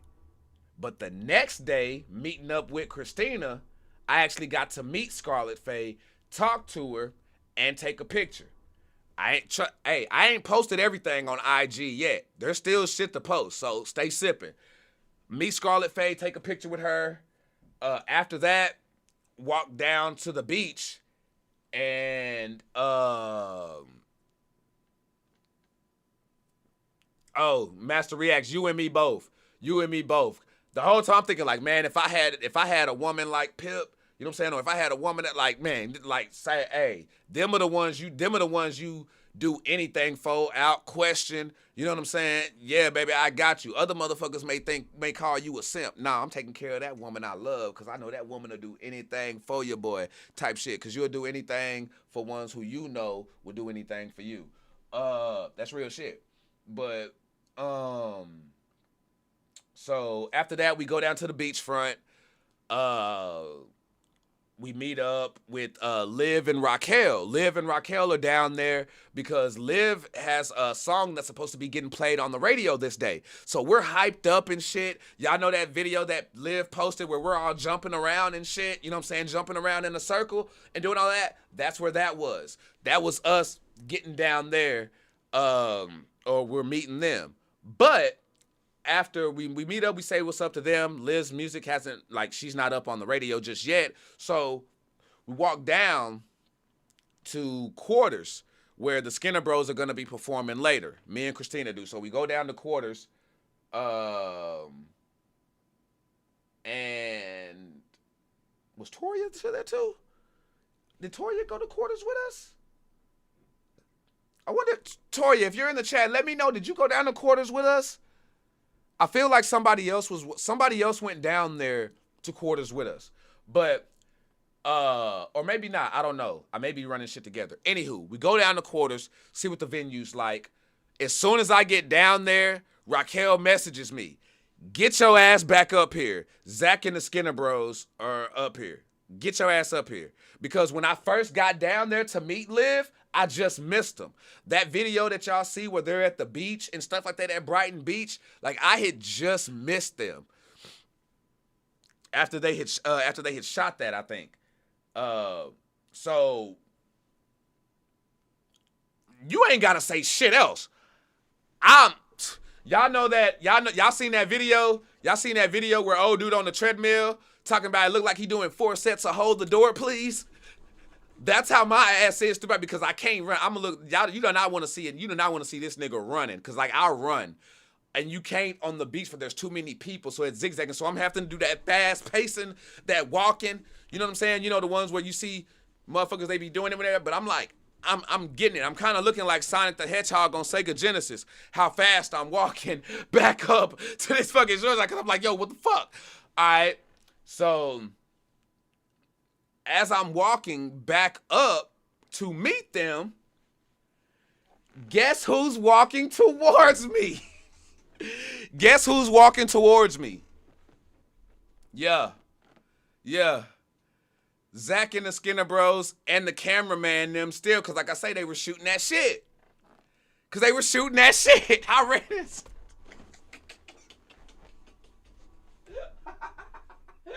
Y'all, I can't make this shit up. I swear for God. I'm walking back up. I run into homie. I mean, he got the red jumpsuit on and shit. I think he had his black one on. Yeah, he had his black jumpsuit. He had his black tracksuit on with the Kango mask on. You know what I'm saying? Full regalia. Shit was crazy. Other two bros there, you know what I'm saying? They got their shit on. We take a picture. And we're sitting there, we're just chopping it up. We're just standing there.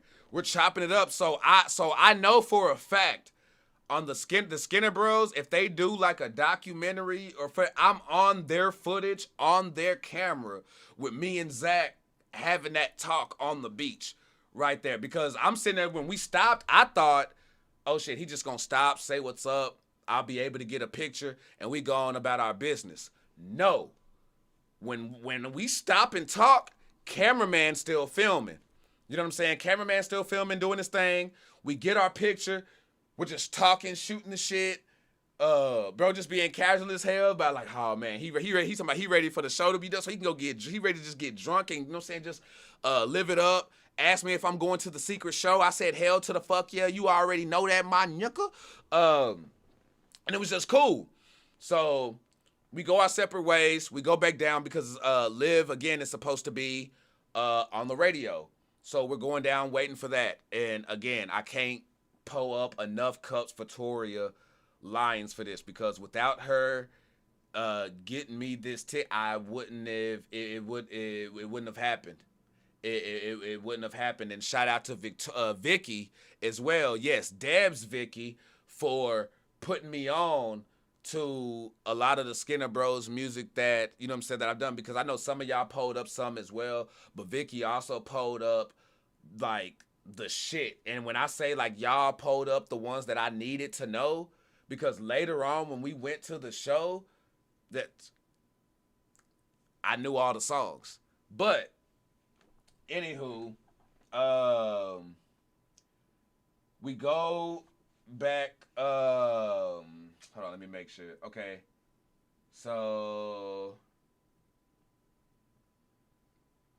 all right, so I meet them, and again, shout out to Christina as well. She was hella fucking clutch throughout this. So after that, we're walking to go see Jocelyn Rivers.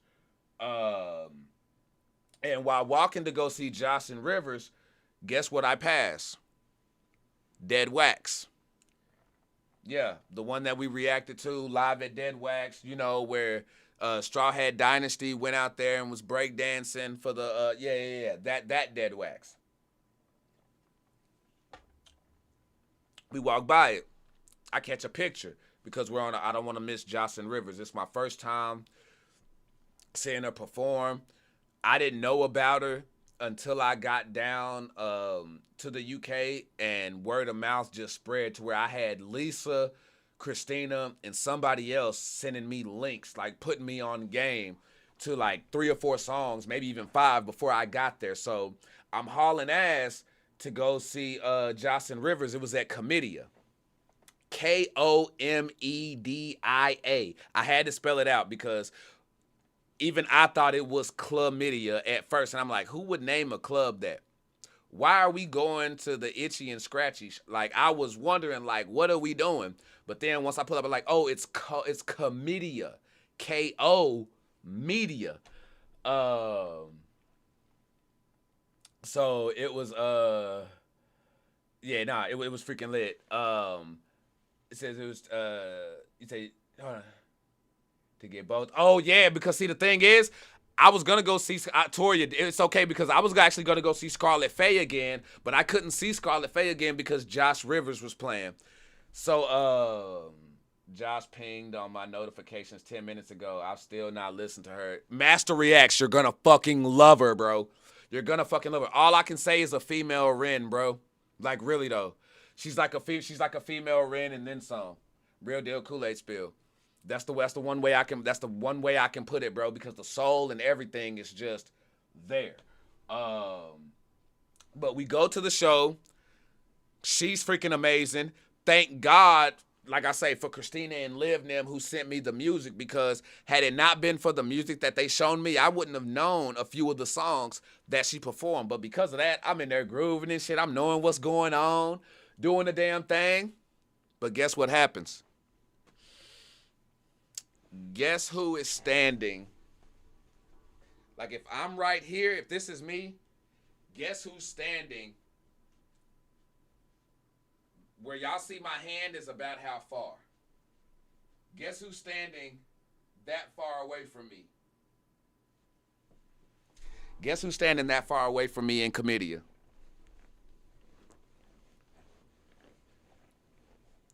Ding. Exactly. No. Chow got it right. M says got it right. She's pretty damn up there. She's doing damn good because she got Vivo on her videos. Yeah. He says, I seen part of a Facebook story with her for about 5 seconds and turned her off and subscribed to her straight away. Oh, yeah, bro. She's legit. So, yeah. So, bro, I'm standing here watching Josh Rivers, bro. And Ren is standing like not even 5 feet away from me. Not even. Probably not even 3. Not even 3. Got his white, got like a white hoodie on and shit. And it's just chilling. And I thought it was dope as hell because remember what I said earlier about fans wilding out? Nobody wilded out. Nobody. he was just able to walk in, stand there, and you could just, I know I'm ducking down right now, but that's just because I want y'all to see my head. He was just like grooving and peeping game and shit. And even when like after the show was over, we dipped because again, read the room, not the time to fan out. Bro, their own business with a pop up like that. You know what I'm saying? Checking out the talent. Nah, I didn't talk to him. I didn't talk to him. Nah. It's just it wasn't the time. It wasn't the time. Especially again, like I said, when I read the room, that's one thing. But I've also misread the room at times, and Simon read the room right and knew when and when not to introduce me to people, and even he knew at that time that definitely wasn't the time for me to do so.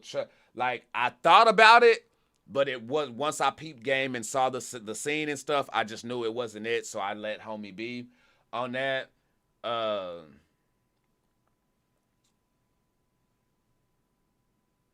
Okay, for sure. Bet. Damn, I gotta see what Master Reacts. Let me know what label. Uh, and so after the show's over, we're all clearing out. Like I say, I don't go up to him or anything like that. I just walk out and head out. But I see that he's going up to Josh Rivers, and they, you know what I'm saying, just like chopping it up casually. And I'm like, all right, you know what I'm saying? He going, Ren shows love to the community. So he's going around and just popping up in different spots. He's doing what I'm doing. Like Ren's doing what I'm doing. He's going and he's just popping up at these different spots, checking out shows. Shout out to Girl Group also. I'm gonna let y'all know about that how I stumbled into they shit. But we heading out. I see, you know what I'm saying, he's chopping it up with Josh Rivers and things, and I'm like, okay, cool. Don't think too much of it. I head out. As I'm heading out, we pass by Dead Wax again. And this time, I want to go in.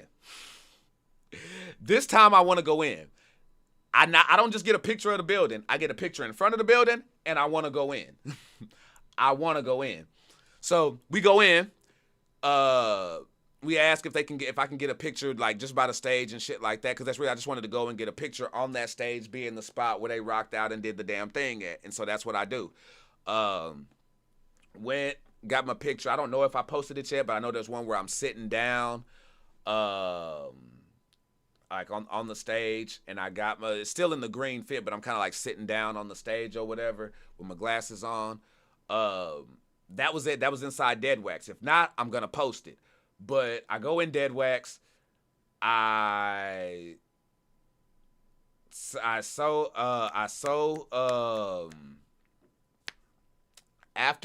that, I leave out of Dead Wax, and then I head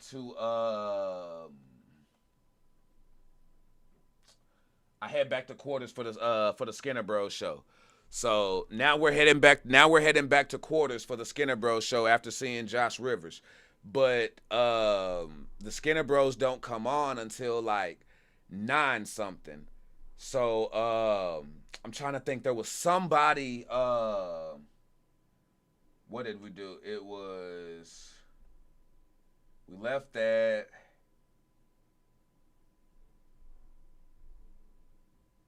Went and got. No, after that, I remember getting something to freaking eat. I remember getting some chicken at Box Chalk or Chalk Box, whatever that place is called. Got some chicken at Chalk Box. That killed some time, and then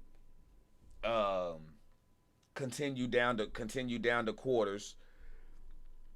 Went down there. Toria J, wasn't it? It was freaking crazy. Quarters was insane. And there, once I get down to quarters, I run into more. This is me on my own now. I'm out here by myself at this point, and I'm still getting approached and spotted by sippers. Shout out to Lollipops. You know what I'm saying? Shout out to Randy, who I saw multiple times. Just so many different people who, and still talking to Aaron throughout the whole thing. And it was wild because if y'all were watching Uncle Ray's live, he called me while on that live, and I was at quarters for the Skinner Bros show. I think I even said that on the live, and then you see Lollipops come in there on camera and start going in. You know what I'm saying? She enjoyed herself. She was drunk. You know what I'm saying? Toe up.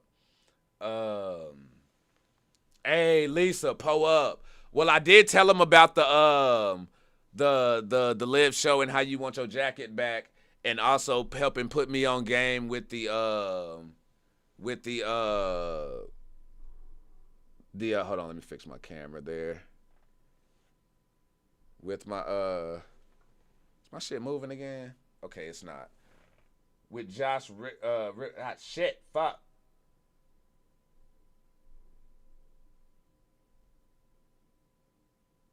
Shit. Okay. Sorry, y'all. Just trying to. My shit right. Damn it. Alright. That fucking works. Shit. Fuck it. That's gonna have to do for now. So, yeah. We go down. Oh yeah. Just getting the quarters. So I go down, I go to quarters. Ray calls me on the live. We it's crazy.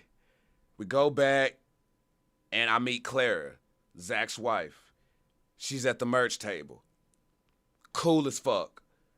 Like, cool as fuck. When I tell you Clara and Zach are made for each other, bro, like, fam, that is the type of woman you won't have in your back. Like, that shit that he be saying in them stories is real, y'all. Like, they really sitting on their floors packing merch and, like, doing this shit they self. Like, they really in it. In it. They in it for real.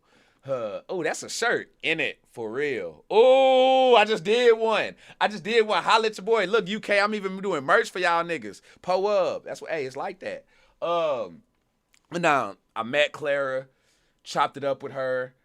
And then after that, we go into the Katie. No, facts, Katie.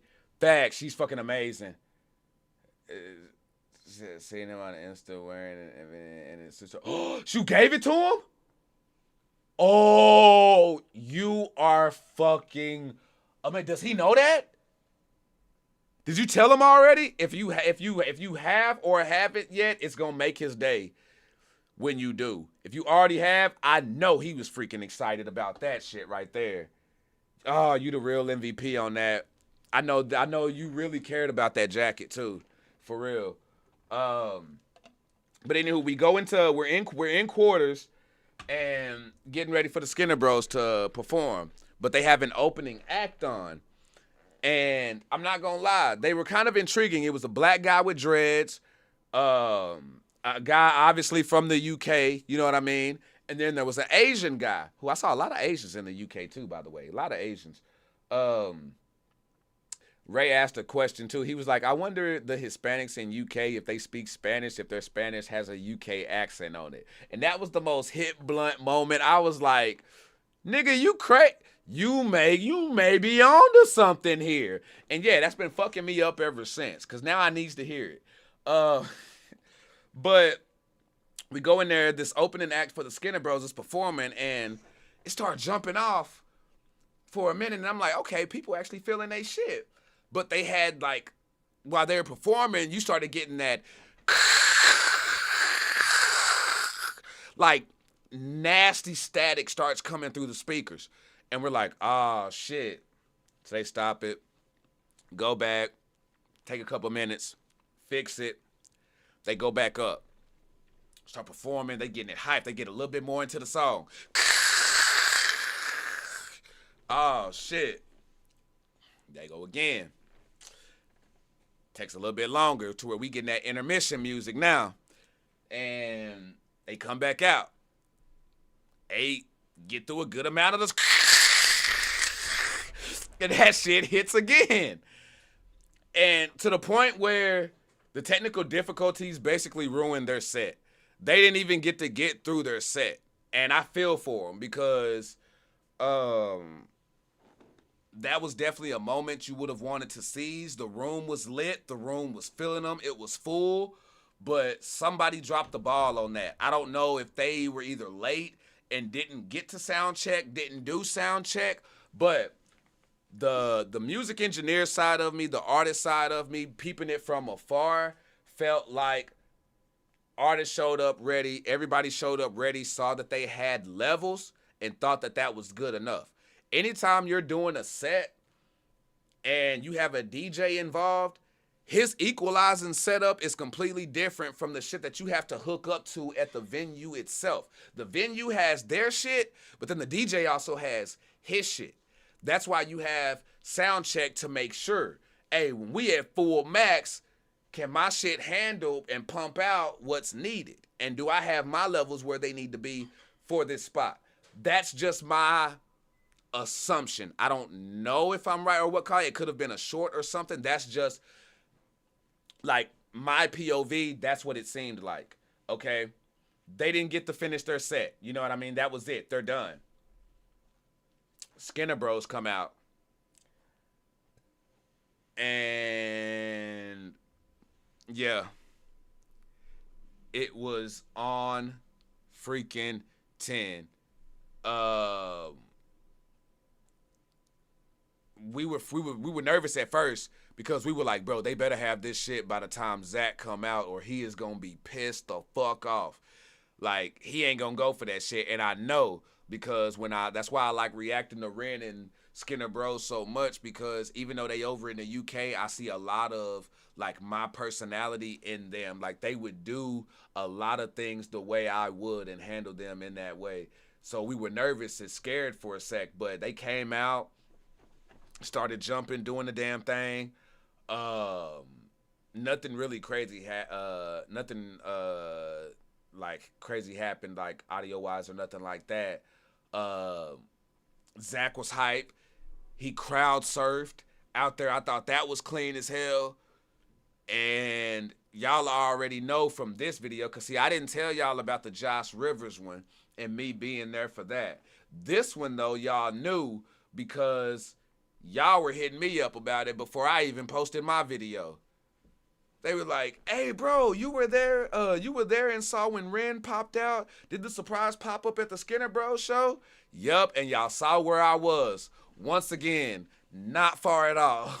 Not far at all, but he had changed drip. He got, you know what I'm saying, had black jacket on, and he actually showed up with Josh Rivers. So it was Josh Rivers showed up, Connor showed up. I think Connor was with him. But, like, the squad showed up, and for this one, I'm front row. Like, I'm at the rail on this bitch. But, you know what I'm saying, we lit. Freaking getting sprayed with water and shit. Ren is actually the part. I don't know if this got posted. I'm sure somebody posted it. Somebody had to post it where Ren actually got in the mosh pit. Ren was moshing in that bitch. I know, you know what I'm saying, there's the clips of us posting, you know what I'm saying, where he was, you know what I'm saying, got in on the song, which was dope as hell that they did, So the Story Goes. I thought that was fresh. For me, I was impressed that he got in and was interacting and started moshing. And folks was also respectful with the mosh too, because they were moshing, but they wasn't obnoxiously like bumping them and stuff. And yeah, Lisa, I did. It was freaking amazing. Freaking amazing. Yeah, nah, it was lit. And they blew the roof off that bitch. First time seeing the Skinner Bros. Kind of sad that I wouldn't be able to see them on my birthday on the 28th, because I was trying to get them extra 2 weeks, man. And then to hear that they was going to be in Brighton too, I would have been to both shows. I'd have been to Brighton and my birthday. Your boy would have pulled up, you know. But it was cool, though, because I got more for y'all. Trust me. I made the most out of mine, damn it. And I got a second show.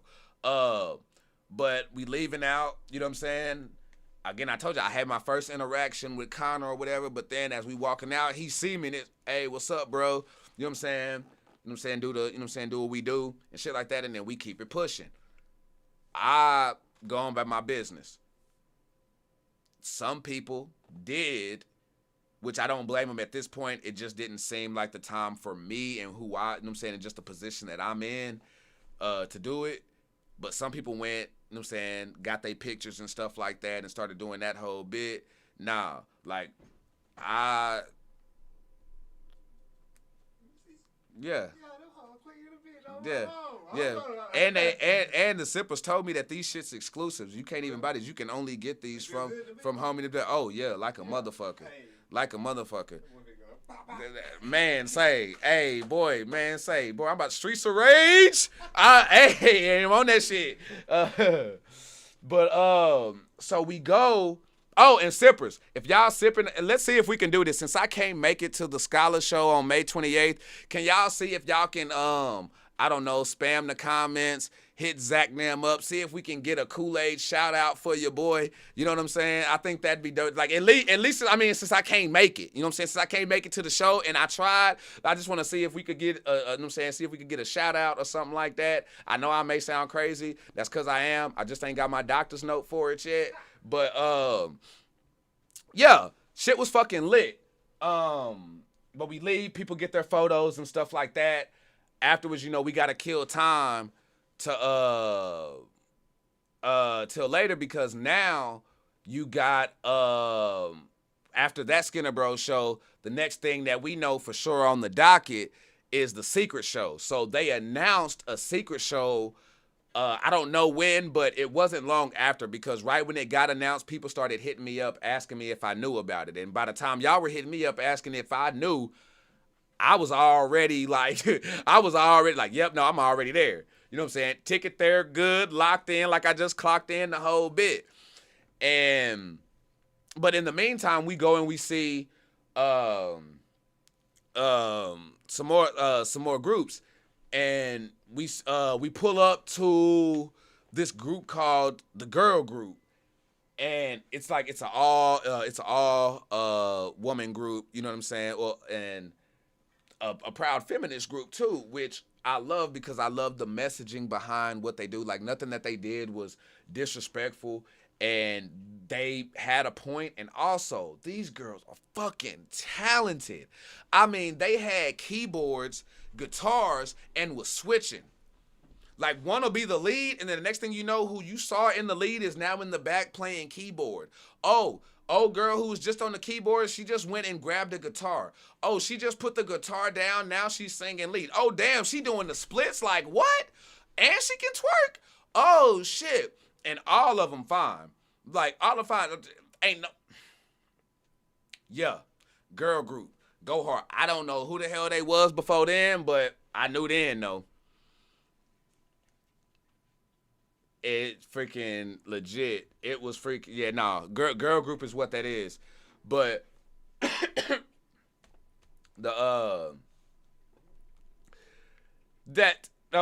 go Chow getting literal and shit. No, that was the name of the show. It was The Secret Show. But when it got I don't think it got posted. It was still like a last minute post though, because the secret show wasn't announced like when the initial quarter show was announced. Like, it did eventually get announced, but it was more of kind of like a pop-up thing, to where those of us who was in attendance, like in Brighton, whether it was for the week or the week, was like, oh shit. Like, there was some people who's like, oh shit, hey, there's a secret show, y'all pulling up to that? And we like, hell yeah. But we go, we see the Girl Group. After that, we go chill at the East Street Tap for we go to the East Street Tap because that's where we're killing time until we go to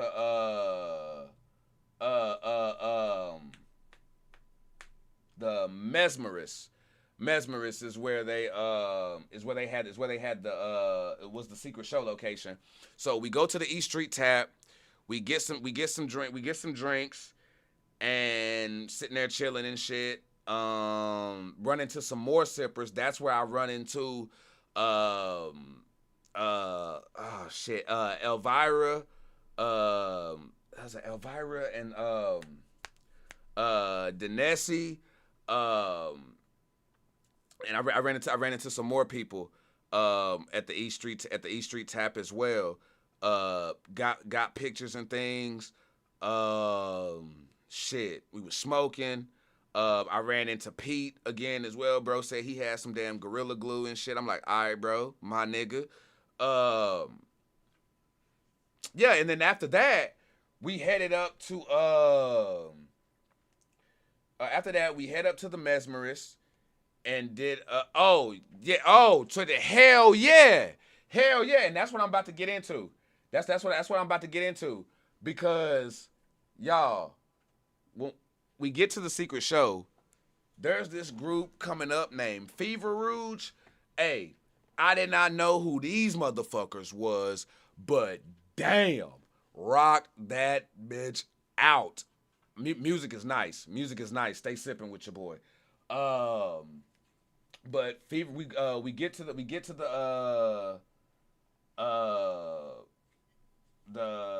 Mesmerist. Pull up, we sip, do that damn thing. And then while I'm there, I get spotted again, but not by a sipper, just by a random who saw me at the Brixton show. And she was like, hey, weren't you at Brixton? Or weren't you at the Brixton show? And I was like, yeah. And next thing you know, we're chopping it up. And yeah, y'all, I met this was a cute ass black Australian girl. Like, she was fine. And so we sitting there, we chopping it up and shit throughout the whole night or whatever. She had her cousin with her, but cousin went on like no blocking shit or nothing like that. You know what I'm saying? We was just vibing, having a good time and shit. Like, there wasn't even no like really shooting a shot type shit going on. It was a vibe though. You know what I'm saying? Like, it was just an instant vibe and shit. So we was chilling. We end up kicking it the whole night at the show and shit like that.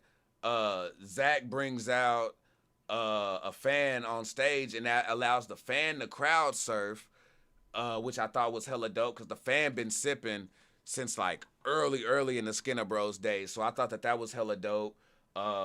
Another mosh pit started after that. I thought we was about to punch a hole in the floor, because we was rocking that bitch. We was for real. Now, also, I was just having to keep my hand up, saying, now, I was protecting the booty. You know what I'm saying? So I was, making sure we was good. You know what I'm saying? As best as I could, but we still got rocked a few times. But after that, the show is over with. Zach messaged me on the way to the...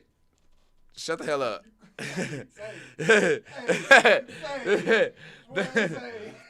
This stupid. Hey, up the blicky.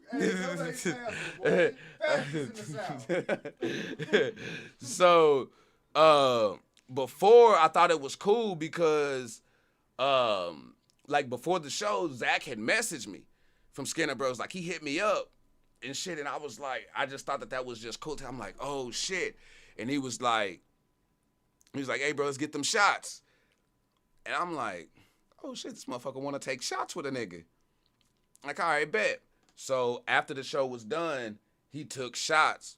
Basically, he took shots with everybody. Matter of fact, I think he bought shots for the whole fucking spot. You know what I'm saying? Like, he bought shots for the whole club. We did that. We outside. We're chilling. Let me see. They're moving all this stuff around. Me and the black Australian girl get separated for a bit. But then I get a message that say, look to your left. And when I look to my left, okay, boom, go over there, chopping it up real quick.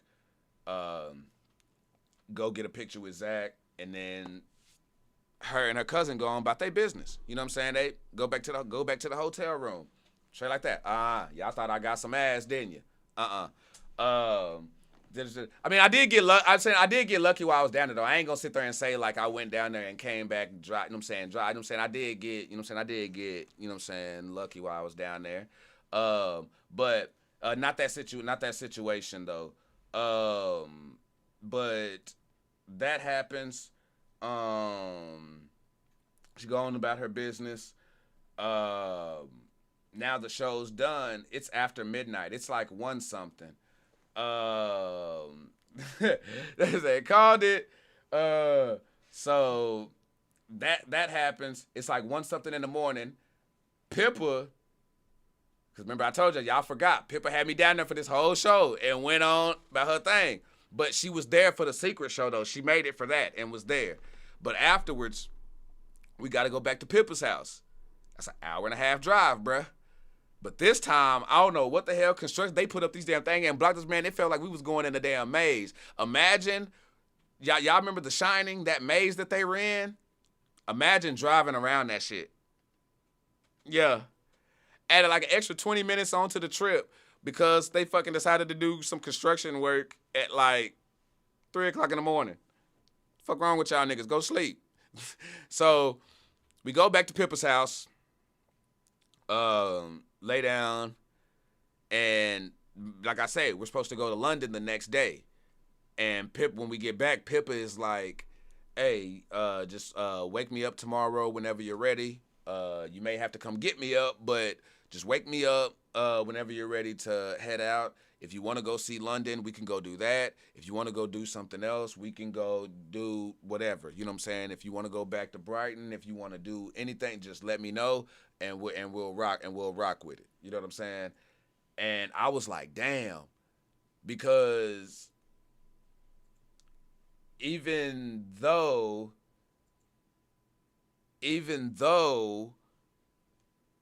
I didn't get no play from even though nothing happened between me and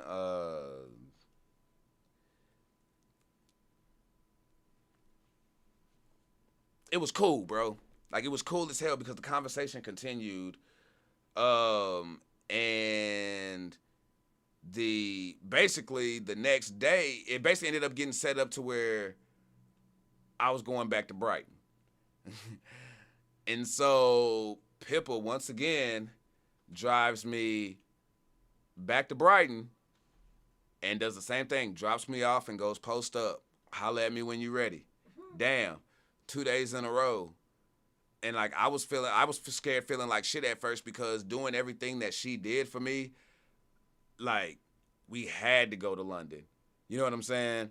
Like, that's it. Like, I'd have felt like a whole ass nigga if doing all this chauffeuring me around, doing all of this shit, and now, like, something that you wanted to go show me stuff and do everything like that, and now you like, nah, go chill and hang out. So we go, we have drinks and shit, walk to the pier, chop it up, and then drop her off at home. You know what I'm saying? Once again, nothing happened there. You know what I'm saying? It was cool, casual, you know what I mean? Enjoying the trip, just one of them things, you know what I'm saying? One of them things. So it ended up just being just a real cool, genuine encounter with somebody. You know what I'm saying? Like, I'm sure if we were local or something like that, maybe. Vacation bestie. Bruh. My boy over there reminiscing. He missed his friend. He talking about we was talking on the pier. He missed his bestie, y'all. He missed his vacation bestie. And so like it was just real cool, like, you know what I'm saying? But yeah, Pippa picks me up. We're heading back to her place. No. After that, we're not headed back to her place. After this, it's off to Bristol.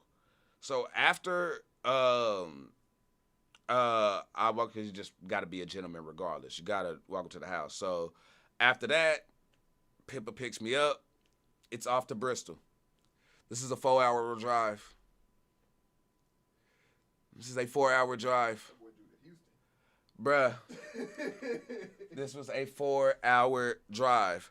So we go, and then as we're there, as soon as I get in the car, Pippa surprises me and was like, yo, hopefully the sun is still up because on the way to Bristol, we can pass by Stonehenge.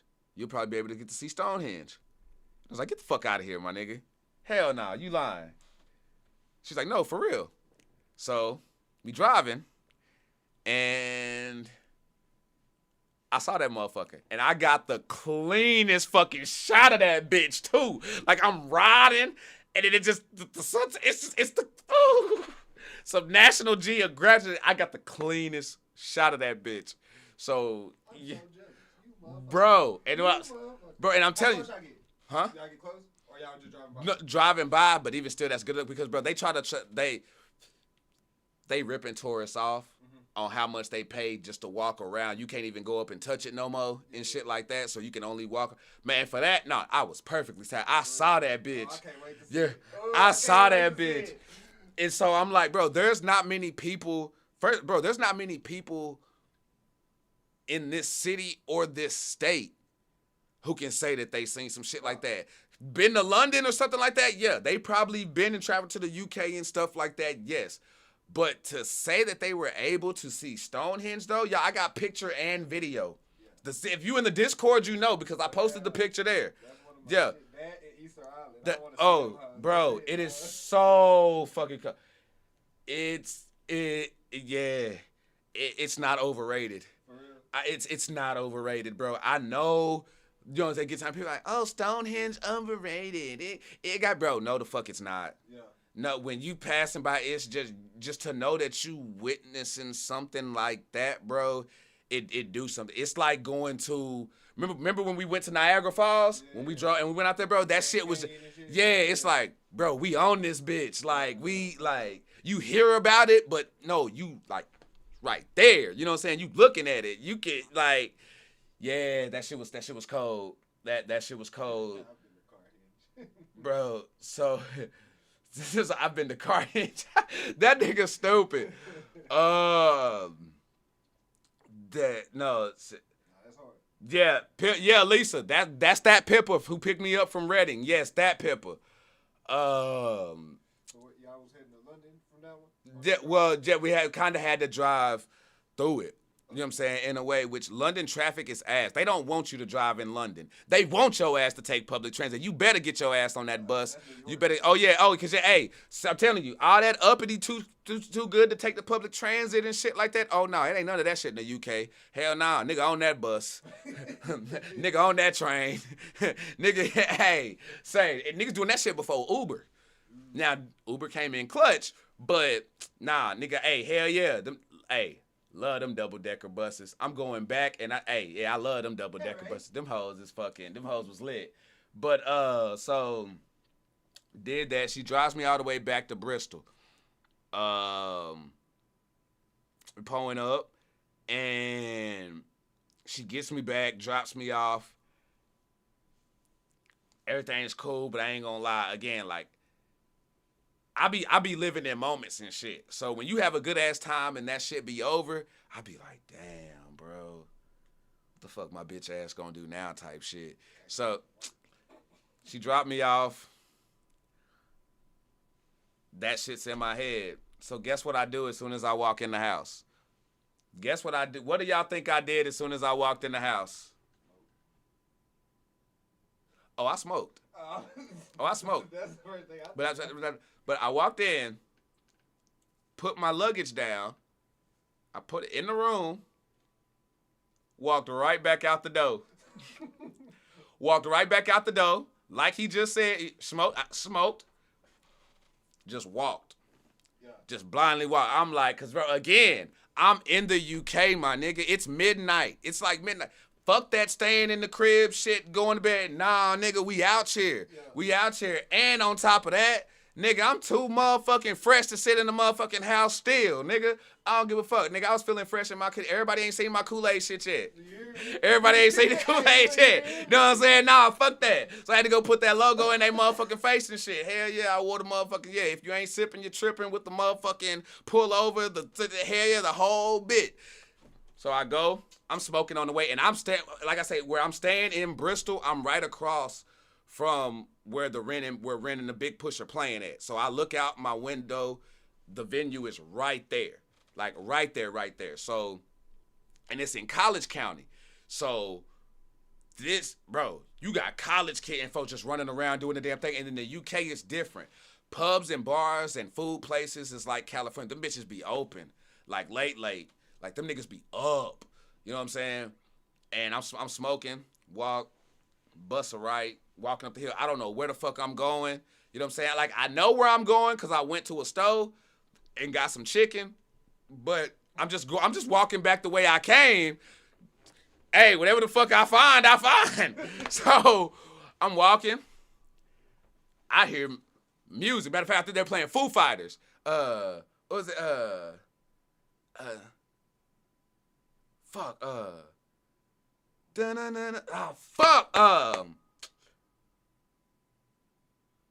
Everlong. That's what it was. They were playing Everlong. So I'm walking by. Y'all know me, and that 90s shit. It clicks. So I hear that, and y'all jamming.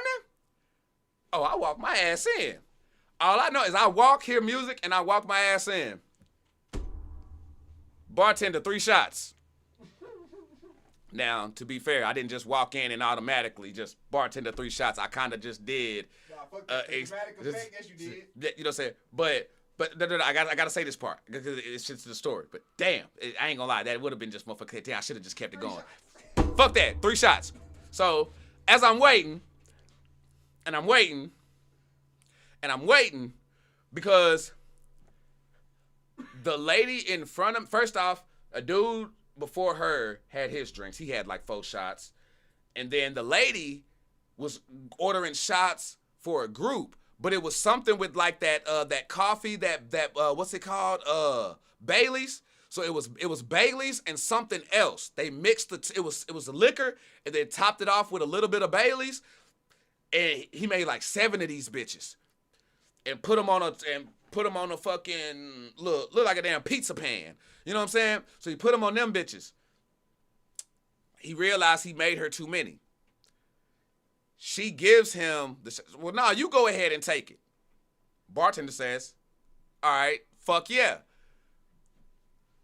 I'm still sitting there waiting for my 3 shots. So I'm standing there and waiting. Bartender fumbles the shot, spills it. Just spills it. I'm like, this nigga. And when that happened, me and her in sync. But when we did this, like we looked at the same direction. Like we met eyes and we was like, this guy.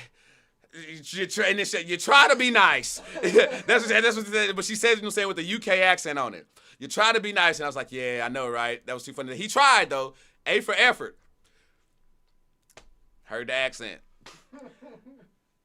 Are you American? Yeah. Are you Texan? Wait, you're from Texas? So, hey, get this guy. Shots. So it's 3 shots. 3 shots. Pull him up. The thing is, though, is that a single person can't order 3 shots for like one person. Like if you get multiple, it has to be proof that you're getting it for a group. So I ordered 3, but I had to take 1 at the bar right then and then take the other 2 back.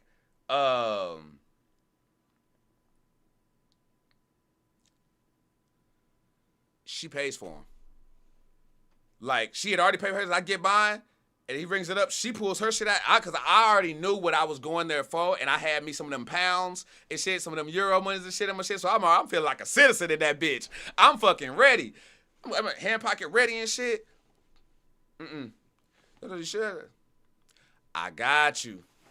She said, nah. I was like, I got you.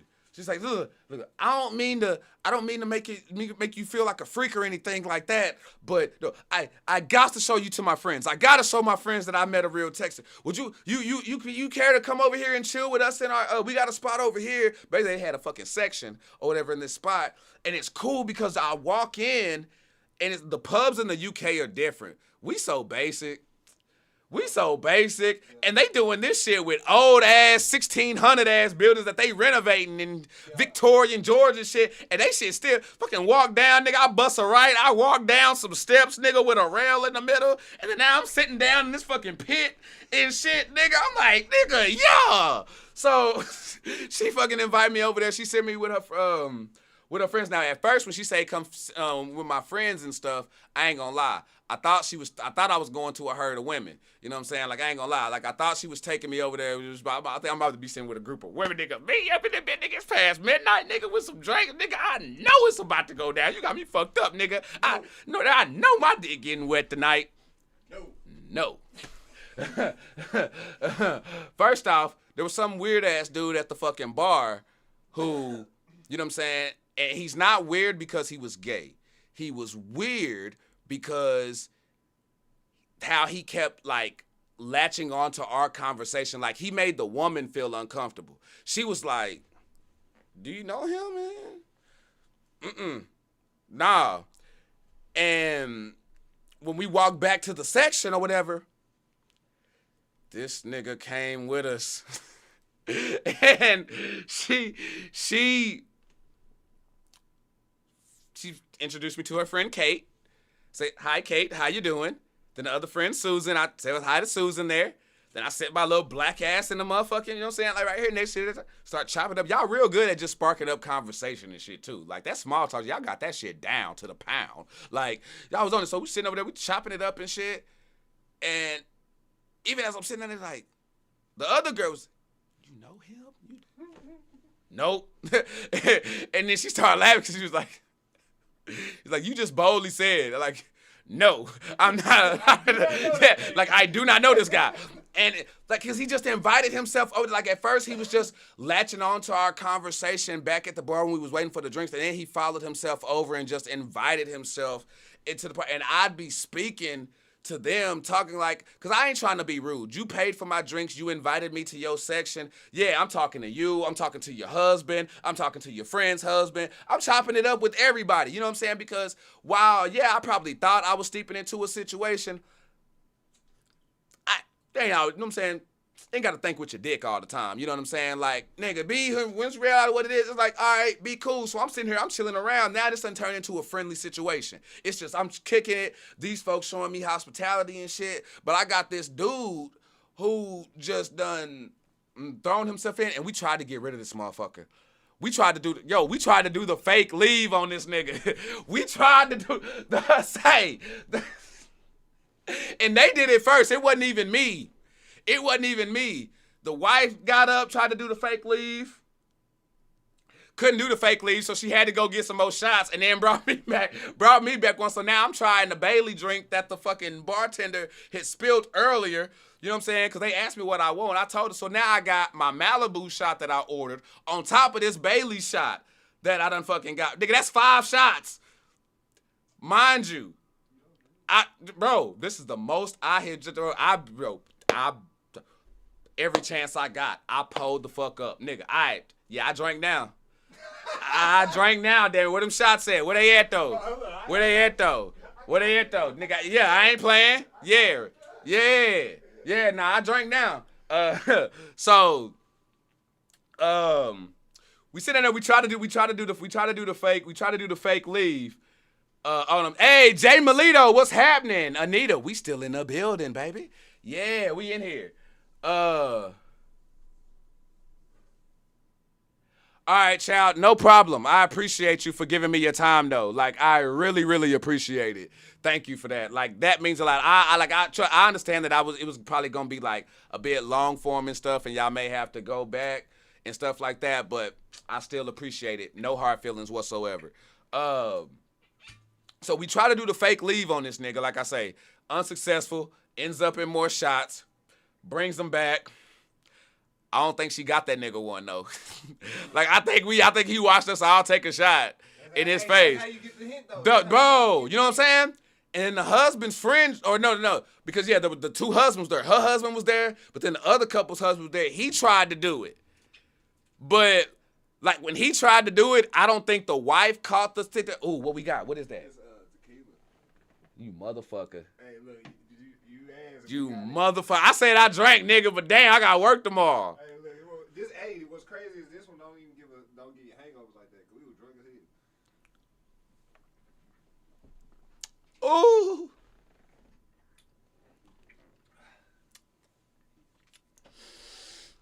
Tastes like bastard whiskey. Ooh. That blue moon. Ooh. Ooh. I drank now. And I ain't as lightweight as I thought either. You know what I'm saying? But I still gotta watch it. There you go. Yeah, out here smoking marijuana. All right, but see, get one in and start going crazy. So the husband's friend tries to do the fake leave and go. The wife doesn't catch the hint though, cause she's chopping it up with me. And I ain't gonna, at that point, I thought like, man, damn. I hope bro don't think I'm trying to, oh shit, fuck. Hey, Steve, what's going on, bro? Like everything. So now I'm chopping it up with him. So he sit back down once he realized, like, oh damn, she talking to this nigga and shit. But he was cool though. It wasn't even no problem. So we start chopping it up. We kicking it. No. Oh, I take that back. The lady who bought me the drinks first, her husband tried to do it. And didn't go. My bad. Flip that. My bad. Because then he came and sat back down. Because she wasn't going nowhere. Because the husband who I ended up talking to was the husband of the chick who I was talking to initially at first. And then me and him ended up being cool as fuck because he liked music. And now we chopping it up and I'm like, now y'all. And at first, I ain't gonna lie. I was thinking, I ain't gonna lie. I've had some weird,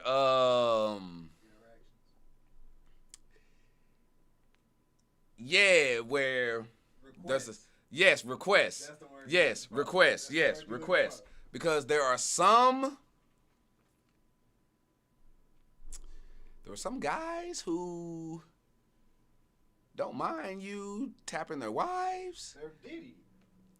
They like the Diddy situation with right. So like at first I was thinking it's like, oh man, is this motherfucker trying to?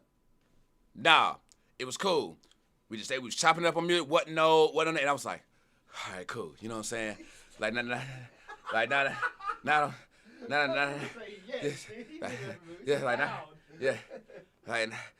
right now. Now, to be fair, I'll go ahead and put it out there. Now, I have smashed a dude's wife, you know what I'm saying, before. You know what I'm saying, with permission and shit. But this wasn't one of them situations. This wasn't the time to take up this offer. You know what I'm saying? No. Ended up chopping it up, talking about music and shit. We got daughters that's the same age, which was cool as hell. And then we couldn't fake it no more. We had to get up and leave that nigga.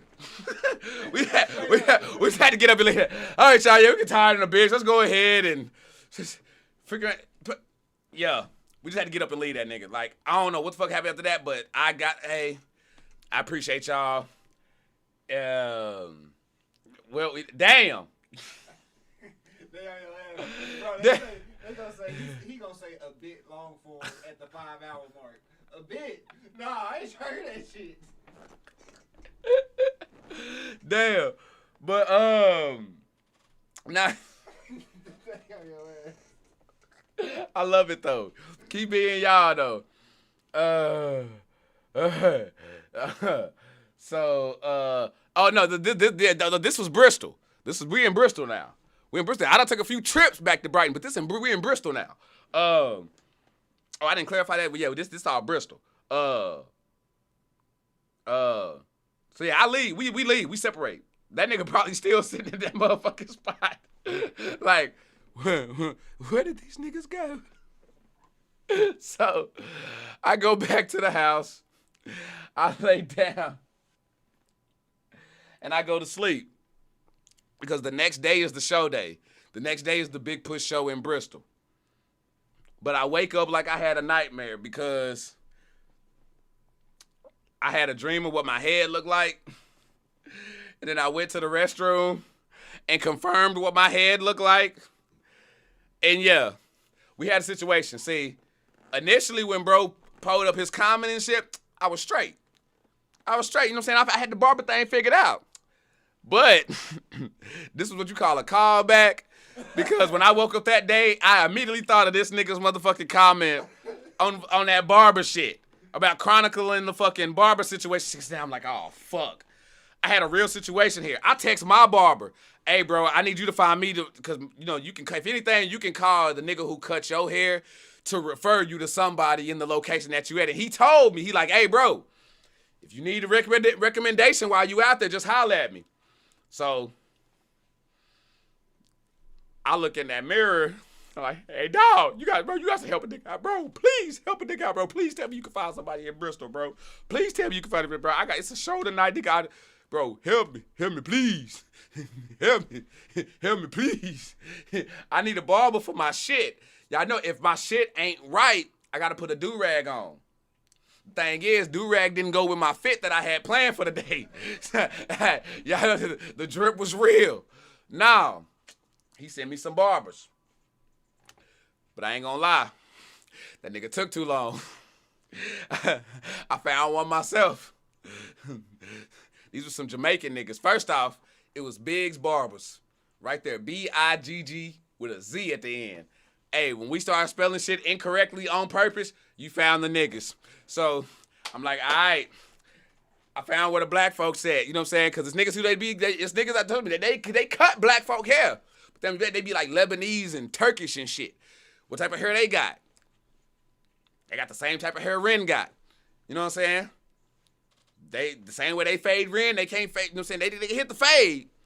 But like I said, I had to check dude in Brighton. Even though it was nice, you know what I'm saying? Made me nervous and I thought it was good. I didn't realize that I had a great haircut. Oh, I didn't realize how mid that haircut was until I got my Bristol cut. Because, yeah, by the time he hit me back, I'm like, yeah, bro, I found it already. I sent him who I found it. He was like, yeah, you right. He like, yeah, right. Because I was like, because who he said, because even when he sent me them, I was like, yeah, bro, but I don't see no melanin barbers up in there, dog. And I don't see no melanin clients either, dog. And I was like, you know, he's like, yeah, he's like, nah, I'm going with the Biggs too, bro. This is the one top because, bro, you got to understand. I would have given it a chance based off the fades and stuff had I not had my experience with the other Lebanese barber who brought a comb to my shit. No! Against the grain. Bro, you taking out everything that I trained for. So, y'all, I'm having a bad hair day situation. Y'all, I do walk-ins. I'm a walk-in nigga. My barber here know, hey, bro, 12 o'clock, I'll be there, though. It's already set. 12 o'clock, he know he gonna see me on Saturday. So if y'all realize why y'all don't get a lot of action from Archie before noon Central Time, that's why. Gotta get that cut, nigga. So, nigga, I book an appointment, nigga. Nigga, I book, yes, the walk-in, nigga. I book an appointment, nigga. That's how bad my shit is. Nah, nigga, I need my shit to be for sure. I need it, nah, nigga, 1 o'clock. That gives me time to get my hair cut and head out to Bath. I didn't know something. Y'all said something about Bridgerton. I don't know what the fuck Bridgerton is. I know that much. All I heard is that I know that it's Netflix and clapping cheeks. That's all I know. You know what I'm saying? And doing some things with the hands. But, yeah. So my thought was I was going to get out, go to Bath, not because of Bridgerton, because I haven't seen. I've just been told about it, even though y'all probably doubting me right now based on the detail that I just gave.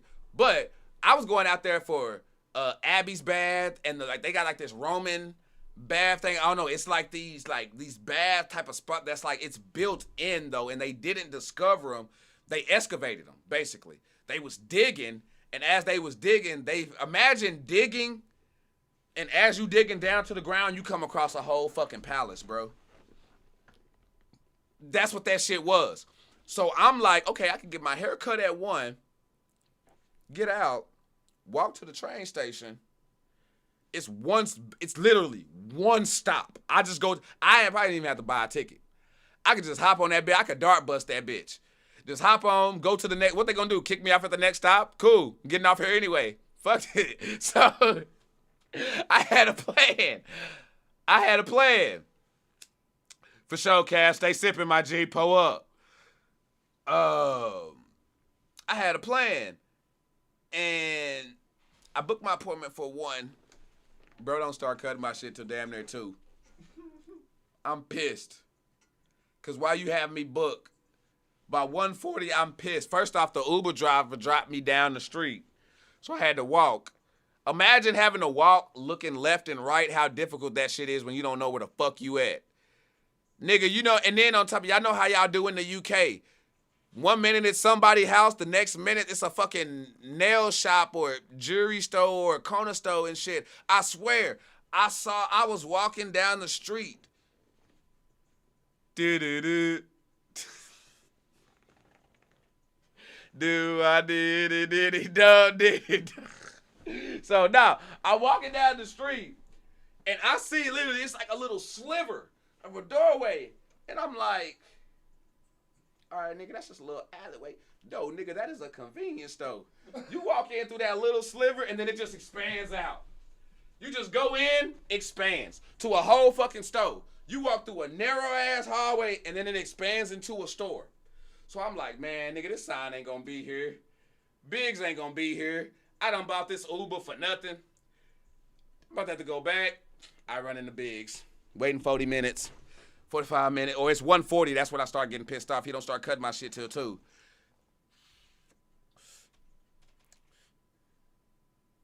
I see Hobie hair, he cutting in front of him. Jamaican dude. Let's see, he the oldest out the bunch, though. So I'm getting nervous because everybody else all young and sprite and shit. The other nigga who I thought I booked, who I thought was the Omar. Y'all know the nigga who be on them reels talking about, yo, pack that shit up. You know what I'm saying? Yo, pack him up and shit like that. The East Coast nigga with the beard and shit like that. Look like that nigga. You know what I'm saying? That wasn't my barber, though. Damn. My barber looked like a light-skinned Jerry Stackhouse. You know what I'm saying? My nigga, he had an old head, bald head and everything. He started cutting my shit. No, I take that back. So I see the nigga hair that he cutting before.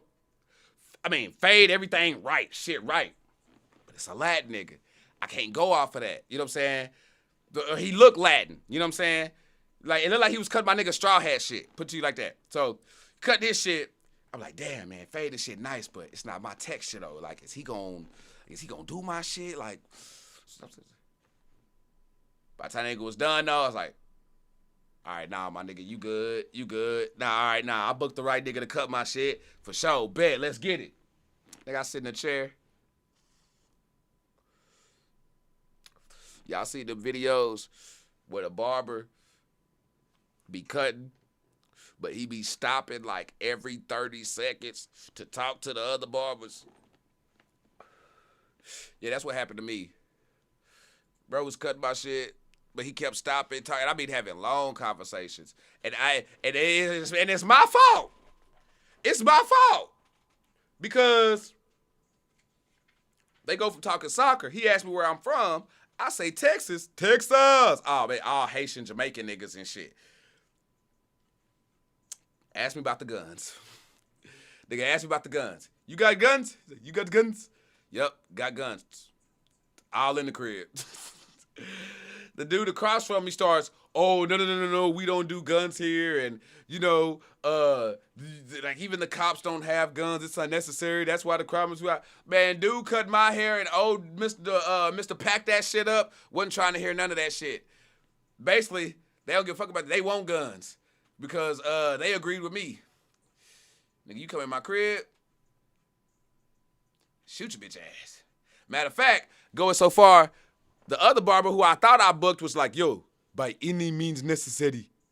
You come into my house, I don't care if I have to snap his neck. I'll shove a spear up his ass. I shoot him dead, grab a knife, I don't care. By any means necessary.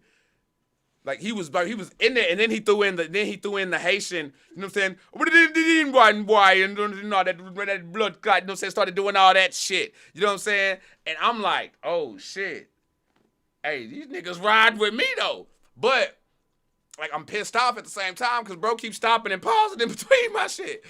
But y'all know my face when I get pissed off and I look mad. You can't deny that shit. So I ain't said a word yet about like, hey bro, can you get back to my cut? But his co-workers, His coworkers. I'm sorry, that's just weird calling barbers your coworkers. Y'all independent contractors and shit. But his coworkers see my face. Hey, bro, you better get back to the cut. They tell him to get back to the cut. He start cutting my shit. He styled it. Didn't know he put enhancements on my shit, but he styled it. You know what I'm saying? A little bit. But now that I'm looking here, he got to work on that boxing. You know what I'm saying? Like, I ain't boxed all the way, but you know what I'm saying? My shit was sharp, though, and I got to tell you, Biggs, definitely, my haircut was better in Bristol than it was in Brighton. Only thing that I would say I don't like that he used enhancements on my shit, I didn't realize it until actually it got pointed out. Because as soon as my nigga George pointed it out in the comments, because he a barber and shit, I went and I was like, oh, nigga, I don't do enhancements either. But this nigga technique was so off and shit, because he was saying this nigga had some type of gel and shit. It looked like shower gel and wiped it on my motherfucking face. Imagine sitting there getting your hair cut and a nigga just dip his hand and just wipe his motherfucking fingers across your face. Nigga, that shit was weird as fuck to me at first. I'm like, bro, what the fuck? That nigga started doing all my motherfucking lip and shit, on top of my lip and shit. Like, nigga, fucking put your hand on my lip. And then nigga started shaving. I'm like, oh, all right, nigga, that's part of the technique and shit. They do shit differently over there. You know what I'm saying? Like, they barber technique is different. But he took my sideburns off, though. And that's. It took me 10 years to grow them sideburns. So now I'm gonna have to tell my barber, bro, don't even touch my shit. Cause I gotta let that shit go back to, that's the only thing. And when he raised it, my nigga raised my shit still ain't, you ain't got no shadow up in that bitch. He got you nice. He made sure you was set. Nigga, he's you 20-something. Bruh. Damn, nigga, they gonna think that by the cut already, nigga. Now I look 19. Hey, beauty in the youth. You hear me? Yeah, but Toria, he used enhancement. So basically what happens is after they do a cut, barbers have this shit now where they'll use this spray, you know what I'm saying? And it basically darkens the hairline. So it makes your hairline look sharp. And also what it does is it can mask a fuck up. Like I did it, like for me, my shit was straight down. You know what I'm saying? You wipe off the fucking enhancement and shit, you can see, go right here, it boxes, it kind of goes up a little bit, chops down, and then goes down. You know what I'm saying? So motherfuckers can also use enhancements to not just look temporarily on point, but also hide some of the fuck-ups that they make on there, you know? But, yeah, even though I don't know how to cut hair, I know how to cut hair and know how my shit's supposed to look. You know what I'm saying? And that's, like, you could just sit, so it's like, you see how my shit's faded right here, and it goes with, that's how it's supposed to be. That's how I know my fade's up too high. Because the fade, you got your dark, and then you have your shit. But you fade up high, you put an enhancement on, I got all this fade, but a dark-ass line on the side right here. So, like, it was just that, you know what I'm saying? If I had to critique the side, like, if I had to critique, it would be the sideburns, the enhancements, and then having me book for 1 p.m. and not getting me cut till, like, 2 p.m. And because of that, I couldn't even go and see the shit in Bath like I wanted to. I had to go home. I got some chicken,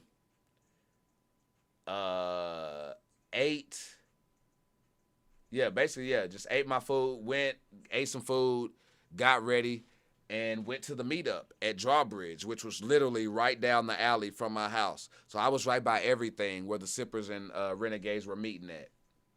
I go down there to the meetup before the gig again. This is the day of the Bristol show here.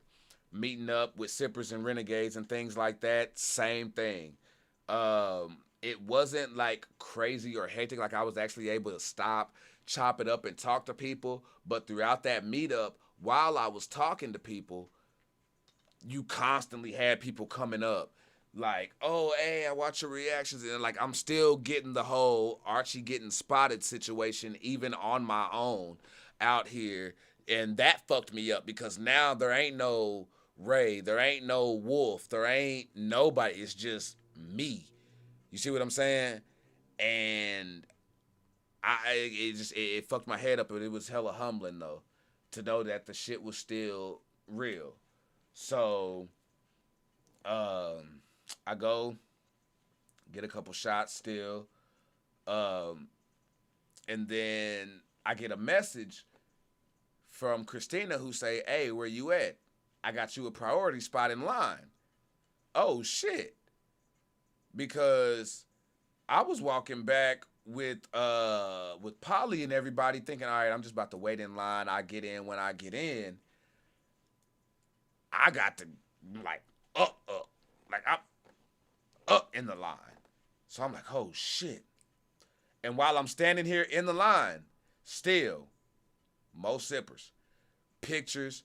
I got put on game about other apps besides Chat GPT. And if you use their app, like every time you use it and do a prompt, they actually go and plant a tree. Some other ones actually like do like just like some crazy, like just like some beneficial shit. You know what I'm saying? Like especially when it comes to like protecting your information and all of that was just hella dope. But we get into the venue now at Brixton. I told y'all I was in the back. For Bristol, I was at the rail. I was front row. Like front row. And when I tell you that made an entire difference. I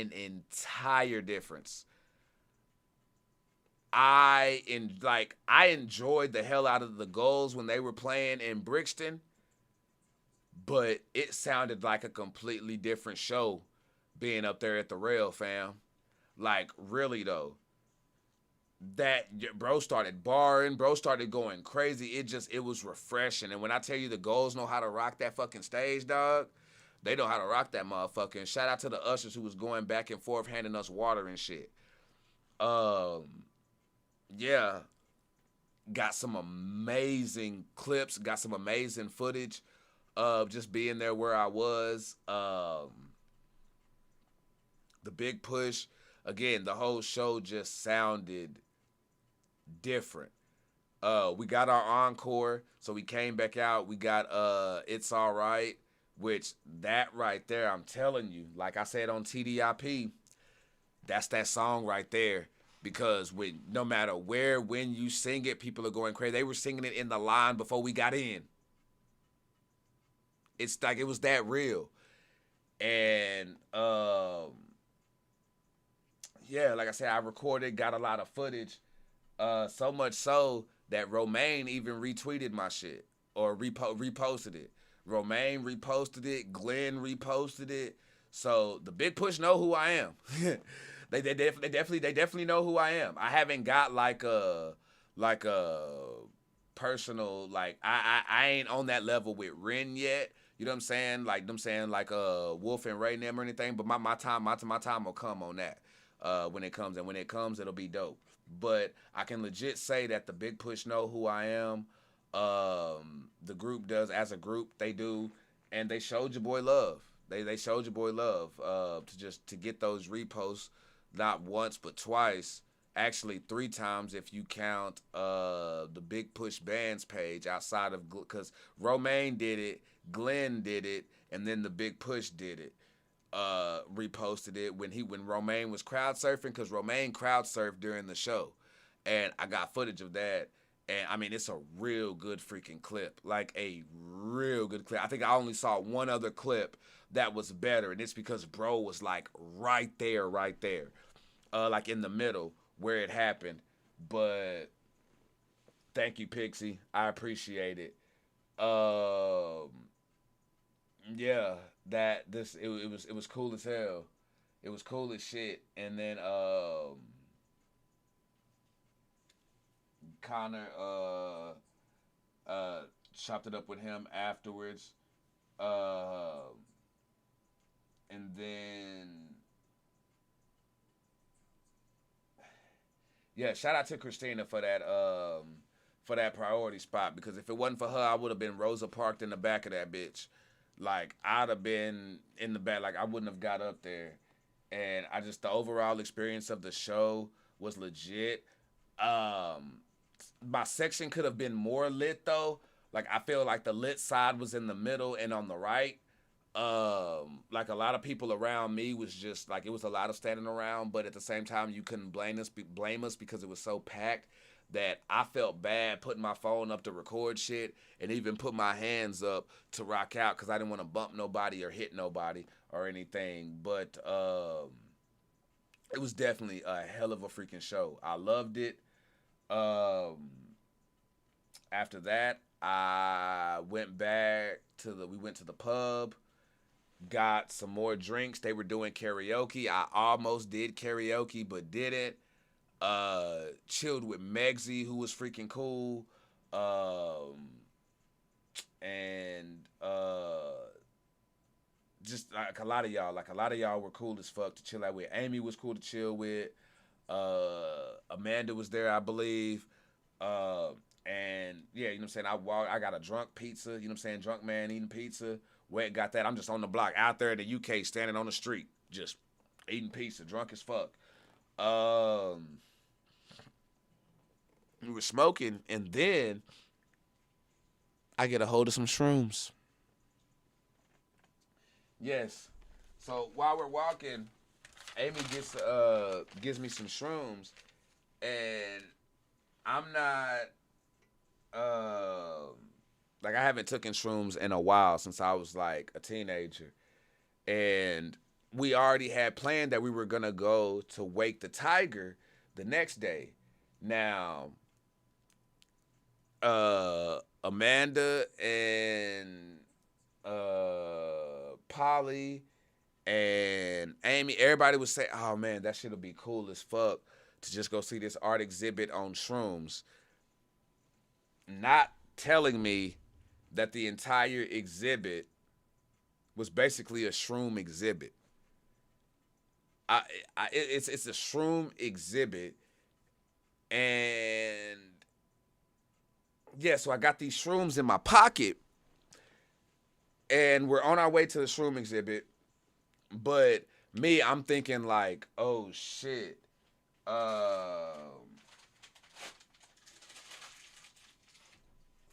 this is when we do this. This is the last day. Like when we do the shroom exhibit, this is my last like day in the UK. Like I leave the very next day after this. So I check out. No. You got something to hit though? You got something rolled up? Real quick? Okay, sure. Bet. Gotcha. So I go. I check out the Airbnb. I head to Polly's. I drop my stuff off. She has the 3-legged cat. Coolest shit I ever seen in my motherfucking life. Cause like it got the 2 back ones, but when it's sitting there with that one down, it looked like it's in the middle. You know what I'm saying? So it's like it got that 1 leg in the middle with the 2 back ones. So that bitch look real anime-like when it's just sitting there not doing the damn thing. Like bruh, real shit. That's it. Hut! And that motherfucker be going. So,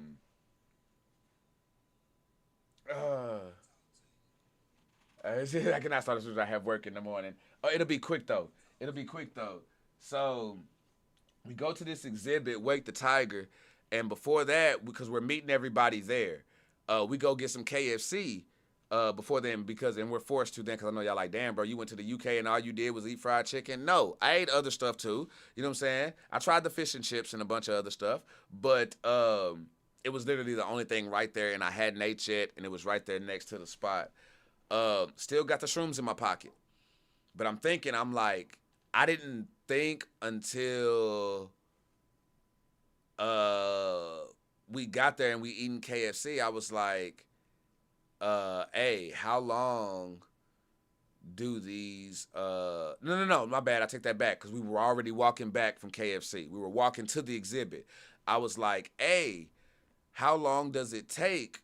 Like, how long is this shroom trip gonna last if I take them? I'm asking this because I have to wake up at 4 a.m. in the morning, catch an Uber to the bus station because I have to catch a 4:50 bus to take me to the airport. I'm all about getting fucked up and having a good time, but I don't want to do something irresponsible, oversleep, be tripping too hard, got to come out of my own money and doing some extra shit because I decided to be dumb. So I ask her and she says, oh, triple lasts about 6 hours. With the ones that you got, it lasts about 6 hours, give or take. And I was like, okay, not bad. Now, y'all, while we're walking, I know she knows her shit because She's just we're walking and we're just random like grass and shit on the side of the street. And she just starts pointing out shit. I can make something with that. I can do some healing with that. I can make some tea with that. I could do that. I could roll that up and smoke that. And like, it's just like, I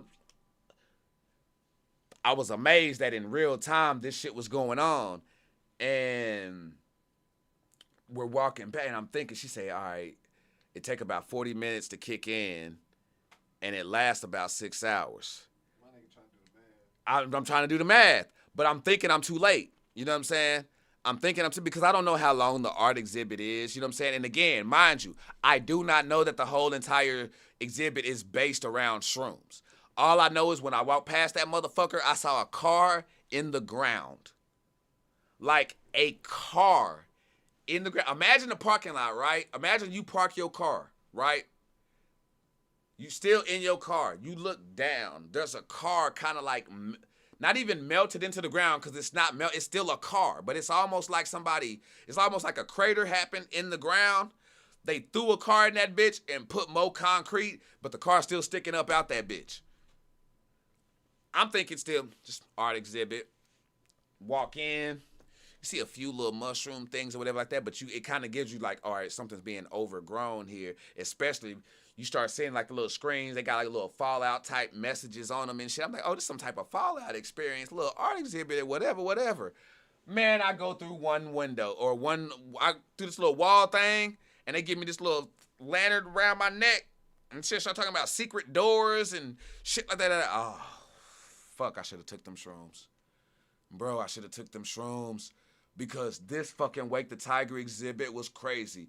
We hitting secret doors. I'm coming out into extra rooms. I walk out and I look back. I've walked out of a vending machine. I done fucking... There's mushrooms that glow up and light up and then they fucking different colors bounce through and shit. And then there's a fucking cube in the middle. There's these fucking little floaty things that look like some Avatar shit. There's an upside down room. There's another motherfucking thing. There's a slide in that bitch. And that bitch 3 levels. They had like a spaceship room in that motherfucker. You go and step and you walking across and you think it's like, oh, this is just some galaxy shit. And as you walk by, your body appears on the thing. So now you are the art, nigga. And your shit moving around. And it's like, oh shit. So you know I had to do my dumb little bullshit. And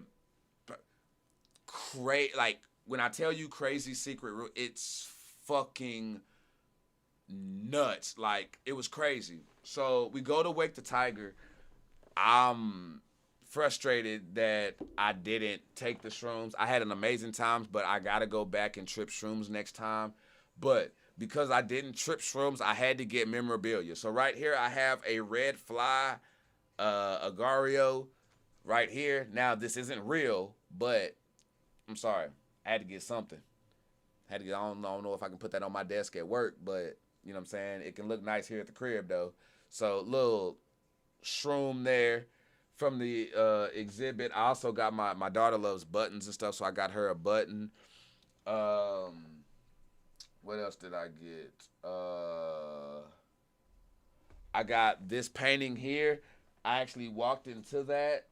That little cube thing. I got pictures. Stay sipping for that. I'll be showing those. So I got this picture here for that. And then I showed y'all this book earlier here.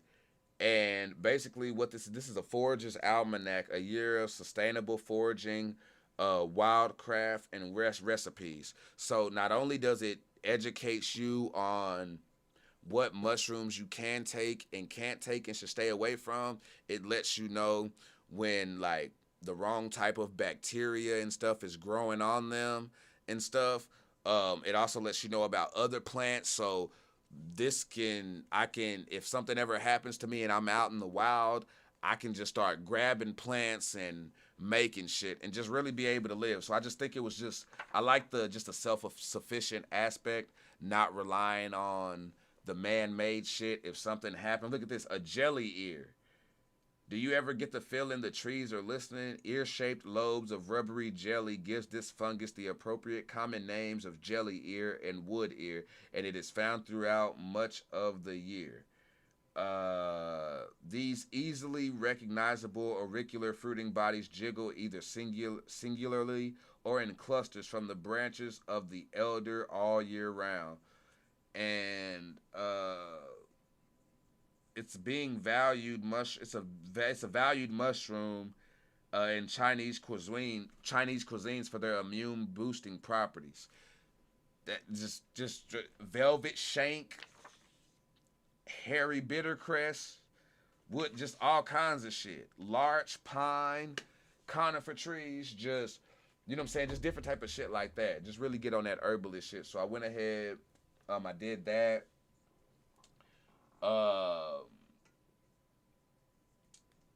Afterwards, we walk and we're like, all right, before we dip, let's go get something to eat and get some drinks. So where do we end up? Another Witherspoons. This one I gotta say was the worst Witherspoons that I had been to, though. In all honesty. And I'll tell you why in a minute. But first, I gotta let y'all know, I went on a fucking boat ride. I saw like a old ass pirate ship from the 1600s. That shit was off the fucking chain. I saw the real USS Great Britain. I saw a bunch of other fucking yachts with a fucking helicopter on it and shit. And it's like they park these boats at the waterfront and they turn these boats into bars. And some people living on this shit. And it's the coolest fucking thing ever, though, when riding. And yeah, really did appreciate the scenery on that. It was definitely something to be a time was had. I'll just say that. A time was had. On the way back, I got waved at. It was like it was the craziest thing. Like, just 6 women just waved at me. You know what I'm saying? So, hell yeah, Southern hospitality. I waved back. Get off, walking down the waterfront, head down to Witherspoons, and this chick is just busking, just doing a damn thing out there, and got a nice little crowd doing a thing. We walk in. Polly sees her friend, who she had known. It was just, this was another Kate, not the same Kate who I got drunk with, but another Kate, introduces us. It just so happened to be her birthday. And while it's her birthday, she has a friend named Stacy with her, and she introduces Stacy and things like that. And then Stacy starts chopping your boy up. You know what I'm saying? We start shooting the shit, talking, going back and forth. And then they leave, and I'm like, damn, man, it seemed like right when I'm out the door, freaking Australians, and then this situation, it's like everybody starts trying to holler and shit. At first, I was just getting eye fucked. You know what I'm saying? It was just like crazy. But now it's like, oh, now motherfuckers are doing. I'm like, what the fuck is going on? So, thought that was real cool. Stacy, Kate go on about their business, and we go and order our food.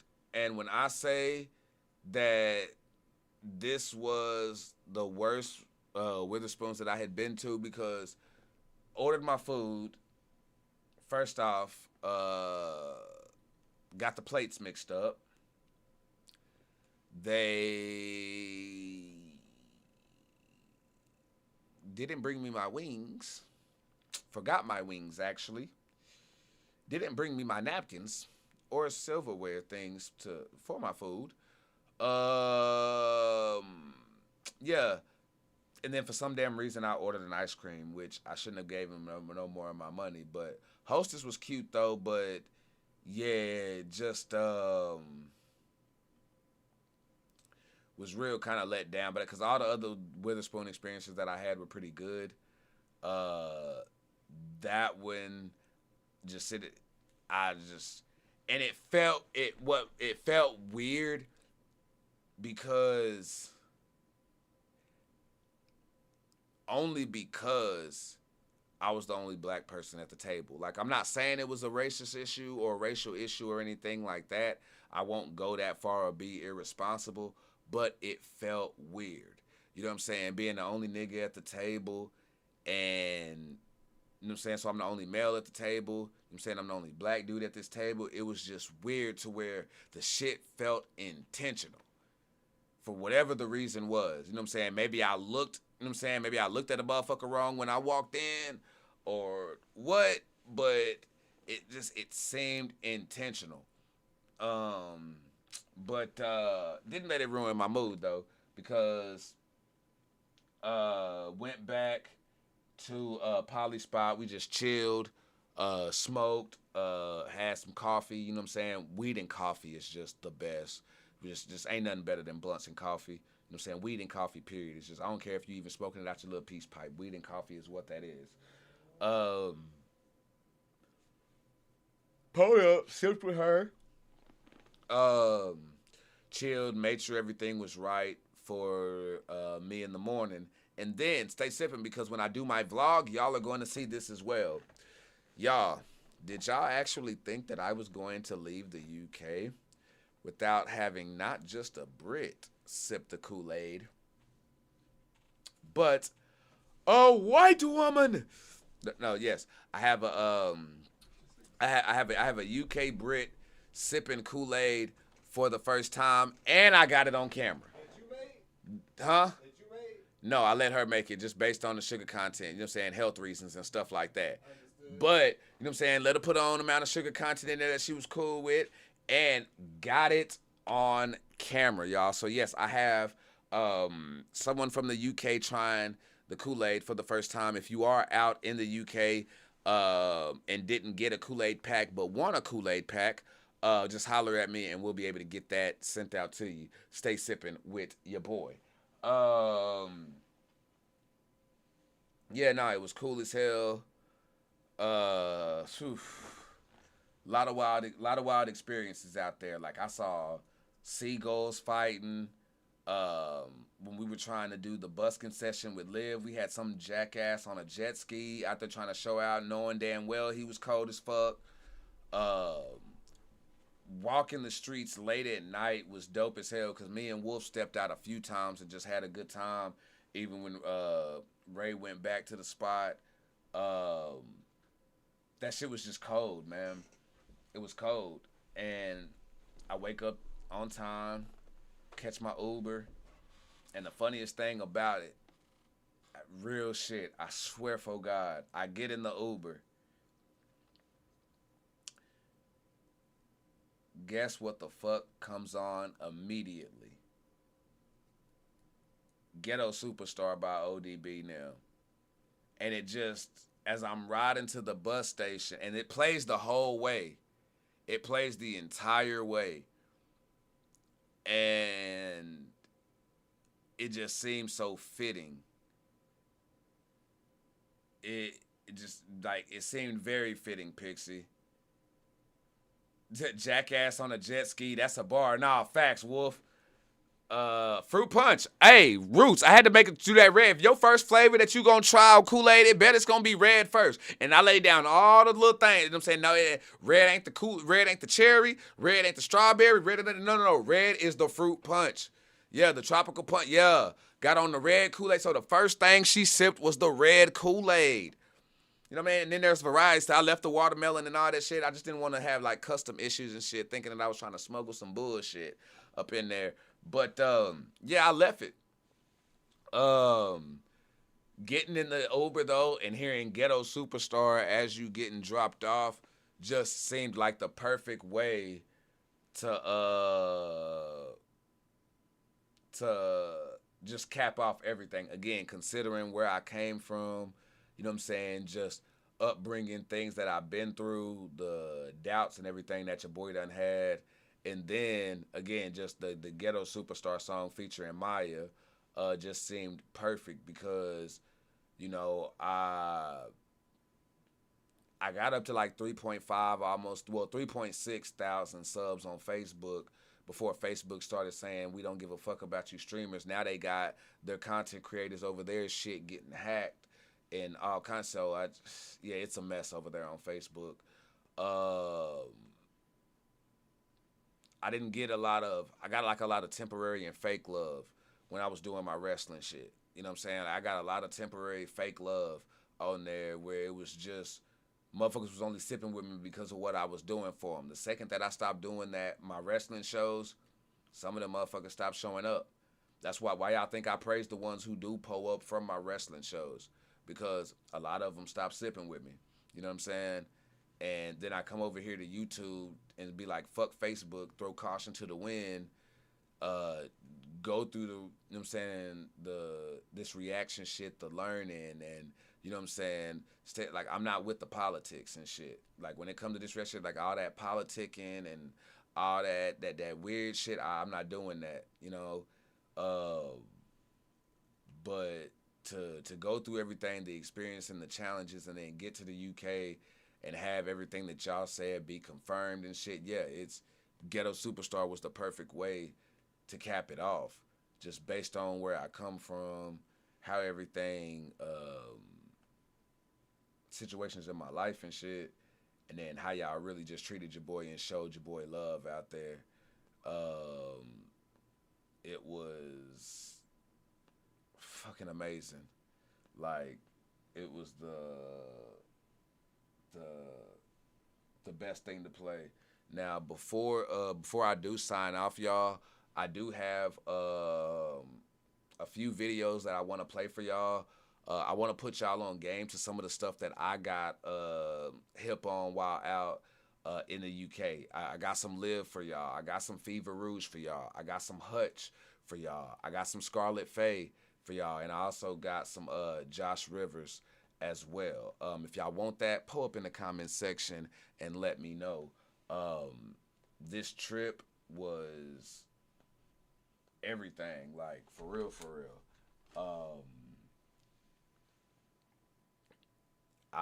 Before I see a lot of y'all comments, y'all pull up and y'all talk about how much y'all support and how much y'all sip and things like that. But we don't always we get some people who let us know how much they care and stuff and how much it means, but you see it as words on a screen sometimes, you know, and then you got other people who ain't let you know how much you mean to them and what they do on the daily, and how you're a big part of their lives, and they watching all your reactions and checking out everything. You don't necessarily see that impact, and it'd be hard to believe. And then you meet folks in real life and you see them actually like backing up the shit that they saying in the comment section, bro. It's real. It's really real. It's really real. Hold on, save the plane talking all that shit for the Discord right now. Right now I'm on my shit. Save the plane talk for the Discord right now. This about me right now. this about me right now. You know what I'm saying?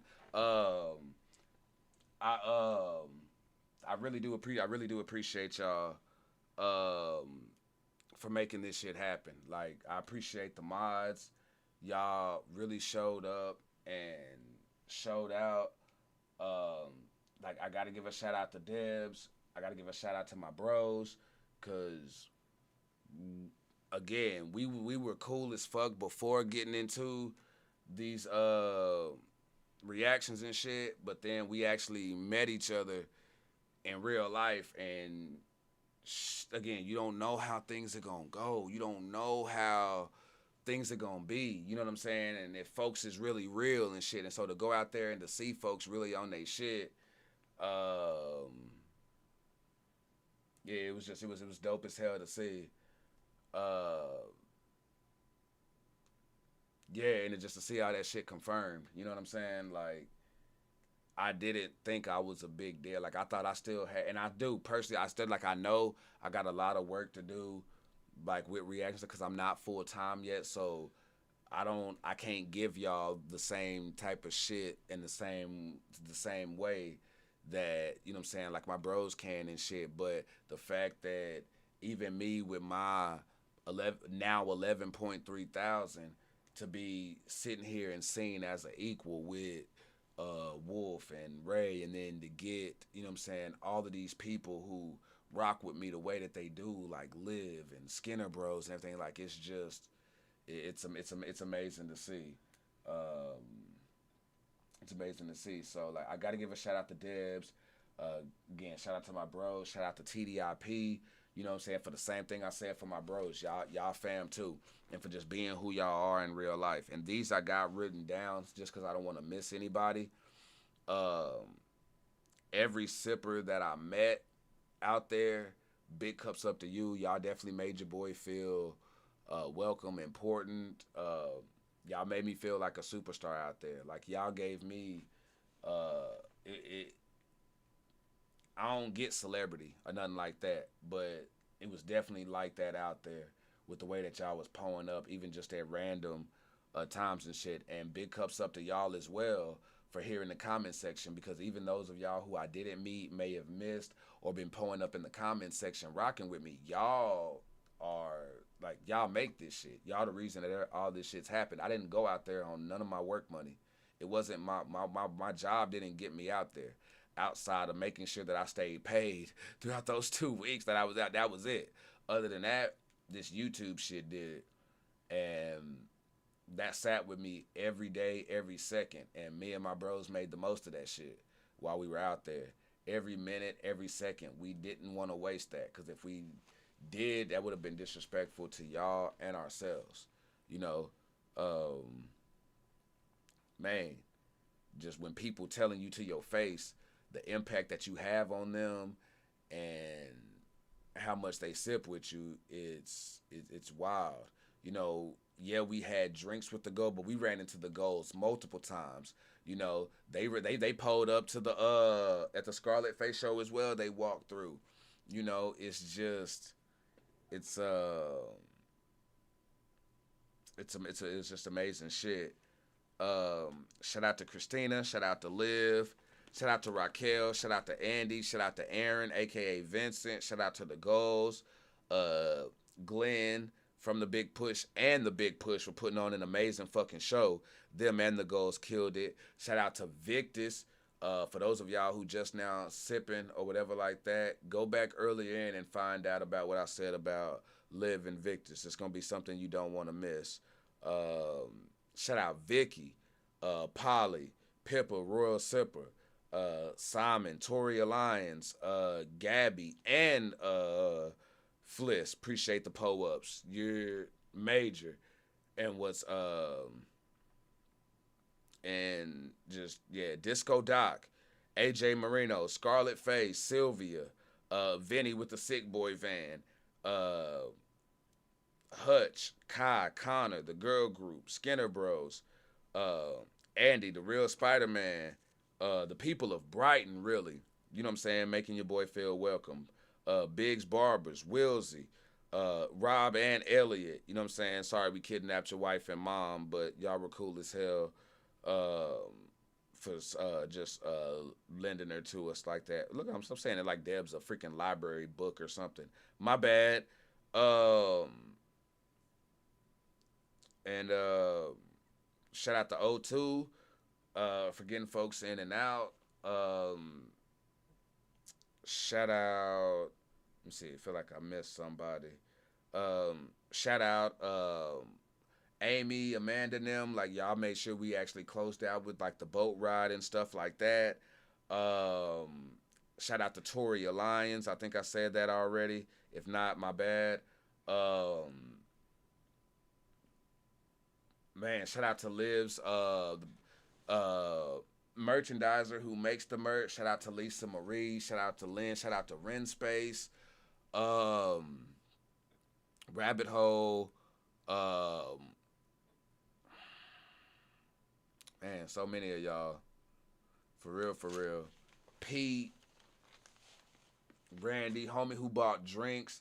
He bought drinks at the same dude who bought drinks at the Bristol show or at the Brixton show. Also bought drinks for me at the Bristol show as well. Same damn thing. Yeah, but pretty freaking amazing. Y'all renegades made this shit possible. Feels like all of us took over Brighton in a way, and good music. It's good art down there. my hunger and creativity sparked while I was out there, y'all. I was I was on 10. I I was on 10 the entire time out there, and yeah, bro, that shit just feels surreal, honestly. Like even if I do, let's say I go the rest of my life without experiencing what I just experienced, I'd be okay with that. I'd be okay with that. At least I knew what the fuck it felt like to be a superstar for 2 weeks, and that's real. That like for 2 weeks, I lived, bro. I lived. I grew close with motherfuckers who, again, wasn't sure why they was fucking with me, you know what I'm saying, and rocking with me the way that they do, you know what I'm saying. But you know what I'm saying, Ray and Wolf definitely fam now after the trip, uh, and man, bro, that shit was freaking unreal. That was a lot of shit. That was a lot of shit. I didn't think it was gonna be that long, but no, it like everything had to be said though. But y'all see why? Like I had to make sure that I didn't miss nothing. Like this shit's crazy.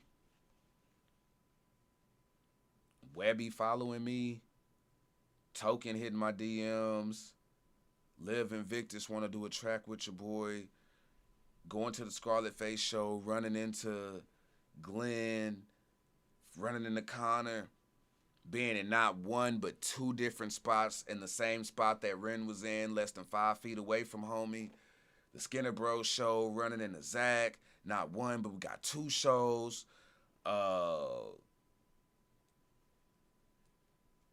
Bro, like it was wild. I'm saying I tried the churros over there. Got some clothes from over there. I did a lot of. I lived on that one. I really did. I really did. Damn, but I see I went 6 hours and 15 minutes on here. Let me see. Yeah, y'all. I know I went a bit on here. What I'm gonna do though, just to be respectful of y'all's time. I didn't expect me to go this long. I'm gonna divvy these up into for Friday and Saturday. So Friday and Saturday will be my UK reactions. Tomorrow, I'm thinking I don't stay sipping with a post because either tomorrow or Thursday I'ma do my Ren live. But I feel like based on y'all's comments and the analytics that I'm getting, I feel like I'm doing myself a disservice going live the day of the Ren drops. And the reason why I say that is because whenever like Ren, Webby drop, whenever you get like those hot new drops, everybody rushes. You know what I'm saying? They get theirs out, they put them up first, and it's just boom, boom, boom, boom, boom, boom, boom, and then you either get buried in the algorithm, sippers get fatigued, and then they gotta wait and come back to you, kind of a thing. And it's just or they come through the live and then the regular video when you clip it doesn't do. It's just there's different things in there. I definitely want to make sure that we get the most out of those. So stay sipping with your boy. I may pull up tomorrow and do. There's a good chance I'll be live tomorrow to do the Win and Rebby live if y'all want it. If y'all want to get back to that. If not, I'll do it on like a Thursday. After, you know what I'm saying, like wait a day and then do it. And then do what we do on Friday and Saturday. The older you're getting, the more you feel the hunger. Yeah, I said, hey, nah, I fucks with that, Clara. I really did, M says. I really do feel like I made the most out of it. Again, the memories were crazy. And yeah, it was mine. My video was gonna be longer because I stayed a week longer, so I had extra shit to tell. You know what I mean? That me and the that was just different from me and the bros, but I think that's cool and unique because we experienced a lot of the same, but we also experienced some differences. You know what I mean? Me and Wolf out there just puffing and chiefing multiple nights watching the sun come up. We were gonna ride this one freaking ride that take you up in the air. Ray was like, nah, fuck that shit. I think he's scared of heights or something. So he wasn't having that shit. But nah, like real shit, real solid shit was done with that. And not only that, we had like to have dinner with Liv and Victus was freaking fire. The whole experience, yeah, is just gonna live with your boy forever. But yeah, I'll get y'all the reactions we will do this weekend for sure with these. We got new shit to do. Like I know they dropped Welcome to Jam Rock, a jam session while I was gonna like there's shit that we gotta do, you know. So when y'all pull up, you know what I'm saying, pull up. Let's not get too excused, you know what I'm saying. I got some catching up to do, you know what I'm saying? But I appreciate y'all for sipping with me. Thank you to everybody who came through to watch this and sipped with me. We had like 60-something people up in here at one point. I know during the time and with the UK and stuff like that, it can be different. But I appreciate y'all for sipping with your boy and just listening to my journey on that. On the way back, nothing was too crazy. Got the bus, got to the airport. The trip was pretty seamless. I got some souvenirs and stuff for the kids, like some playing cards, you know what I'm saying, some money and stuff so they can know what that's like, some magnets, some stuff off the plane, and things like that. So I got some things for them. Yeah, one of the most eventful thing is who on the last flight on my way coming home, this damn Indian family was just letting their kids just yell and do whatever the fuck. I finally had my first bad plane ride. Because, yeah, there were multiple times where I was like, hey, bro, can you tell your kids to shut the fuck up? Like, goddamn. And it wasn't just that they were making noise because I understand kids are going to be kids. But you as the parent, bro, get on that shit. You know what I'm saying?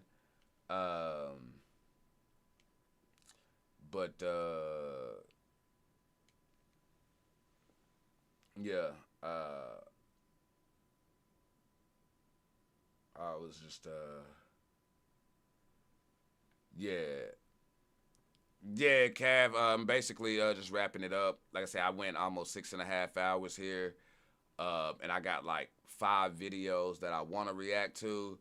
But, you know what I'm saying? I want to do them, but y'all, I kept y'all long enough. And I know y'all being nice to your boy right now, but I think y'all done had enough sipping for the day or whatever like that. Y'all ain't trying to sit through 5 reactions from your boy tonight, you know what I'm saying, which is cool, you know what I'm saying. I will pull them up on the weekend and we will get that lit, set, and ready for your boy. Cav, you be safe out there during your trip, bro. I hope you have a blast the same way that I did, and enjoy, man.